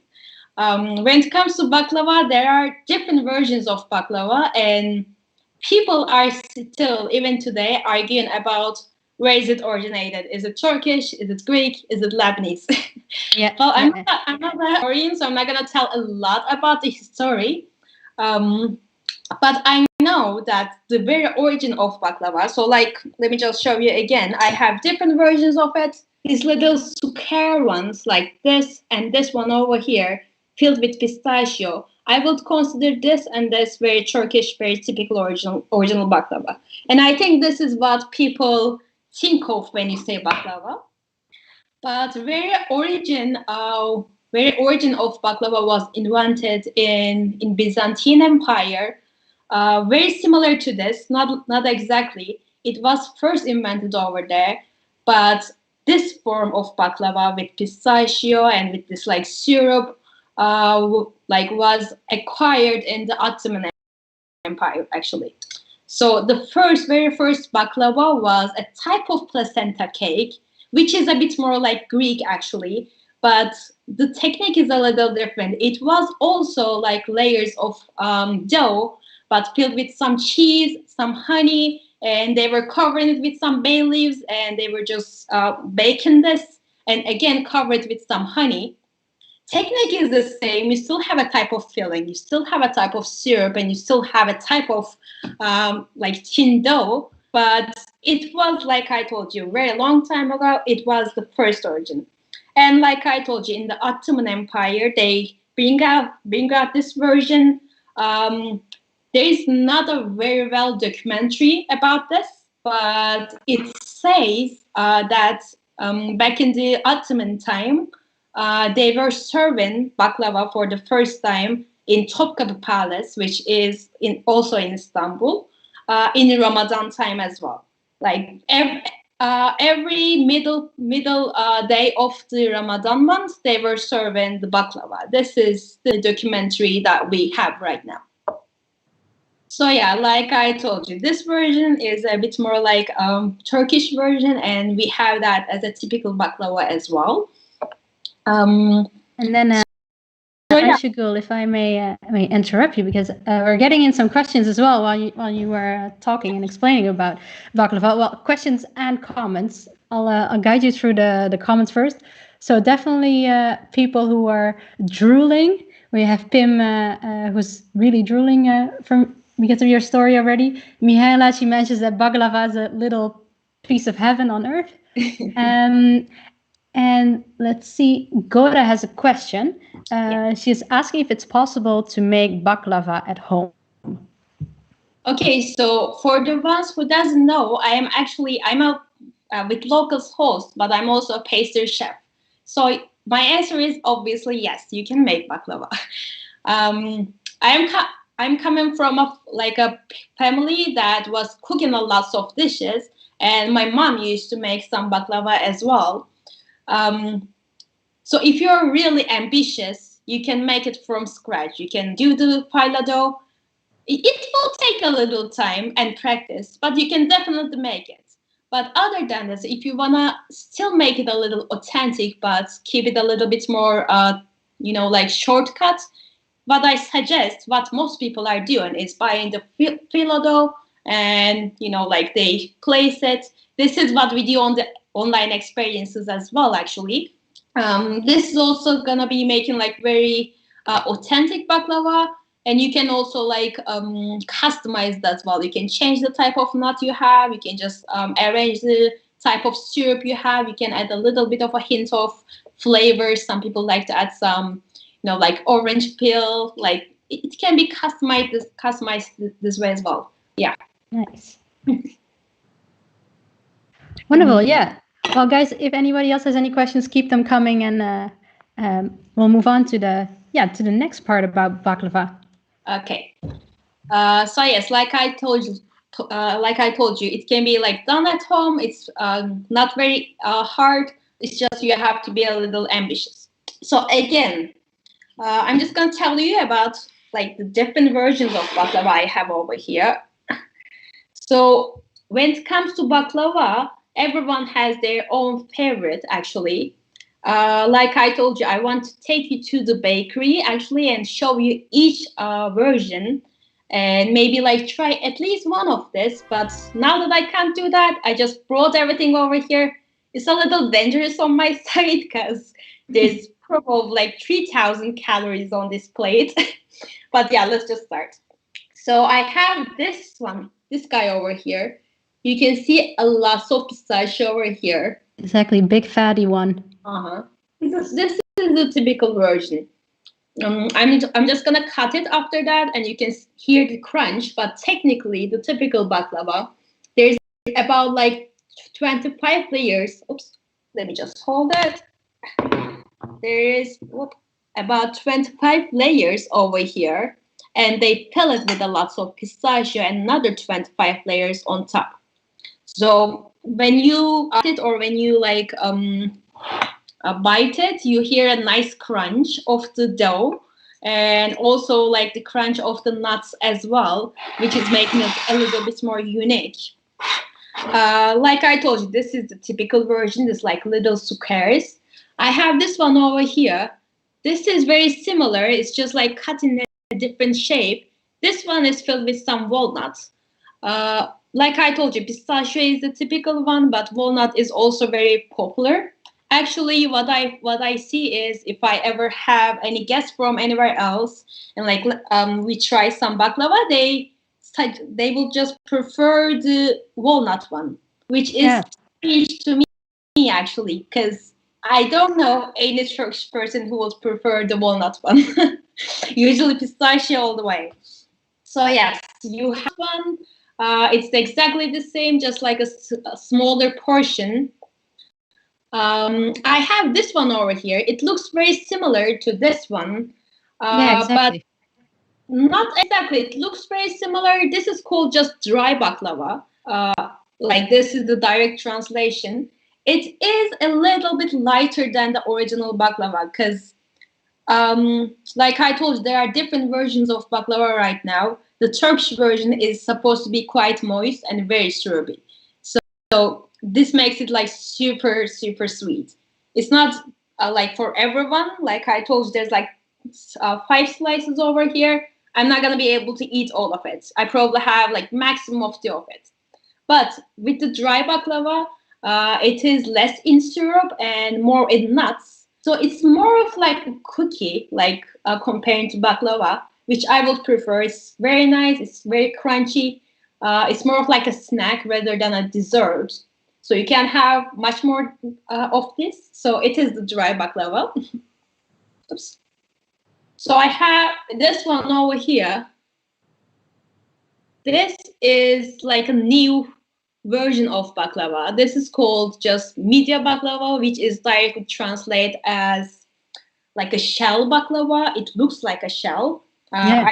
I just cut it out. This is very typical as well. It's made out of some pistachio, some phyllo dough, some syrup, but it also has some type of cream inside. When you cut it, you can see that. Oops. So there's some kind of like a white cream inside. Oh, I see. Yeah, in the middle. Yeah. Well, I think Turkish people are a little crazy in that matter because it's already super sweet, super rich, and someone thought like, let's put a little cream inside and make it a little richer. I think it's super nice. I like it. It's a very typical type of Turkish cream. It's very buttery. It's called kaymak. I think it's very Turkish thing to eat as well. Like I told you, it's another version of it. And the last thing I have over here, it doesn't look like a baklava. It's a little different. Oops. Let me just hold it as well. So it is looking a little different, but technically it is very similar to baklava. We call that kadayıf. It is not made out of phyllo dough, but the technique is the same. It's a different type of dough. It's like a little shredded dough. You have like pressured, like the pushed version of this like shredded dough, and you have the pistachios on another layer of the shredded dough, and it's covered with some syrup again. Some people really prefer that as well. It's a little bit more crunchy. And it's also, like I told you, a type of baklava. So I have only like 5 of this over here, but you probably have like 15, 20 different versions of baklava. It is usually depends on where you're coming from, the region of baklava. Like, let's say where I'm coming from. I am originally from very middle part of Turkey, and they usually make it either with some hazelnuts or walnuts, but the shape is a little different. They just roll it like a little roll. It looks like a little rolls. And when you go to the eastern part, you have this like typical versions. And if you go to a little bit of a Black Sea part, they grow a lot of hazelnuts over there. So they have this like hazelnut versions as well. So like I told you, it's really different from where you're living. In Istanbul, they start to make it like chocolate baklava. Going for the trendy versions. Yeah, exactly. So it is even changing right now these days. And do you have a favorite on the plate? Is your favorite there or? Really hard to pick actually right now because it smells amazing. I will prefer anything with like lots of pistachio, but I think over everything over here, I would probably prefer the dry baklava because, like I told you, it's a little bit less sweet, less syrupy. So yeah. Yeah. I just want to tell you a little bit about how it's made. I told you that you can make it at home as well. I'm just going to tell you a little bit about the base of it because it is a whole new profession actually. Like I told you, I'm a pastry chef, but if I want to work in a baklava shop, it's a whole different world. You have to have a lot of practice and you have to know some technicalities and everything. But like I told you, it is technically like layers of phyllo dough. So in here we have this tiny teeny rolling pins. We just hand roll this. It is also like a very hard job. My mom used to do this, and still very impressive on my 25 rolls. 25 rolls by hand. Bottom Yeah. and top. Wow. Yeah, 25 on bottom, 25 on top. So it is like very thin, almost like a paper tin. So you roll everything on your hands. You most of the time just cook this in a big pan, like big square pan, just like a flat, because it's not supposed to be made in like little portions. It's supposed to be made in like big tray, and you just layer everything on a tray. After 25 layers, by the way, you are supposed to brush each layer with some melted butter, which is an extra job, and you just like place all the nuts in bottom, another 25 layer, each buttered as well, and then you just cut these in pieces. The typical shape for this is similar to this like little squares. It's like typically it is sliced in parallelogram, which is basically translated as baklava shape in Turkish. We don't have a name, like we don't have a translation for this word, which I think is very funny because like this is what we just call that baklava shape. And you just slices in pieces, you bake it, you take it out, you make another syrup, and you just add the syrup in, let it soak, and it's ready. It's supposed to be served into the room temperature as well. Yeah, this is how it's supposed to be made. And like I told you, you usually have either one or two of these. Usually, most of the time, it is served with this like little cups of coffee. There was a question about Turkish coffee. Someone already noticed, God already noticed that you had Turkish coffee there. She's wondering where the coffee fortune telling tradition came from. But yeah, you can tell something about that. Yeah, okay. So like I told you, this is a very typical cup for the Turkish coffee. Try the Turkish coffee. It's very strong. It is not a filtered coffee. All the grinds are still inside. So in here, you can't really feel it. It is quite thick, almost like a hot chocolate. So it consists of like 3 layers. In the bottom, there's gonna be a bulk of the Turkish coffee. This is where you see the fortune written, and you have the clear coffee. And if a well done coffee, you have a little bit of a foamy, creamy part on top of it. This is like the 3 layers of the Turkish coffee. So Turkish coffee fortune reading tradition, it is a good question because actually, if you think about it, Turkey is a Muslim country, and if you are like Muslim country, these type of like mystic things, it's not like usually acceptable. It's not like something that you're supposed to believe. And most of the people, I assume that they don't really believe that. It's just something fun that you do. The fortune reading has been like always there, like since the first Turkish coffee was invented in the 16th century. I think what I think is the Turkish coffee drinking, the Turkish coffee making, it's like a long process. You take your time for the Turkish coffee. You make it on the stove. It is something like an excuse to like socialize. Like we don't have Turkish coffee as like the Italian version, which I love the Italian version. I don't want to offend anyone. I love the Italian coffee, but this one is like that you have fun. You just invite your friend. You just have like brew some coffee. It's very small, but you take your time. And I think after that, it is something fun, and it's like a whole process. They came up with this whole fortune reading idea. It's a fun thing. I like. I mean, I'm not a big believer of Turkish coffee, but I think it's fun to do that. It is like every Turkish person at least did this probably once, and usually you have one like old wise lady in your family who's like super good at this. And this is like a fun thing to do for us. Yeah. And what kind of questions, what kind of fortune does the coffee usually give? Is it about love, about success, about... I think like what they do, the typical way to do the Turkish coffee is like I told you, you have the grinds in the bottom, you use this like where you close it up, you just like swirl it and you turn it upside down, and there's some like shapes appears around the glass, and the person who's reading it is like reading the shapes around the glass.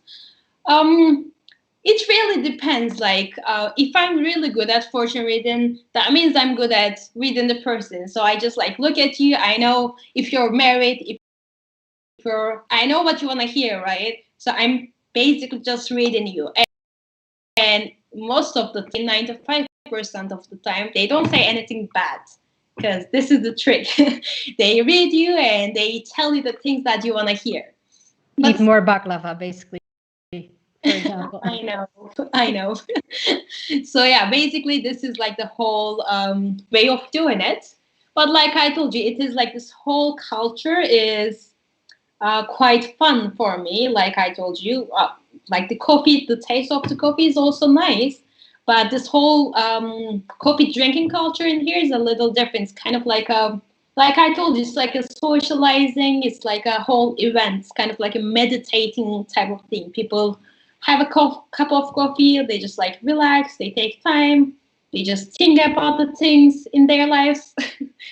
And yeah, this is basically what it is. Wonderful. We also have a question from Anna Webster.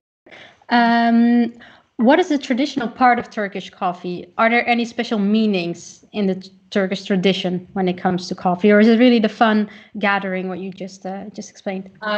Actually, like Turkish people known by its coffee, but the thing is, it's not the Turkish, it's not the coffee beans that makes it Turkish.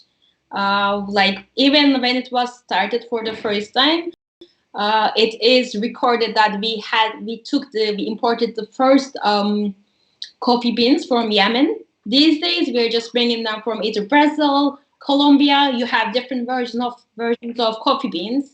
Like right now, with a little bit young, there's a big coffee culture, not only with the Turkish coffee, but like, you know, this whole new like hip style of coffees.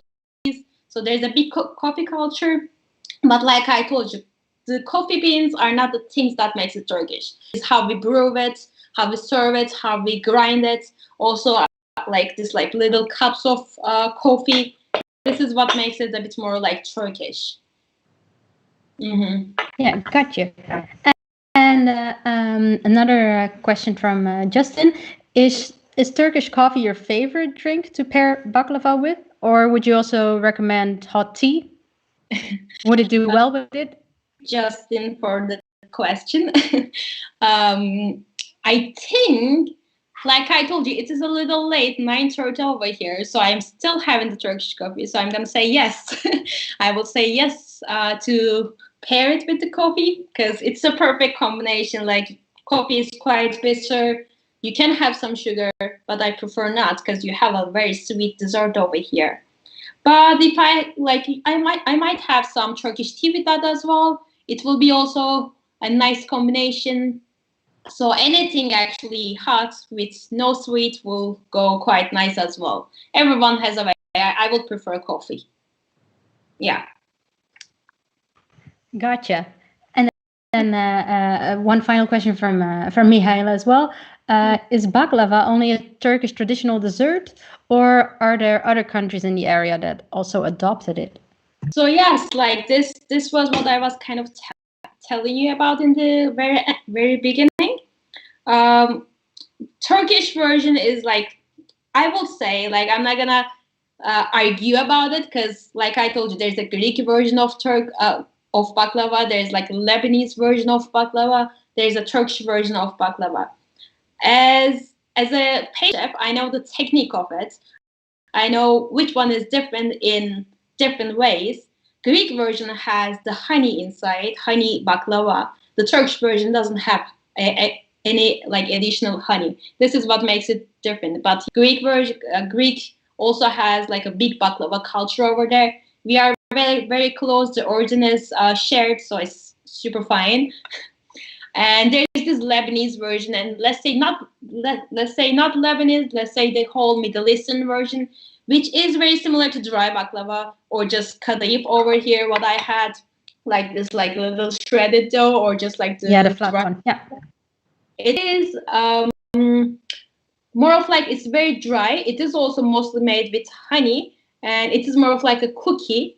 You can find all versions in Turkey, because I think when you say baklava, it is mostly like the Turkey's what people's mind goes. But the typical version, like I told you, Turkish version is a bit more moist, and the others are a bit more sweet, a bit more drier. But yes, there's like a whole big culture about baklava. People are still arguing about like which country owns it, you know.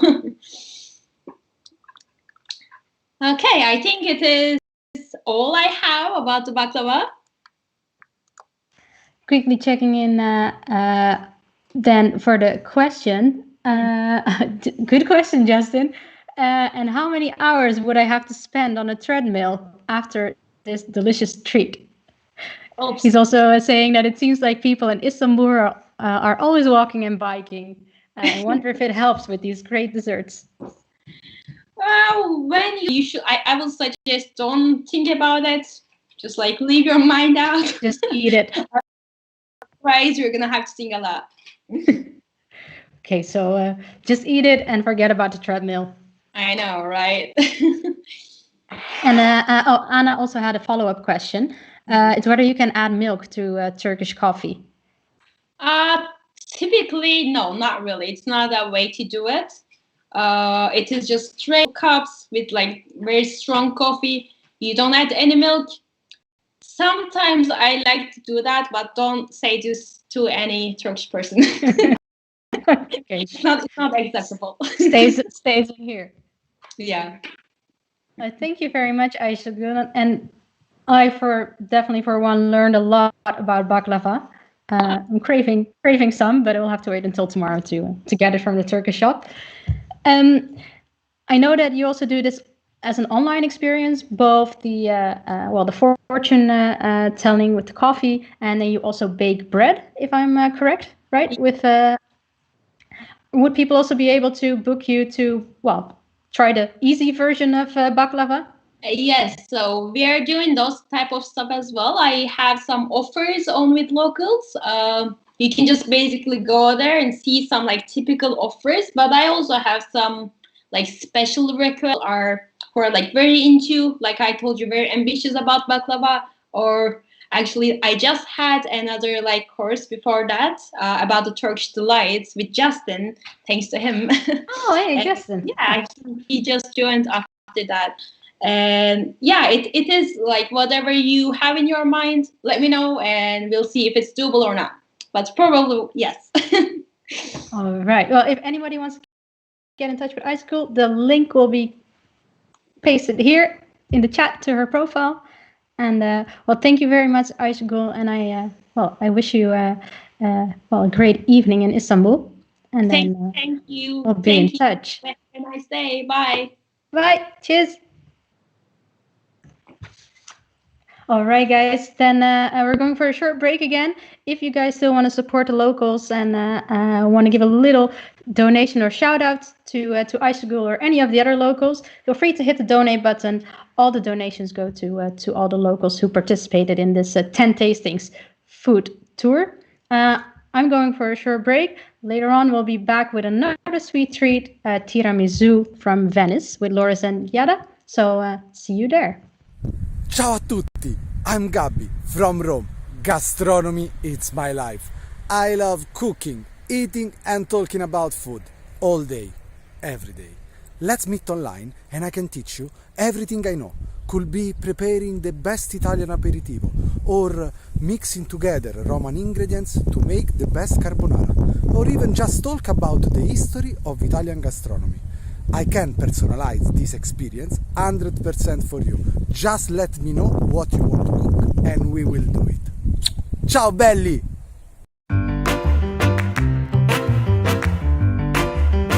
In Amsterdam's melting pot of culture, food options are unlimited.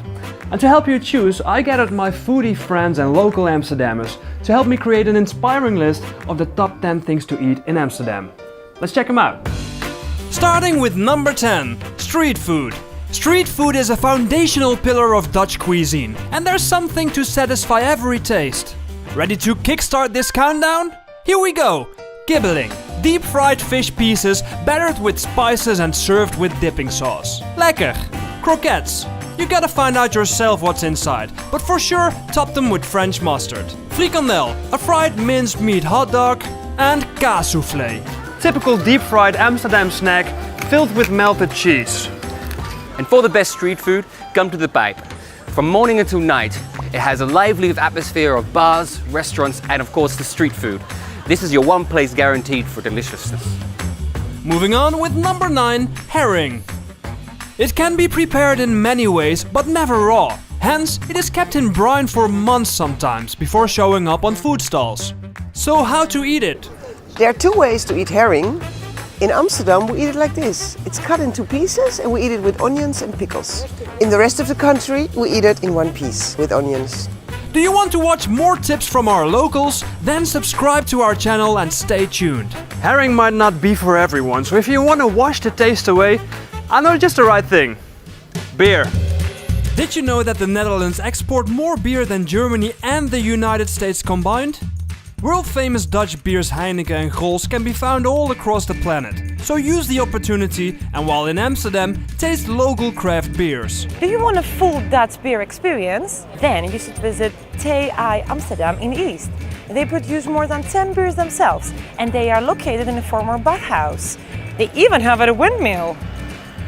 While you're there or in any other proper bar, order a portion of bitterballen, classic Dutch bar snack. This bite-sized crispy ball of meat gravy can be served with a portion of fries and accompanied with generous dab of mustard. It can also be vegan or vegetarian. Bitterballen will even out the effect of strong Dutch beer, so we can continue further. Number 6, apple pie.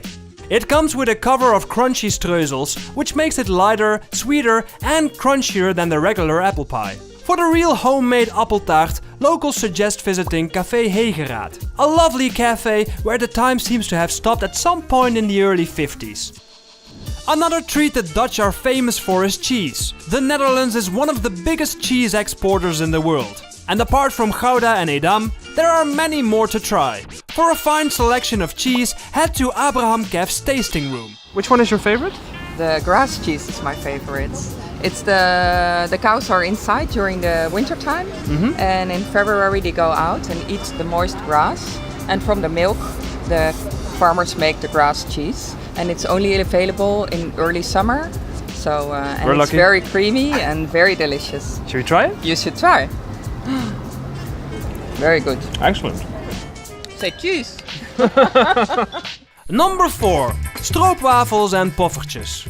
For a very traditional treat, you must try this Dutch waffle. Head to the Albert Kuip market and look for the original stroopwafel kiosk. Syrupy butter caramel squeezed between two hot waffles.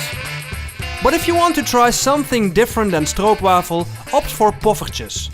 A festive holiday treat, popular both at summer festivals and Christmas markets.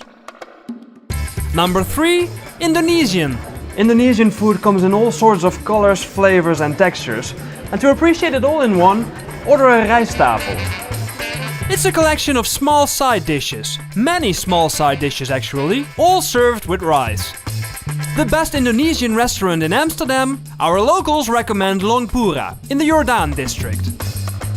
On our quest for the unknown, we travel to Flevo Park, where hidden inside an old pump house sits Het Nieuwe Diep, a distillery and bar. This place is a hidden gem appreciated by locals because they distill their own brand of Genever. Bingo! Back in the days, the Dutch took upon themselves to master the process of distillation, presenting the world with Genever, the grandfather of gin. We're gonna drink it the Dutch way? Yeah. Okay, 1, 2, 3.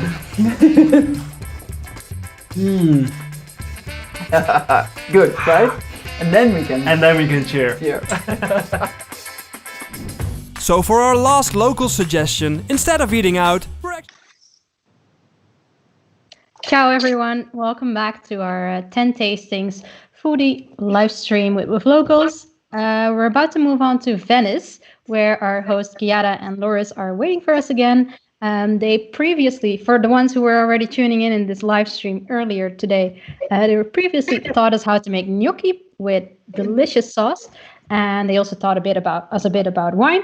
But now they'll be giving us a traditional special recipe to the dessert tiramisu and some insights on prosecco. So I'm very excited to start. Let's get going. Same things for if you're new, you can write a message in the chat. You can donate to support locals all around the world. And well, let's get started. Loris, Chiara, ciao. Hello. Hello again. Ciao. Very happy to see you again. I hope, I hope you're not too hungry so far. Yeah. Well. We're going to balance the saltiness, the savory flavor of the gnocchi, making now a dessert, a tiramisu, which is the Italian dessert per excellence. So very one of famous. The most famous. It's actually part of the 5 most famous Italian words in the world. Actually, worth known abroad. Yes. And it's quite local, actually. So we are in Venice, 30 minutes north from here. There is a city called Treviso, which, if you come to visit Venice, you should do a day trip there. It's actually a really nice small town that you can visit in pretty much one day. I was born there. Yeah, that's her Also, hometown. you were born there. Yeah. Yes. Yeah, Giada, yes, she's from Treviso, Trevigiana. Yes. And the other thing that was born there is the tiramisu that we are about to make. So it's a typical dessert from this city called Treviso. Yes. Also, in the same area around it, there are the hills of Prosecco. So the best Prosecco production, actually. We will speak about that as well. You live in one of the best places in the world, it sounds. It's not a bad area. Yeah. We can't complain. Exactly. It's true.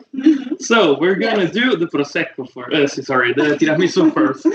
Actually, for tiramisu, what we need, I'm gonna do just a single serving, so just to show you, Yeah, smaller portions. We have a lot. Yeah. In the fridge in these days. So inside here we got the mascarpone cheese, which is the main cheese. It's actually the element that was kind of the base, let's say, for the actual tiramisu. We will tell you about the history of tiramisu as well. Coffee. Room temperature. Yeah, That's coffee important. room temperature, otherwise the biscuits will start falling apart. Exactly. So coffee, mascarpone, sugar. I'm using white tonight. You can use brown, doesn't matter. Egg. I'm going to use just 1 egg. You can use 3 for a standard portion. Yes. I'm using fresh eggs. If you have any disease that doesn't allow you to eat raw desserts, you may go for pasteurized ones. And inside here I've got unsweetened cocoa powder. Don't use a sweet one. There are already elements like the sugar and so on that give you quite a bit of sweetness. So cocoa powder should be the unsweetened one. And the savoiardi, so the lady fingers. Just a quick thing.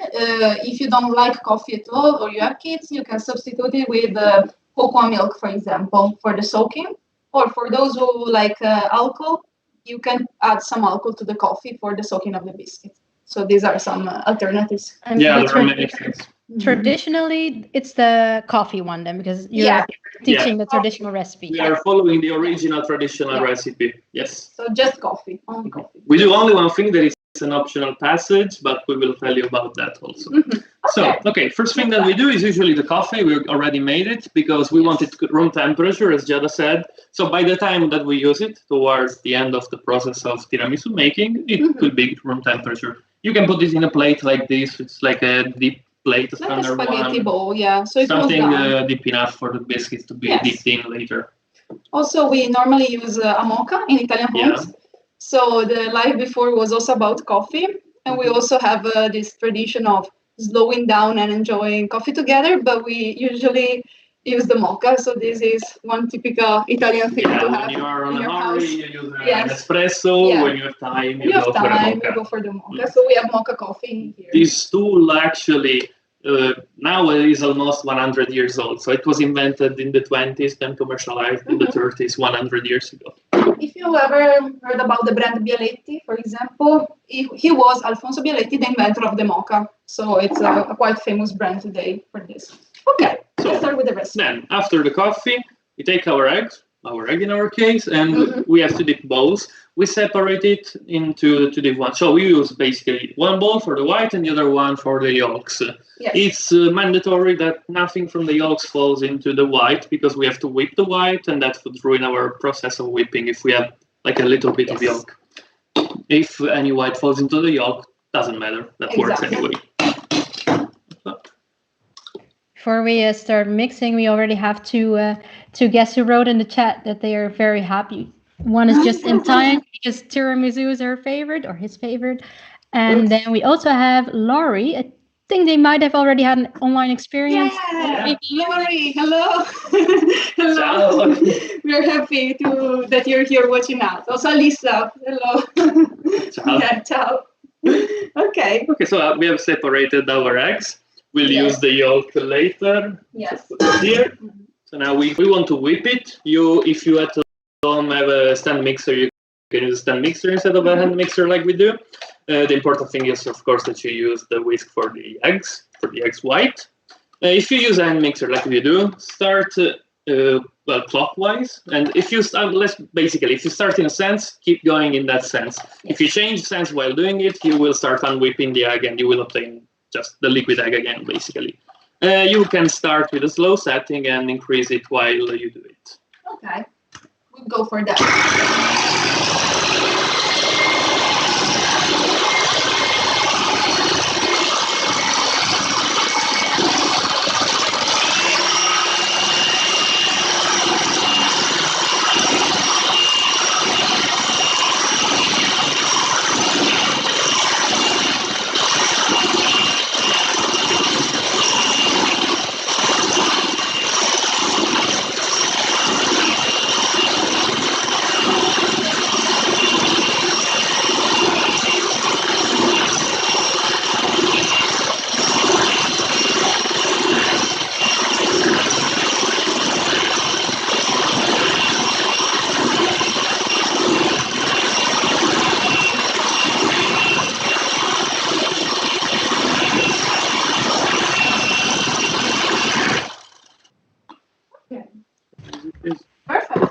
So you want to obtain a stiff cake, basically.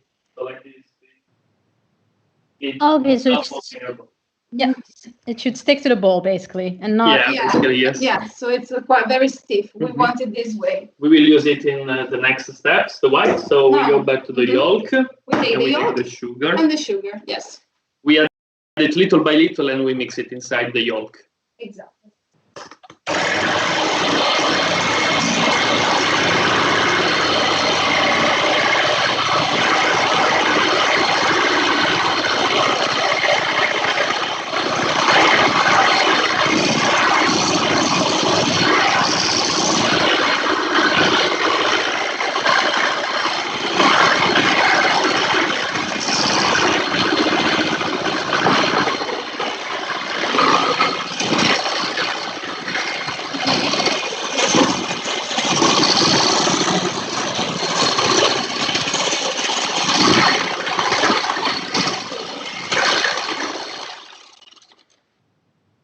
Okay.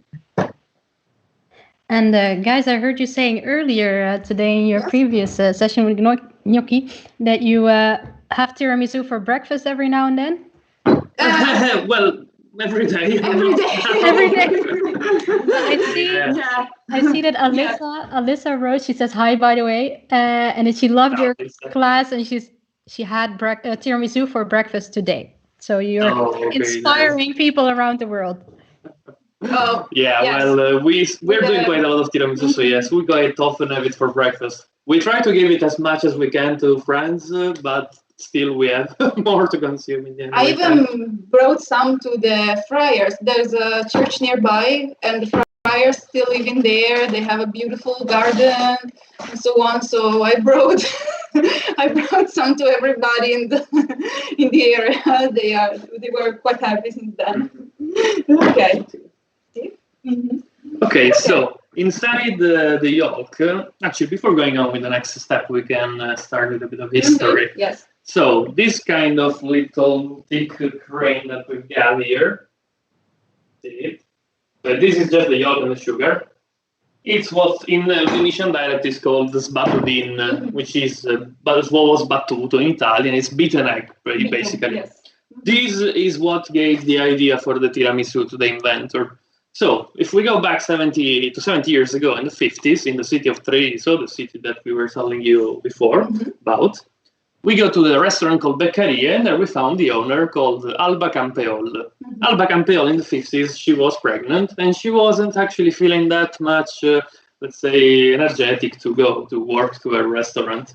So, what happened was that her mother-in-law started giving her for breakfast this batudin. This batudin was commonly given as a tonic, actually, to give energy to people. So, her breakfast was batudin and coffee. When I eat this, I eat it as a snack. I don't need it for the energy, just because I like it, I eat it. Yes. And this, actually, when she had her son, Carlo, and then she went back to work at the restaurant, she wanted to create a dessert that was an homage to the cream of the mother-in-law, so to this batudin. What she did was to start some trials with her chef, pastry chef of the restaurant, Linguanotto. Roberto Linguanotto and Alba Campeol started testing for about 20 years. Almost, almost. And in the 70s, they finally found out that mascarpone cheese was the perfect addition to the batudin. And by adding this inside, which will be our next step, they created the mascarpone cream and the tiramisu. Tiramisu, by the way, tirami is pick me, su is up, so pick me up. That's the meaning of tiramisu. Give me energy, pick me up. That's what it's supposed to do. It's supposed to wake you up with the coffee, give you energy with the sugar, the coffee, the eggs. Okay, so same thing like the sugar. We take it spoon by spoon, we add it inside spoon. Yes. And we mix it into our batudin.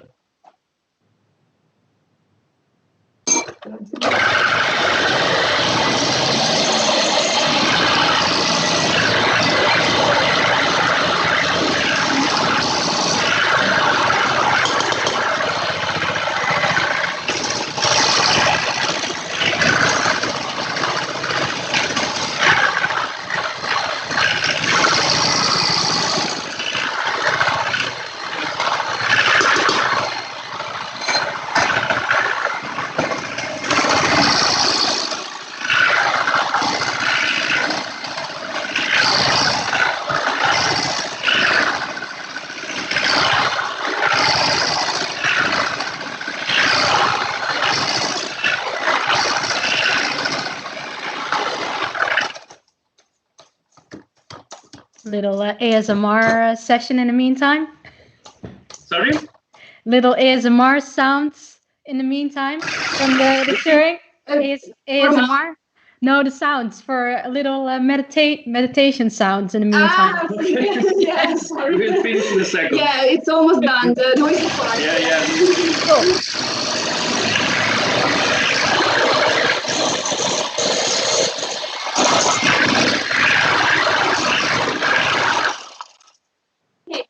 We don't need the mixer anymore. Great. Okay. Perfect. Okay, this cream is the mascarpone cream as Alba Campeol invented it. So this cream in Italy is used a lot for tiramisu, of course, but not only. That's delicious. So that's the best thing to have. Yes. But for example, in Italy, we can eat this also as a spoon dessert with some shaved chocolate on top, some fruit, some cocoa. You can try it with some amaretto, different kind of biscuit, which are not lady fingers.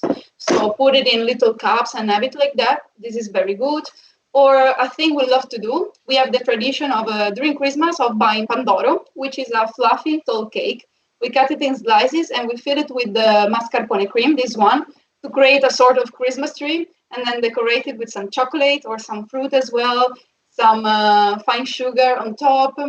Another thing we love to do is dates and mascarpone and walnuts. So we take the date, we take out the pit, we fill them with the mascarpone cheese or the cream, and put a walnut on top. They are delicious. So for us, it's something that recalls a lot, especially Christmas or tiramisu. They are the most common uses. And as I said, the cream it's ready as it is, as Alba invented it. We do this optional passage, which is using the white that we whipped earlier. Yes. The thing is that you may use the cream as it is.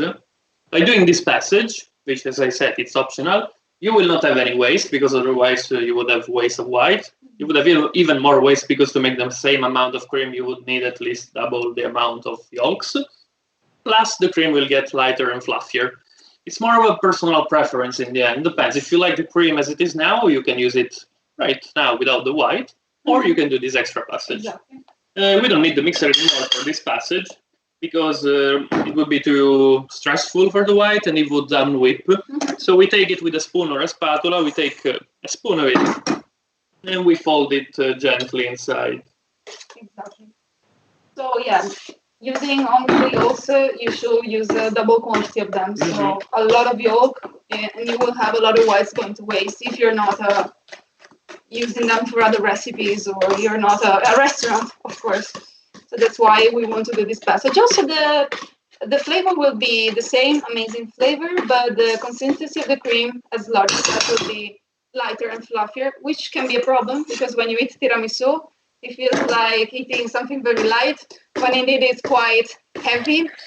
For a good tiramisu, you should buy mascarpone cheese with 45% of fat on 100 grams of product, which is quite a lot for a cheese. So that's it. But once in a while, it's good. We are eating too much. Yeah. So the tiramisu, as we told you, it's a modern dessert because it was invented only 50 years ago. Never appeared in Italian cookbooks before. So actually, it's a modern dessert, but its ingredients are quite ancient instead. So, for example, the Savoyard that we're going to use, these were invented for the Italian royal family, basically the Savoia, about 600 years ago. Also, the mascarpone cheese, so the cheese itself is hundreds of years old. Actually, you can even make that cheese by yourself at home, so you don't need to buy the mascarpone. The mascarpone is done literally by just 2 ingredients. Fresh cream and citric acid or lemon juice. Citric acid or lemon juice, whatever you Oh, really? Okay. Yeah, so you can actually make it, you can check, you have to reach exact temperature, so you need a cooking thermometer, and then it needs to stay in the fridge for about 24 hours. But I mean, in the end, as I said, you can try to do that at home also. Yes. It's, instead of rennet, like the major part of cheese, it uses citric acid to thicken. So it's another type of chemical process. Well, also in the chat, people are saying that it's really very informative. Patrick is saying, Pim is saying that he never knew it. I think it's about tiramisu. And also Israel is saying that is thanking the lady who never gave up. Yeah, we have to thank her. Actually, do you know that every year in this city, Treviso, they also make the Tiramisu World Challenge. So they pick the best tiramisu in the world among many, many fighters for the best tiramisu. And even normal people can enroll to judge it. So to judge the tiramisu in the competition. Normal people means people that are not obsessed with tiramisu. No, I mean not only professional chefs, but also normal people can go and taste and be part of the jury for certain categories. So it's very nice. Yeah. For this time, I'll do only just a single serving to show you how to make it. So the first layer of tiramisu, it's biscuits dipped in coffee. Yes. Savoyard is the most classic one that you can use. This is the traditional way to make tiramisu, but you can actually find your own way to make it. You may even add some pistachio, pistachio cream or Nutella, hazelnut cream to the cream itself and make a mascarpone Nutella cream, for example. And that is going to be even heavier, but nice. I also love tiramisu, strawberry tiramisu, for example, which we make layering strawberries. We will show you how we make layers, but laying strawberries in between and using strawberry juice for the soaking instead of coffee, for example. So there's a lot of variations. So for the first layers, I was saying just basically dipped in the coffee. Usually, I would soak it 1 second per side, no more than that, because otherwise it will start falling apart because savoiardi is really spongy. So I would do something like one, I take away all the drops of coffee outside of the biscuit, and then I would start using it. That's for a normal tiramisu, because a normal tiramisu stays in the fridge for about 6 hours. Yes. You need to give it time for all the ingredients to melt with each other, let's say.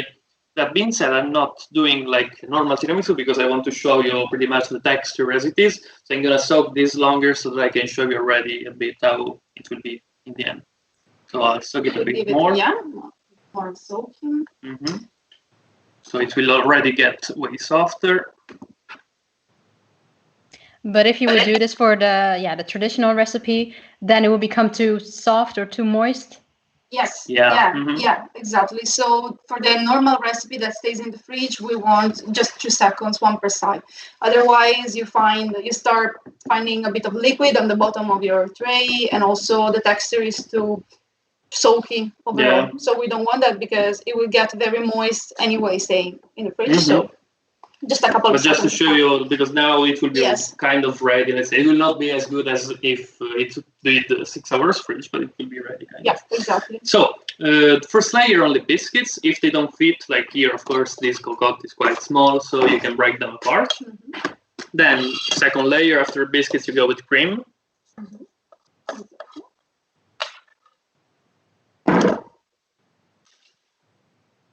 So enough cream to cover everything, also between the biscuits, in the corners, and do a layer also above the biscuits. So it covers everything, basically. Then we go again with the With the biscuits. with the same technique. Oh, and we are doing 2 layers, but sometimes if you have a lot of cream and a lot of biscuit, you can go up for a 3rd layer. So there's not actually a very precise rule. Usually 2 layers. Biscuit cream is the standard of the recipe, but you can do more if you like, and it would be also better, probably. Yeah. Yeah, as I said, this is basically the traditional one, but you have to do yours also. You try to do this first, and then you do yours. Do a little improv afterwards. Yeah. Sorry, Ikram? Improvise a little bit afterwards. Oh, yeah. But same thing with the pesto that we did earlier. I try to make pesto with everything that you have in mind. Prosecco that we're going to drink later. One time I was telling you that I make sometimes the pesto with the strawberry leaves, and sometimes I also add a little bit of Prosecco. It's actually, you can try. It's conquer me with the pistachio pesto, actually. Takes a lot of time to make pistachio pesto, but it's really worth it. Yes. Okay. So then I finish with a bit of Cocoa powder. We don't want to put too much to not cough when you breathe it, so a thin layer is usually enough. That is quite a personal preference though, so if you prefer to go heavy with the cocoa, do it. My opinion, it doesn't work.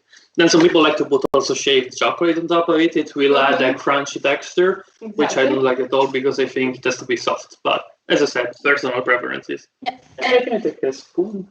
Yes. So I said now this should go 6 hours in the fridge. Yeah, but it will. Since I soak more, it will be already. It also thickens in the fridge. Now it's very soft. I'm so hungry.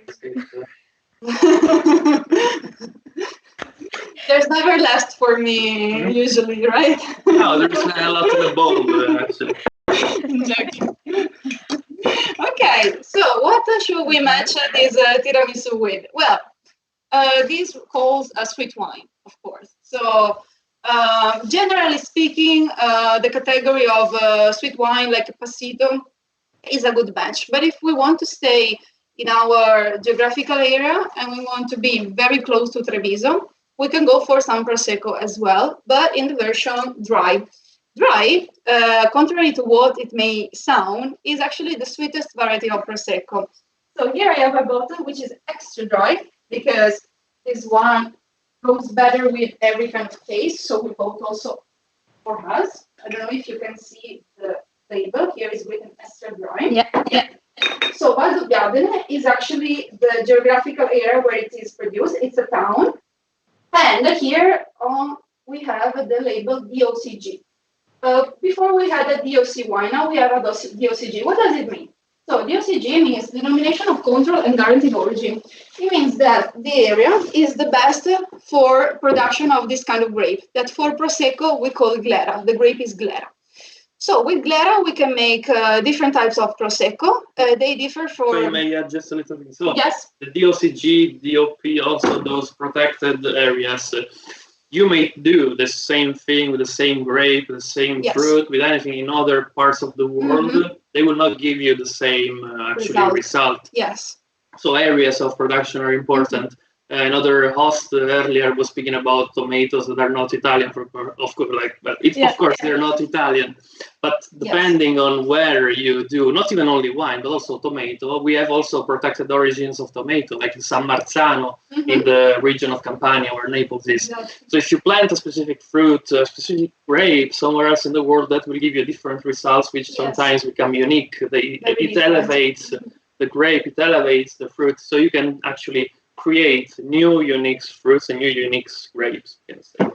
Yeah, for example, Valdobbiadene, this is Prosecco DOCG di Valdobbiadene. Other specific areas where it's produced and gives good result are Asolo and Conegliano. So they are all little towns around Treviso in the province. They are beautiful, sweet hills. They are amazing. Just Google if you can Valdobbiadene and see that, because it's wonderful. It was it's a UNESCO heritage now, so it's also protected by that. And you should, when you come to Venice, if you do, you should go and visit the wineries there for Prosecco. So it's amazing landscapes. So for the type of wine, we have mainly 4 types of Prosecco. I'm speaking about producers in general, which are dry, extra dry, brut, and extra brut. In this category, dry is the sweetest, extra brut is the driest. So the domination is the opposite way around in comparison to English language. So with a sweet like tiramisu, if you want to match a Prosecco, you want to go for the dry one, because you need quite a high quantity in sugar to match actually the sweet flavor, also the richness of the ingredients. If you want to have something that is very versatile, so you can match with any kind of appetizer, for example, and also some sweets, like some biscuit, the extra dry, this one that I have, can be good. If you prefer drier flavor and want to go with something like fish, or that doesn't really have a sweet flavor, you can go for the brut or extra brut. So these are all different sugar leftovers after the fermentation of the wine. So when you buy Prosecco, actually pay attention to these details, because Prosecco is a bit too much generic. So you have to check what kind of Prosecco it is. We recommend to check that it is DOCG, and then as for the dry, extra dry, brut, extra brut, it's up to your taste. So maybe also DOCG. Yeah. So usually the DOCG guarantees you a higher quality. Why also? Because these hills, Prosecco can be grown in quite a large area, so not only in the province of Treviso, but in all Veneto region and part of Friuli region. Indeed, the original town where it comes from is called Prosek, and that's in Friuli region, close to Slovenia, close to the border to Slovenia, and then was moved here and gave the best result here in the province of Treviso. So these hills where it's grown, they are so steep that you can only handpick the grapes. While when it's grown on the flat land all around in the larger area, they use machines. This gives, not always, but most of the times gives also a worse quality of the wine. So for the quality, the handpick, the lesser production, you want to choose something that is producing the DOCG, which is in Valdobbiadene, Asolo, Conegliano, in this very steep hills. Yeah, the machines during the picking may ruin the grapes, may open them, and they would already start fermenting while they are being picked up, and that would not give you the best quality in the end. While by hand picking, of course, you have way more quality, a lot more work though, so we call this heroic picking, actually, this kind, not only in the Prosecco area. In all the areas in which they do hills, vineyards on the hills, it's called the heroic picking, when you have to do it manually. In some areas, like in Valle d'Aosta, for example, they have to do it in the snow, so sometimes they have the vineyards. With helicopters in some places are so steep of Italy that they go and pick the grapes with helicopters. In the areas where it's in the areas where there are actually, in the areas where there are the mountains, the grapes don't get as much heat as they could, so they make the vineyards lower, almost on the ground level. So they not only have to go and pick it up by hand, but they have to go like crouching, Yes. for example. So it's a lot of work in some vineyards. Yeah, it's an art. Yeah. The one of producing wine in general. And with this, I mean, it's not only the most sold Italian wine, but it's also quite popular in cocktails. So the two most popular cocktails that are made with the Prosecco are Bellini, invented at Harry's bar right behind Weimar Square, and Spritz. Spritz, was invented when the Austro-Hungarian Empire conquered Venice. The Austro-Hungarian soldiers used to actually water down the wine to make it weaker, let's say. So Spritz is the splash of water inside the wine. And that was the invention of Spritz. So here in Venice, when the Austro-Hungarian soldiers started adding water to the wine.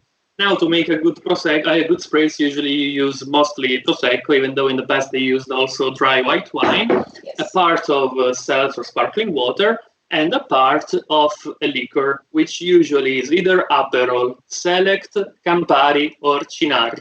Aperol is from Padua. It's okay. In my opinion, it's a bit too sweet, but it's the most used one. It's the most famous, let's say. Campari is the Milanese version of the Spritz, and it's one of the most bitter. Select and Cynar are two liquors from Venice. Cynar is an artichoke liquor, on the bitter side, quite good. Select is the perfect compromise, not too sweet like Aperol, not too bitter like Campari. Select is the perfect one. So you should try a Select Spritz if so far you only tried Aperol Spritz. And then you will see, in my opinion, how a Spritz should really be. So now that social life has started again in Venice, a lot of spritz are being made right now all over, I guess. So for Venetians, it is really something popular, and also there's not like a right time to drink that, in the sense that here all day long, especially in the weekend, it is good to drink. So from 11 a.m. to midnight, 1 a.m., you can order a spritz with some cicchetti, which are the typical Venetian appetizers, and go for that. Avoid lunch or dinner. So during lunch or during dinner, no spritz. Other than that, you can go for spritz at any time. Have it whenever. Amazing, guys. Well, Thank you. I, for one, learned a lot in this half an hour, and we even have one watcher who donated as well. Thank you, by the way. But I think this one is dedicated to you, that you are Prosecco and pro tiramisu. Very pro. Thank you. And it looks fabulous as well. I think that was about the tiramisu. 6 hours in the fridge and it will be even better, more firm as it should be. Well, about the fridge, actually, we had one viewer who said that Pim finds it difficult to make the tiramisu and then put it in the fridge. Any tips? What you should do is to have leftovers of the cream, so you did the leftovers while you wait for the I know. Or just do it in the night, so you forget about it, and then the next morning is ready and you can have it, as we said, for breakfast. So you will wake up with joy, and you will be very happy awake now because you have tiramisu waiting for you. Perfect tips, guys. Yeah. Okay. Well, thank you. Is there any other questions? Let me see. So far, I'm quickly checking if you guys still have any last questions. The guests in the chat. No, I think we've had it all. Well, if they still have any questions, I'm sure that they can also reach you through your Withlocals profile. Yes, of course. Yes. Any questions about gnocchi, tiramisu, prosecco, wine? Sure. Anything I'm forgetting? We make also focaccia, gnocchi, risotto, all the famous Italian dishes, basically. Yes. So we can personalize everything. Yes. You can just send us a message and. Amazing. Well, the link should be in the chat now soon. So thank you. Thanks a lot again, and thank you very much. Welcome. We'll talk to you. Thank you. Soon. Okay. Have a good evening. You too. You too. Ciao, ciao. Ciao. Cheers. Wow, I'm really craving a tiramisu right now, but we're not done yet. We still have one final local who's taking part in this live stream around the world. We're going to Argentina in a little bit, but first we're going for a short break, and then we'll join host Simona in Argentina. If you guys also enjoyed the Prosecco and Tiramisu workshop as much as I did, don't forget to support local hosts Chiara and Loris by hitting that donate button or going to withlocals.live. I'm going for a short break, and I'll see you guys soon. Ciao a tutti, I'm Gabi from Rome. Gastronomy, it's my life. I love cooking, eating and talking about food all day, every day. Let's meet online and I can teach you everything I know.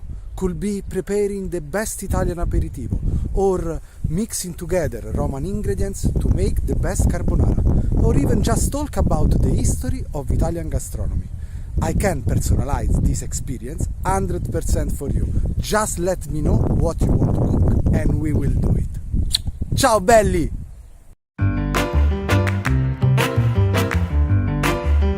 In Amsterdam's melting pot of culture, food options are unlimited.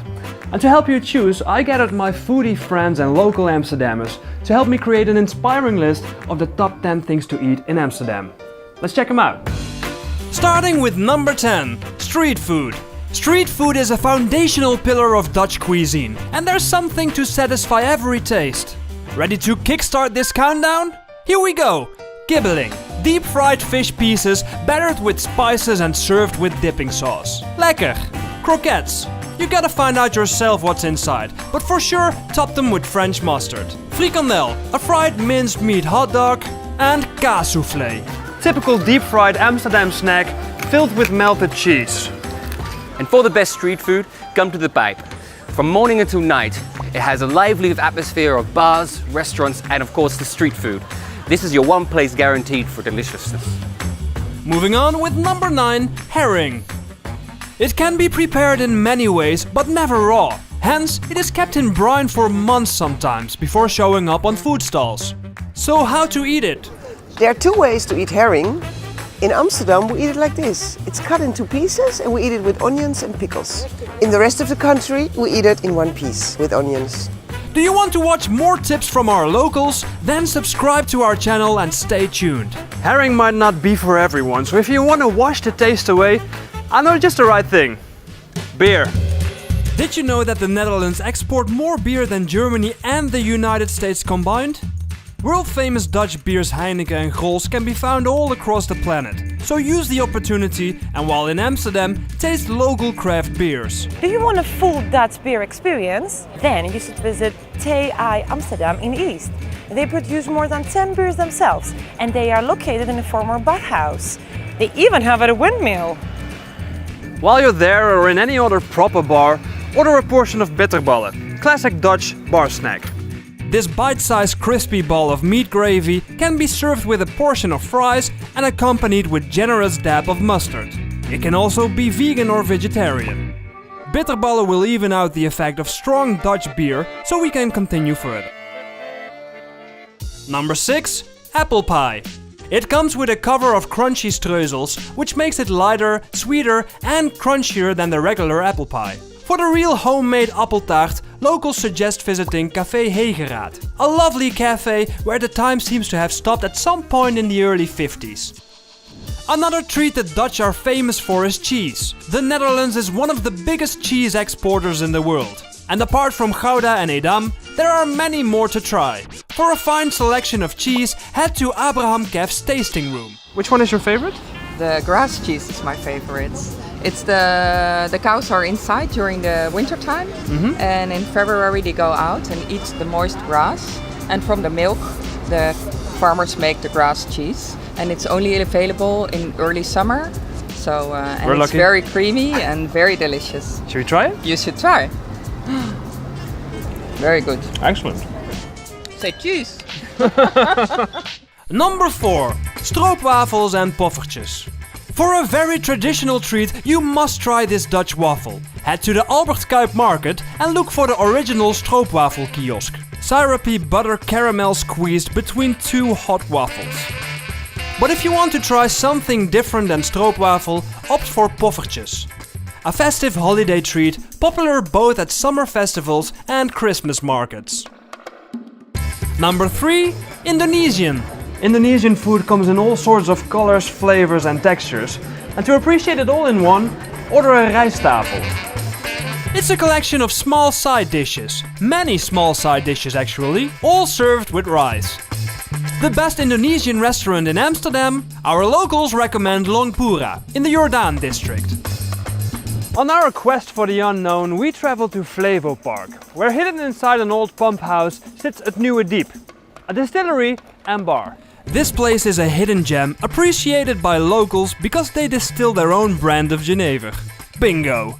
Back in the days, the Dutch took upon themselves to master the process of distillation, presenting the world with Genever, the grandfather of gin. We're gonna drink it the Dutch way? Yeah.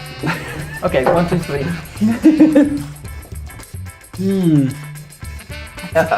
Good, right? And then we can cheer. Hey everyone, welcome back to our Withlocals live stream. 10 tastings all around the world, tasting delicious food from all places around the globe. This is our very last host of today, and we have a special treat still in store. We're going all the way to Argentina to try some mate tea, and we have on the line host Simona. Again, if you have any questions, please feel free to write them in the chat. And if you want to support local hosts, local foodies all around the world, feel free to hit that donate button, and you can support the Withlocals hosts who joined to teach us all about delicious recipes all over the world. Now, without any further ado, let's move on to Argentina. Simone, are you there? Yes, I'm here. How are you, Ikram? I'm good. It's almost 9:30 here. What time is it in Argentina? It's almost 4:30 in the afternoon. Perfect time for a mate tea. Well, perfect. For me, it's the first time actually learning about mate tea, so I'm very, very curious. So, first of all, hello everyone and welcome to Argentina. Today is a very special day for us because it's our equivalent of Independence Day. It's 25th of May. This is a national holiday. We celebrate the Revolution of May of 1810, which ended on the 25th of May. And after that, the Argentinian state started developing, and after that, we were able to have an Argentinian state. So today is a very, very special day here. Since you guys are all foodies, also there is a very special dish that all Argentinians are eating today that is called locro, and it comes from the north of Argentina, which has two very typical ingredients beside all the meat. It has also grains of white corn and squash, and it's a fall recipe because we are in the fall here. You see I'm wearing like some wool. It's a get cold over here. So happy Independence Day to Argentina. Happy Independence Day. Thank you. So today, after all these sweet treats and all the food, like around this time in the afternoon, it's a very good time to get with friends and tasting some mate tea. Mate is a type of tea that originated in the South America region, all known outside of South America. It's mostly drunk and enjoyed in Argentina, Brazil, Uruguay, but for example in Colombia or Mexico is not as common and is mostly presented in an herb form. It's believed to be one of the most powerful corroborating drinks that humanity has known. So we know that the popular coffee, we know the popular cocoa, we know of course tea, green tea, all the type of teas. And mate, it's not as known, but is believed to have even better properties in terms of health compared to the other much more known drinks. So mate is believed to help with, it's a very powerful antioxidant, has a lot of minerals, vitamins, and helps with digestion, but also, this may be interesting for some people, to lose weight, because it is a very bitter flavor, that works really well when you are on a diet and you feel hungry. So you can have some mate to stop that feeling. And it's actually, it really works for me, for example. If you're an adult, let's say you were not exposed to the flavor when you were a child, it may get a little bit of time to get used to it because of the bitterness. But if you are familiar with a strong green tea that you are having brewed in a leafy form, that's, I think, the closest thing to mate that I know. So today we will experience some of the mate ritual you would most likely have when you visit Argentina. Mate is really the drink of the family and the drink of friends. When you talk about mate in Argentina, immediately there is this image of friendship and sharing and everyone getting together. And Argentinians, they always take the sharing to the next level. So what we do here, it's not just sharing like you come to my house and I invite you to mate. No, we share, really. We share the same drinking device. Oh, okay. Let's make this better. So you can take mate in a very, like, let's say, easy form, like a tea. And this will be the tea form, right? Like any tea. The Like flavor bag. Yeah. and the taste is like more earthy than a normal tea. And you would pour warm water on this and wait 3 to 5 minutes and you would have mate. But this is not what we will talk about today, because this is called mate cocido, which means cooked mate, okay? You can find this in every bar, every restaurant of Argentina has this option. Nevertheless, the option that we are talking about today, it's not available in a restaurant or in a bar. This is something that you exclusively will have with friends and family. So if you're many tourists, when I do this during my experience online, they ask me, so what can I do to try the real mate? Well, the only way is to hang out with a local. Like, most likely, if you hang out with a local, they would invite you to have mate with you, because this is the way we connect. And so if you receive an invitation for a mate, I suggest you to stop to one of the local pastries and buy some pastries that you would bring to your host. So today I bought for you guys some examples of the things that you would commonly find in an Argentinian pastry. So we have, these are called facturas in Argentine Porteño language. Porteño means of the port. So not only the people from Buenos Aires are called porteños, but also their language is called porteño, because it's a little bit different from the Spanish spoken in Spain. And as some language, some words, they come from the immigrant culture, like Italian words, for example. So these are called facturas that, funny enough, means invoices. And there was a secret code word for, there is a political reason, but I'm not going to get into that. So this one, it's the one I wanted to feature today mostly. This is called media luna. That means half moon, literally. So it's very similar to something you have already seen around the world, right? Yes, definitely. Yeah. Close to Belgium, the country next to it, France, a croissant. Yes, it looks very much like a croissant. But I can tell you, this is very different. If you have tried a croissant and then you try a media luna, two different things. There are similar things too, like they're both made of puff pastry.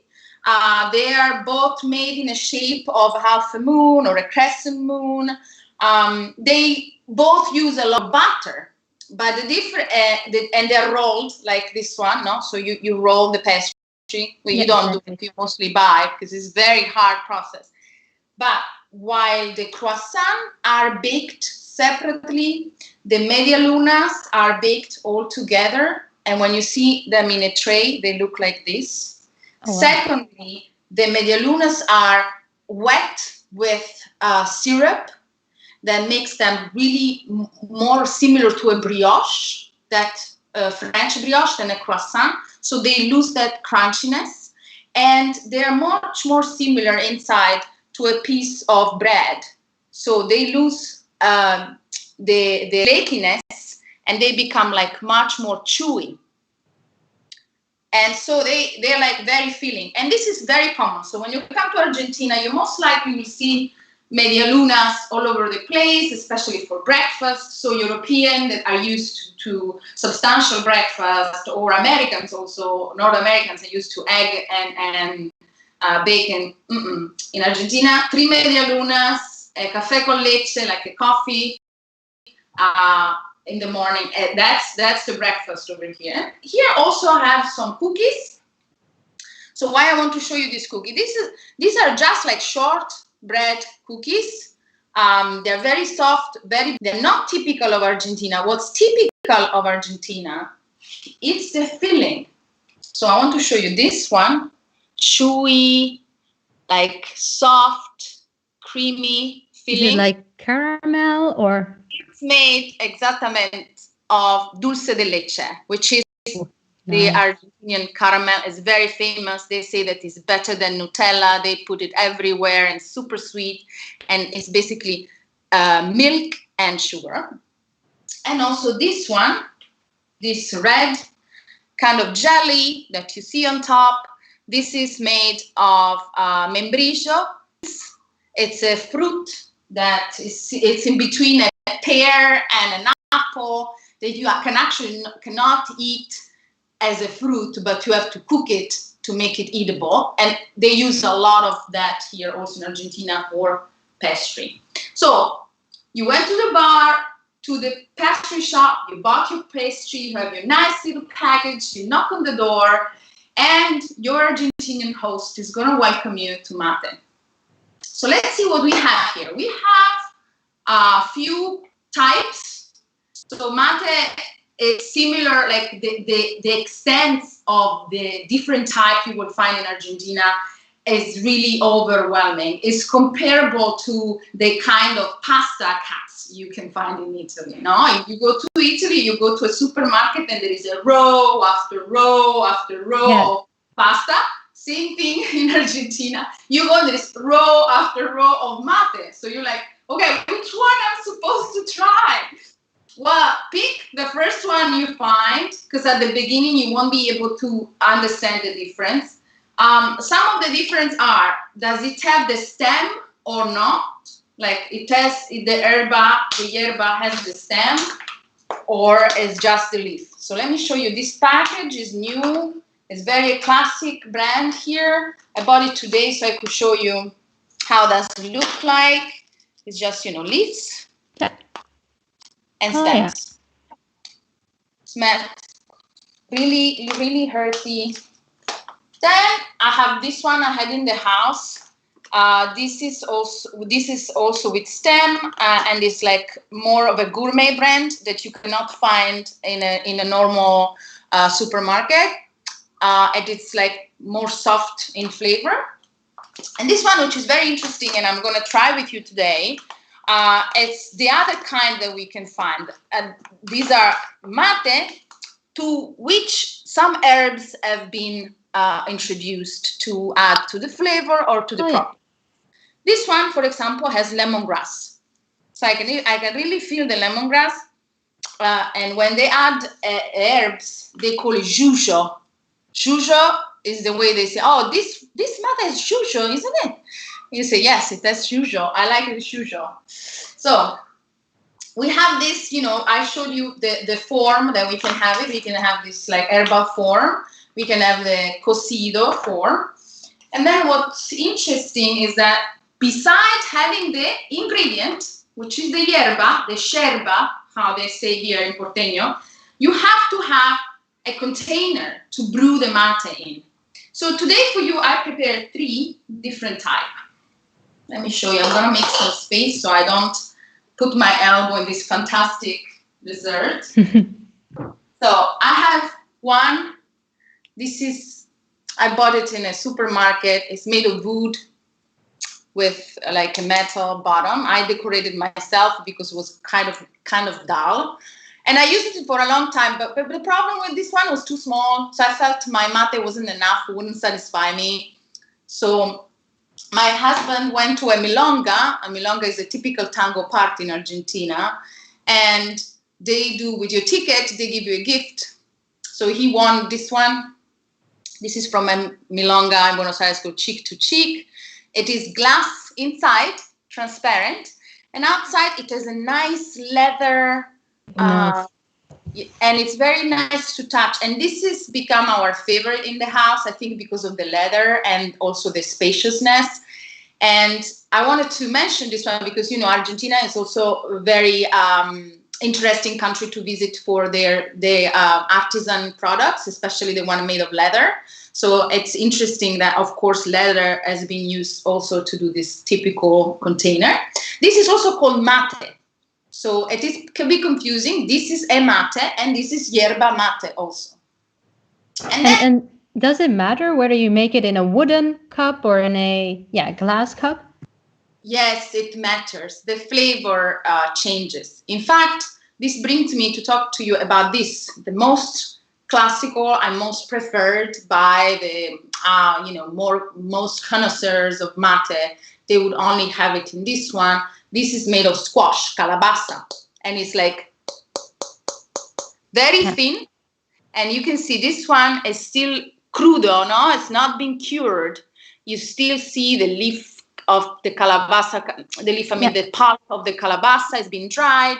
So before I can use this, I have to cure it for at least 24 hours. So I would have to brew some yerba, leave it here for 24 hours, then empty it out, then brew some more yerba, and then so it loses the organic flavor of the squash and start absorbing the flavor of the yerba. So today we're going to use my favorite one. And I'm going to show you another couple of things before we can brew it. So I need a mate. Then I need this straw. It's called bombilla, from which I would drink the yerba, because if I drink it without a straw, first of all, it would be difficult. And second, the straw has a filter. See? This filter makes sure that all the leaf, I don't drink the leaf, but I don't drink also the powder. So for a long time, I used this one. This is a very cheap version. But then, as anything that really matters in a country, you find a lot of options, right, to upgrade your way to do something. So I found this fancy one. So you can see this has a wire and then a filter. And the filter, you can actually, you can remove it. Measure it according if your yerba has more leaves or more powder, because the leaf doesn't go through the filter, but the powder might. So you want to make it smaller if you have a lot of powdery yerba. Okay, so we have our mate, we have our bombilla, we have our yerba with shujo today. So the last thing we need water. If it's the first time you're having mate, I'll probably put sugar for you. And I know many locals still like it with sugar. I personally don't like to put sugar because all the benefits I said before, I want to lose weight. Exactly. But is it for the bitterness? Yes. Okay. It really covers the bitterness. So kids, for example, have it with sugar. My daughter, she likes it without sugar like me. She's used now to the flavor. She doesn't mind. So we would boil water warm up water. And this is important. If we never want to boil water to make any tea, especially mate, because we're going to drink it right away. So we don't want to burn our mouth, but also we don't want to burn the quality of the yerba and be able to feel all the flavor.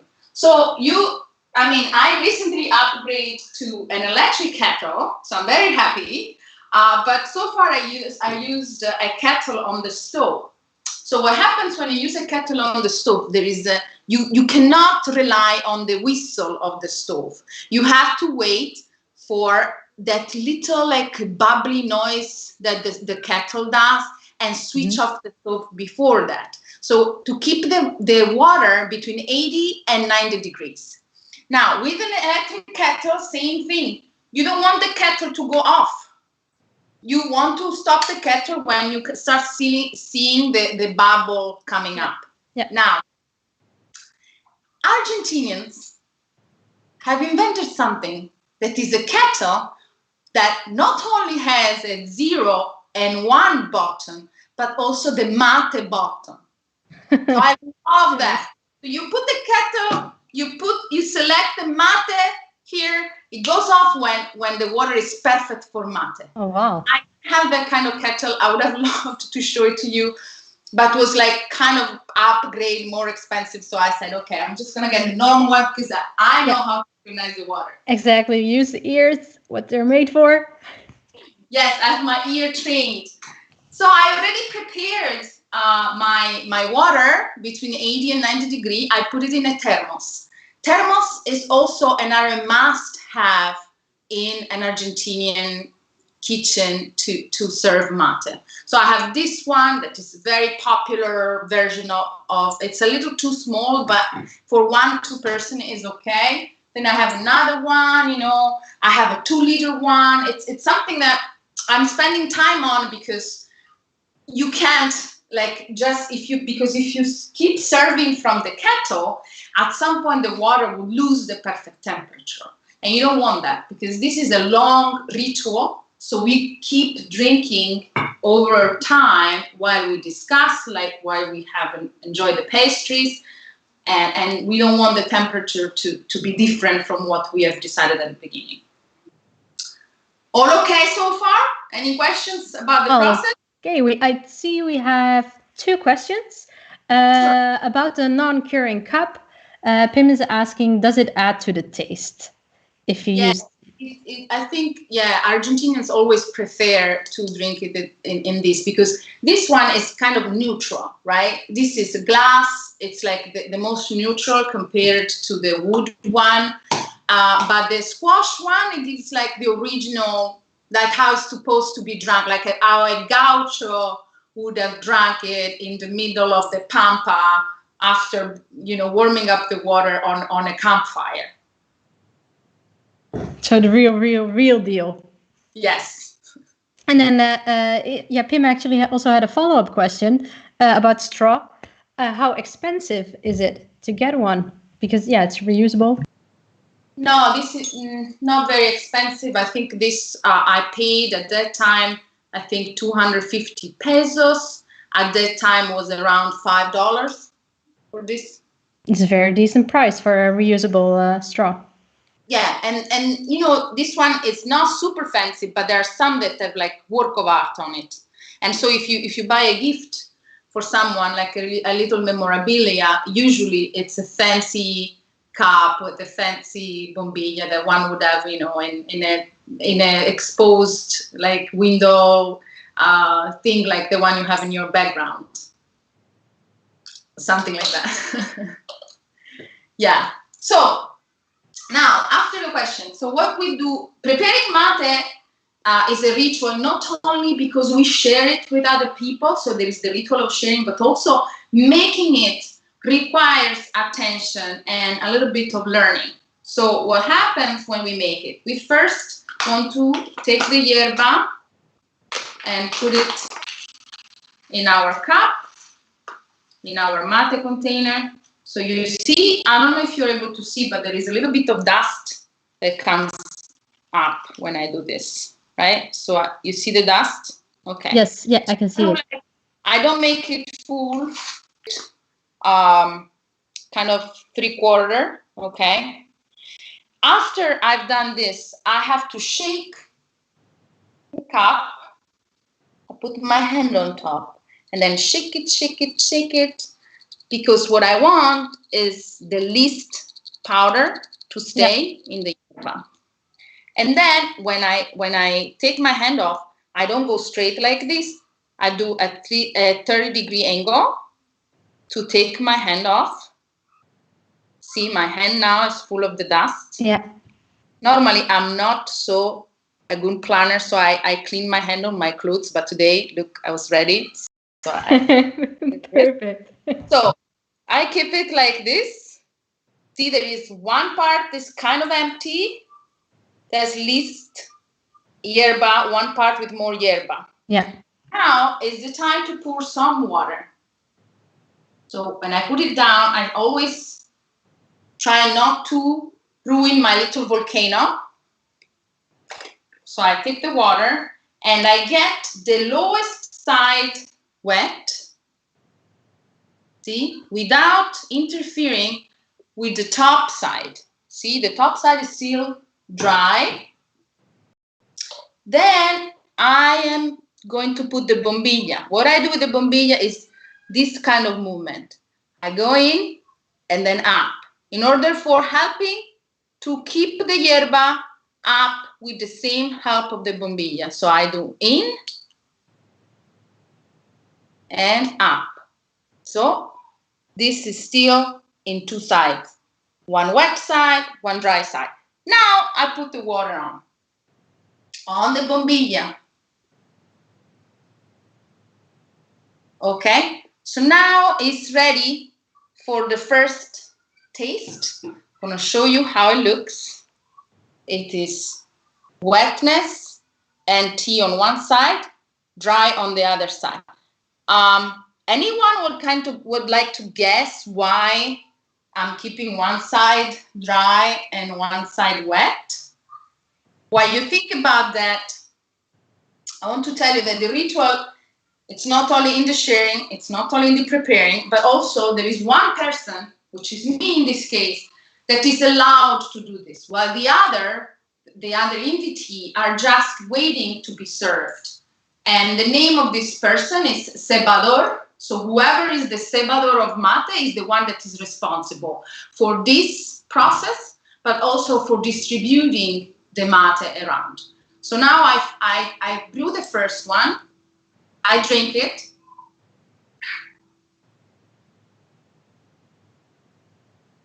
Temperature is a little bit too hot for me, but be okay for. And this noise I make with the straw. Oh yeah, I hear it. It's not impolite. It's actually allowed because you want to suck all your turn of yerba. So doing this means it's done. Now it's time for Ikram to have it. So what happens, Ikram? What do you think? You're gonna drink from the same bombilla than me? Yes, you do. Yes, I think, I don't know, or is it different nowadays?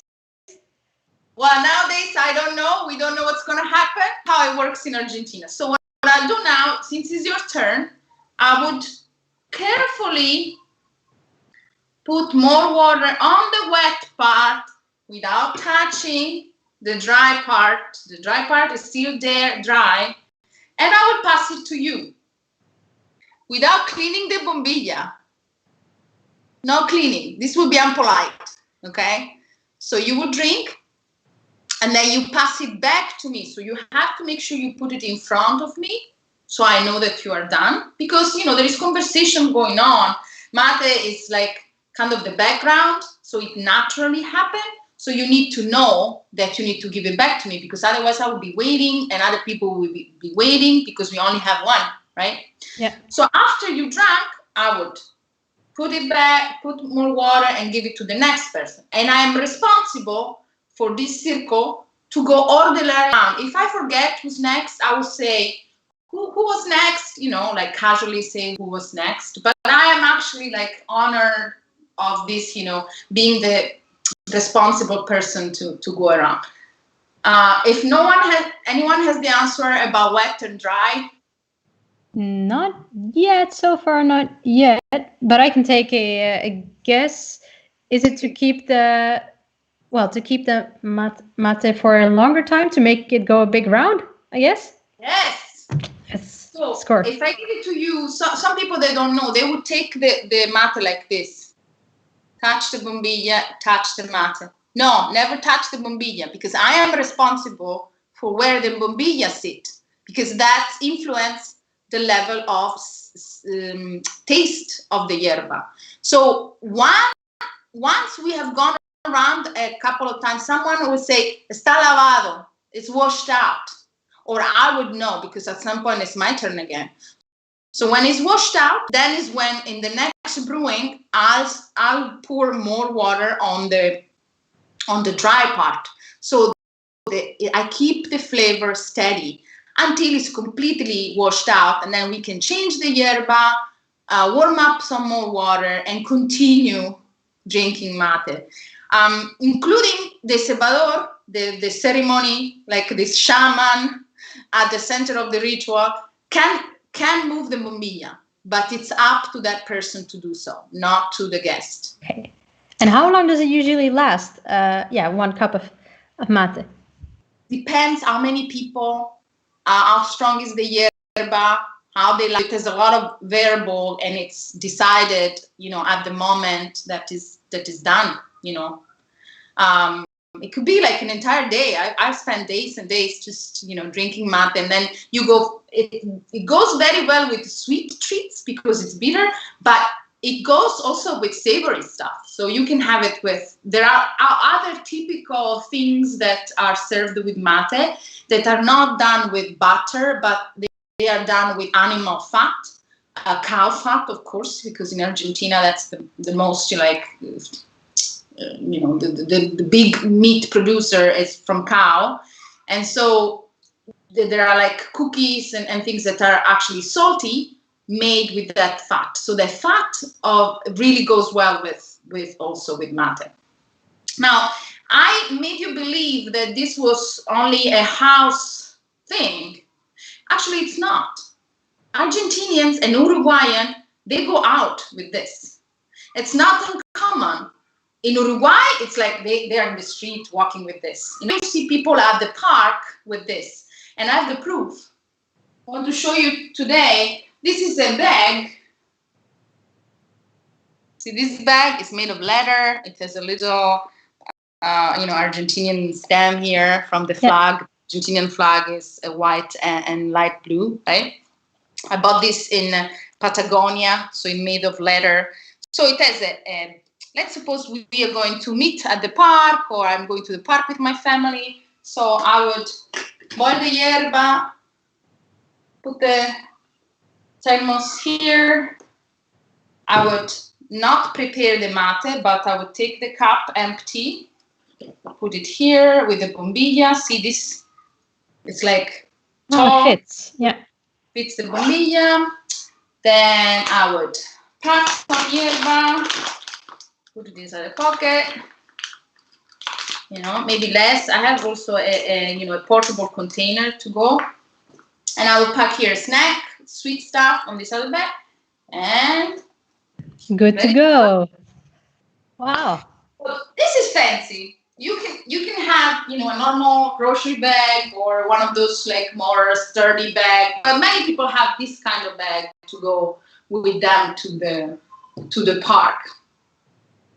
So. Wonderful. And these ingredients or tools as well. Is it something you can get in other countries as well, or would it really have to be in Argentina where you get the proper quality?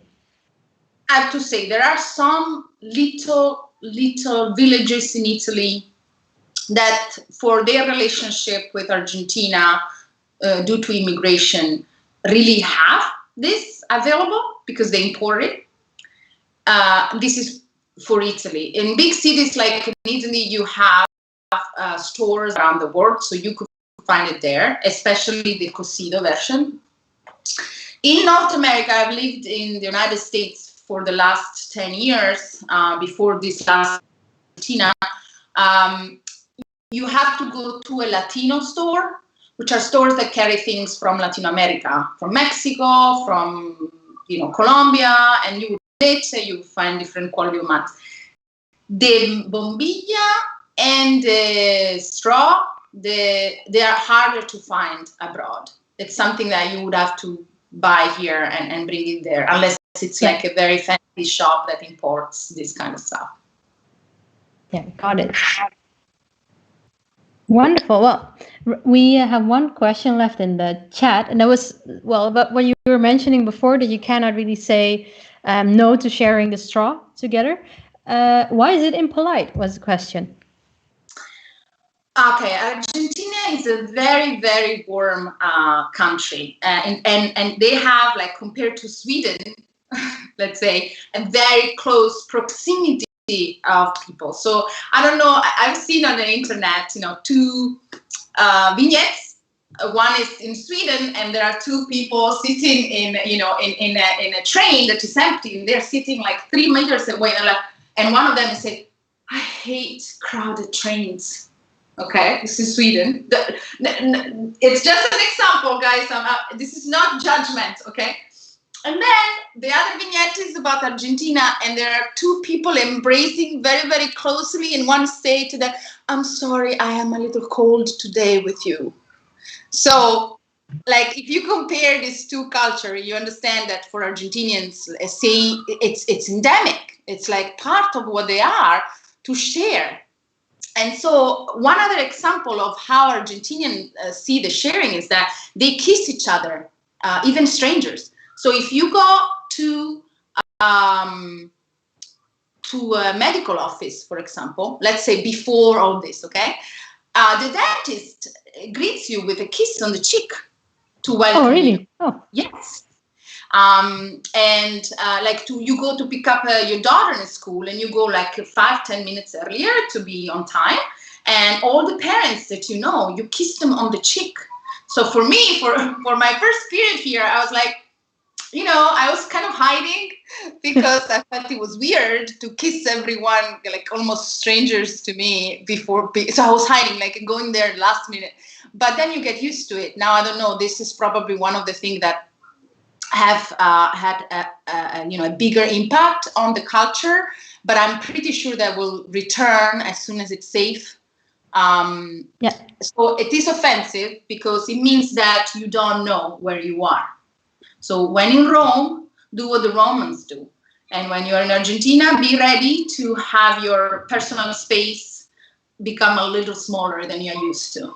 Yeah. Yeah, and also just engage with everyone there and embrace a little bit of the warmth, which is also good. It's a very friendly culture. Thanks a lot, Simona. I learned a lot about making mate and, well, in general about Argentinian culture. And do you still have any plans for this Independence Day? No, I think now I would just chill, enjoy the rest of the day, maybe plan for some live sessions that I'm having during the week. I do, like, this is just one part of the live session I do. I also speak about other things that are very important for Argentinian culture, including tango dancing. I'm actually a tango dancer myself, and we show a little bit of that too during the session.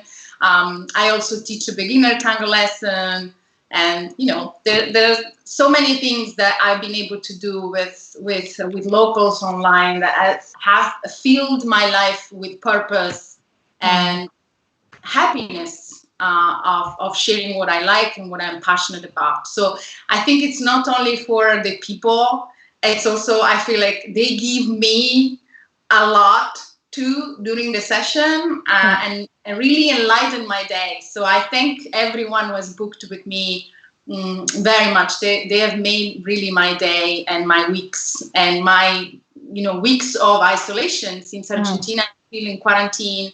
It's the longest quarantine in the world.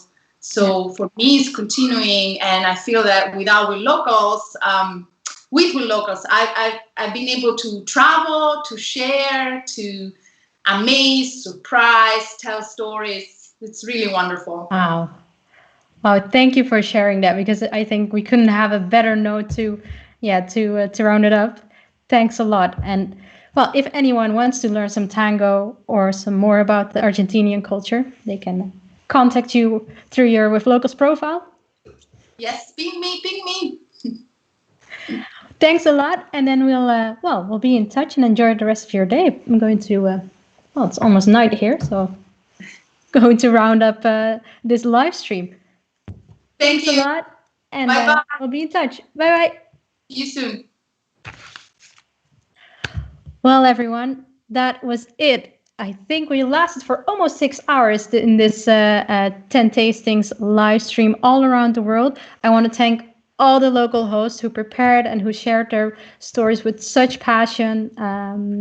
And, well, I learned a lot, and I hope you did too. I want to thank my colleague and friend Roberto, who did the first part of this live stream session amazingly. And I hope he also had a very delicious dinner. I don't know what he chose in the end, but I can imagine he was hungry after almost 3.5 hours live streaming. We will be back with another live stream. So if you want to stay posted, well, I'm sure actually that you want to stay posted on all the unique stories that locals have to share, subscribe, leave your email below, and we can also send you some information about the local hosts who have been sharing their story today. Can still donate while I'm talking for the local host, and all the donations will be split equally amongst those who took part of today's sessions. It is, of course, it remains a strange time where we all cannot travel anymore, but we hope in the upcoming week to still share beautiful parts of the world and the beautiful people within them through these live streams. So let's stay in touch, and I hope to see you guys later. Enjoy your evening, afternoon, bedtime, morning time, everything, and then we'll be in touch. Cheers, guys.